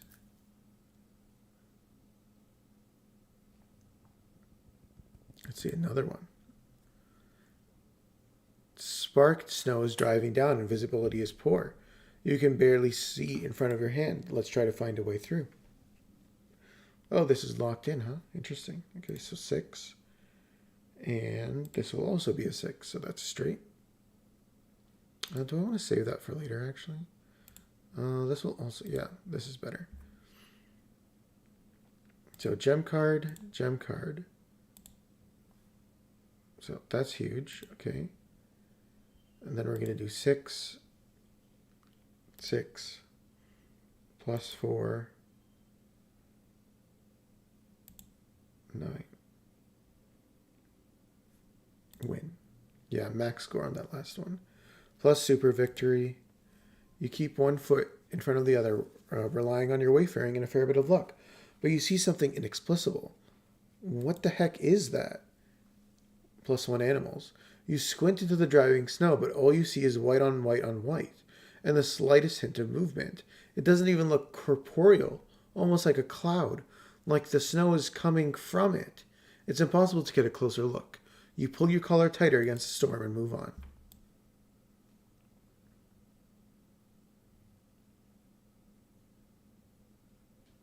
Let's see, any more events? Okay, here we go. One of your jobs as a surveyor is to document the flora. You see a skittish one of really long insects. You've got a camera built into your holopalm. Let's try and get closer. So brain, this will become red. 6. Good. Brain, 5. I don't have another 5.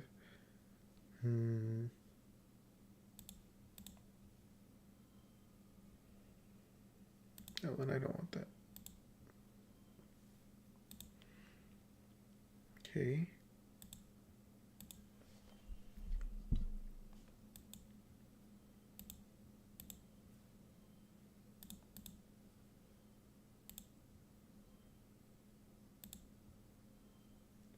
Super goal. +2 animals. You cautiously cried out beside the animals. +1 perception. +5 stress. It bit me. That bitch. Although my animal's about to cap. Bravely approach the water. Or wait and observe. Wait and observe. I gained a perception. Got it. I should go home soon.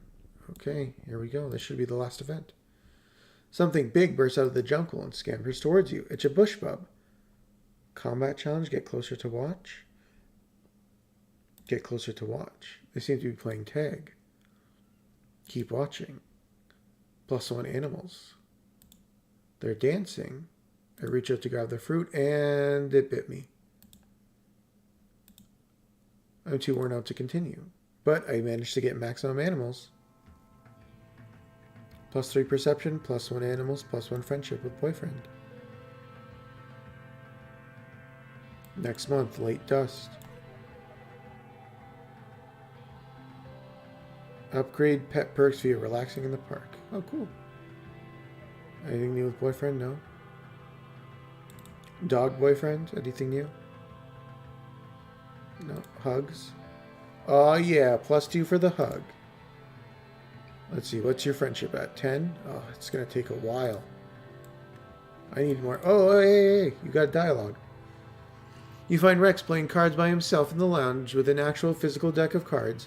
He looks up at you as you approach and visibly brightens when he sees you sitting up straight with his dog ears on alert. Hey, Solanus, how's it hanging? You want to play a game? Sure, what kind of game? It's called Bottoms Up. We play a card from our hand we think is lower than the one on the other one's playing, and the person with the lowest card. Yeah. Jesus Christ. I know, they're not very subtle. If you win, you get the number of points that are on the card.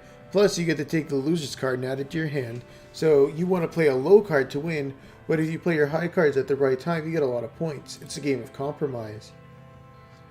I used to play it all the time back on Helios, but now everyone's here, and, you know, realizing their big dreams of becoming heroes and saving humanity, Rex says, rolling his eyes with a good-natured grin. Soldiers love to gamble, you know. That thing you use here, kudos, we can bet some kudos on it. Or maybe we can make things more interesting. What do you mean, more interesting? Well, have you ever kissed anyone before? No, not yet. Really? Wow, but you're so handsome and cool. He puts his hand on you and leans in, looking at you with a sincere expression.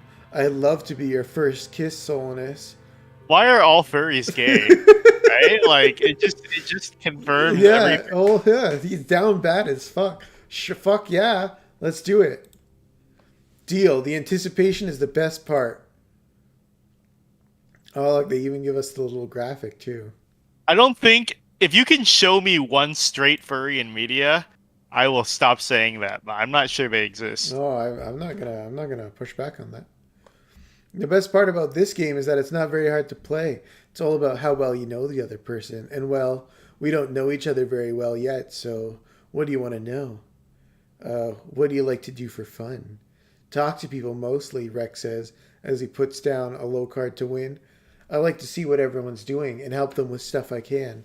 I just really like being around other people. I like doing whatever they're doing. Oh, and cuddling, of course. I love cuddling and running and chasing stuff. He rubs the soft inner part of his ear and smiles sheepishly. Have you made any friends here? Oh, yeah, of course. All the adults are so much nicer than the ones I grew up with. Like, they care about so much about how and why they do stuff. I love being around them. And the teens? Like, whoa, you guys are all so cool. Anemone and Tang are so passionate. Cal's a solid sweetheart. And Mars is like a galactic level hottie. Wow. Okay. Oh, and that Diz guy seems interesting too. What are your plans for the future? Oh, wow. Big question. I don't know. I think if I stayed on Heliopause, I'd probably have ended up being a soldier like everyone else. But planet side, he smiles as he puts down a high card. I could do anything. I always like making things with my hands, and I like to make people happy. Maybe I can do something with that. Enough talking. Let's play the game. Check Rex Hotels. Oh, I'm not empathetic enough. You play out the rest of your cards, staying fairly even in points until Rex is left with one card. You have only two. You're trailing, but not by much. If you play your low card for an easy win, you'll get enough points to make it a draw. If you gamble on the slightly higher card, you might lose entirely, but you could win. What do you do? Well, if I tie with him, then no one wins and we don't kiss. But if I lose, then he wins and we still kiss. So, high card. You put down the higher of your two cards. Rex shouts, "Are you for real?" That was a real risky play. You're lucky I only have a high card left. He turns over a card and it's even higher than yours. You win the game by a comfortable margin. Rex tidies the cards, biting his lip with one fang as he darts you a coy look. So you want to cash in that bet, winner? Yep. Rex giggles, leans in, cupping her cheeks. Hey, I gotta be right back. Can you pull me in like 5 minutes again? I'm about to end the stream, actually. Well, do it. Pull me back in 3 minutes. Okay, I will. All right, bye. Rex giggles and leans in, cupping her cheeks and placing a soft, thoughtful kiss on your lips. It doesn't last long, but you can tell he's a great kisser. He smiles warmly and pulls away. Thanks for playing with me, Solanus, he mutters. Maybe we could do it again sometime. Aw, yeah, best boy. Coming in for another hug. Again, he laughs. Didn't gain any hearts that time. Hey, it's Nomi Nomi. How's it going, Nomi Nomi? You find Nomi Nomi in the lounge, flanked by 2 holoscopes and doodling in a sketchpad with real paper. On one holoscreen is an animated kids show, while the other is a wall of text that'll look like it might be a translation guide of some kind. Nomi's attention moves between the 3 easily. When they see you, they jump and quickly close the holokey, setting up straight and clutching their sketchbooks. Chest. Oh, hi, Solanus. Oh,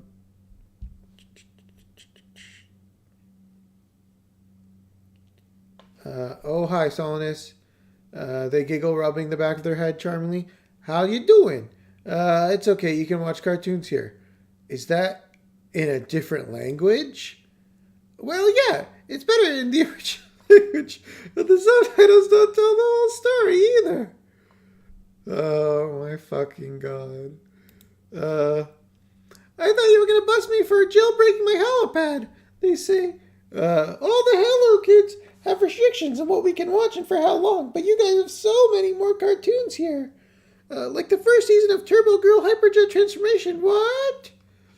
I love Turbo Girl Hyperjet Transformation.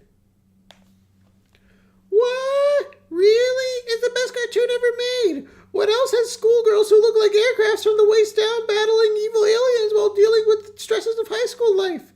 You have to agree, you were pretty fond of the arc in the 3rd season when Kami and Otoko disagreed about whether Haruka could truly be considered a hyperjet if she was part helicopter.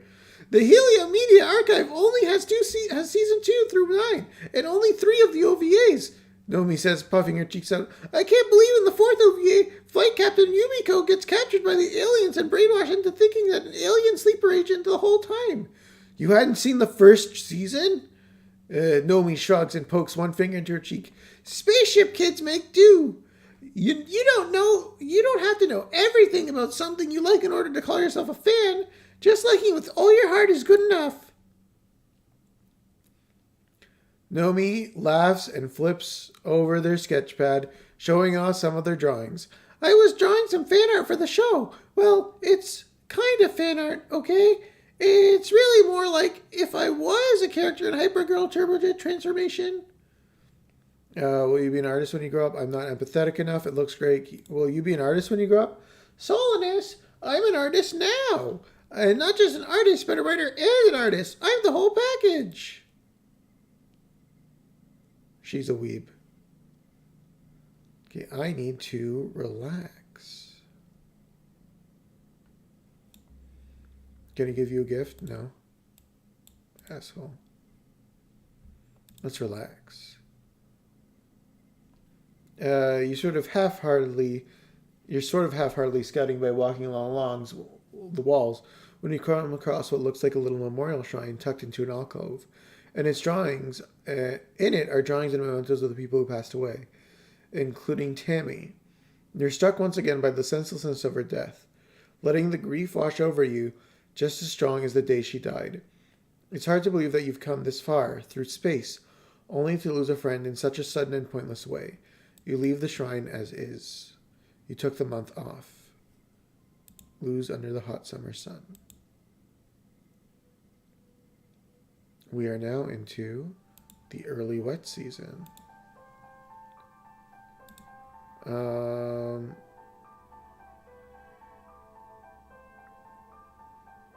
you want this flower? You might have thought that was pretty Solanus, but everything on this planet is potentially deadly trapped. Don't let your plant down.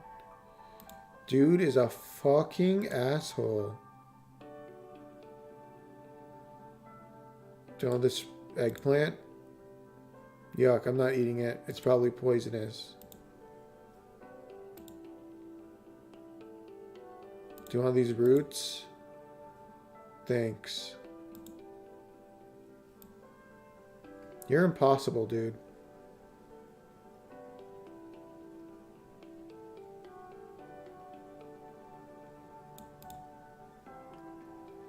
I got you a present. It's another stick. Nothing a dog likes me more than a stick. Want a hug? Oh, yeah. More hugs.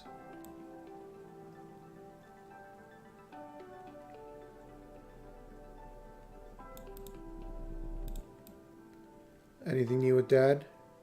Nope. Neither Dad nor Cal.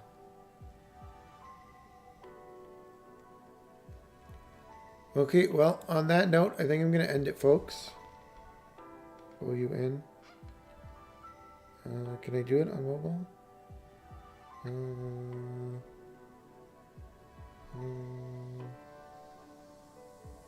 Move to. Okay, I think you're in now.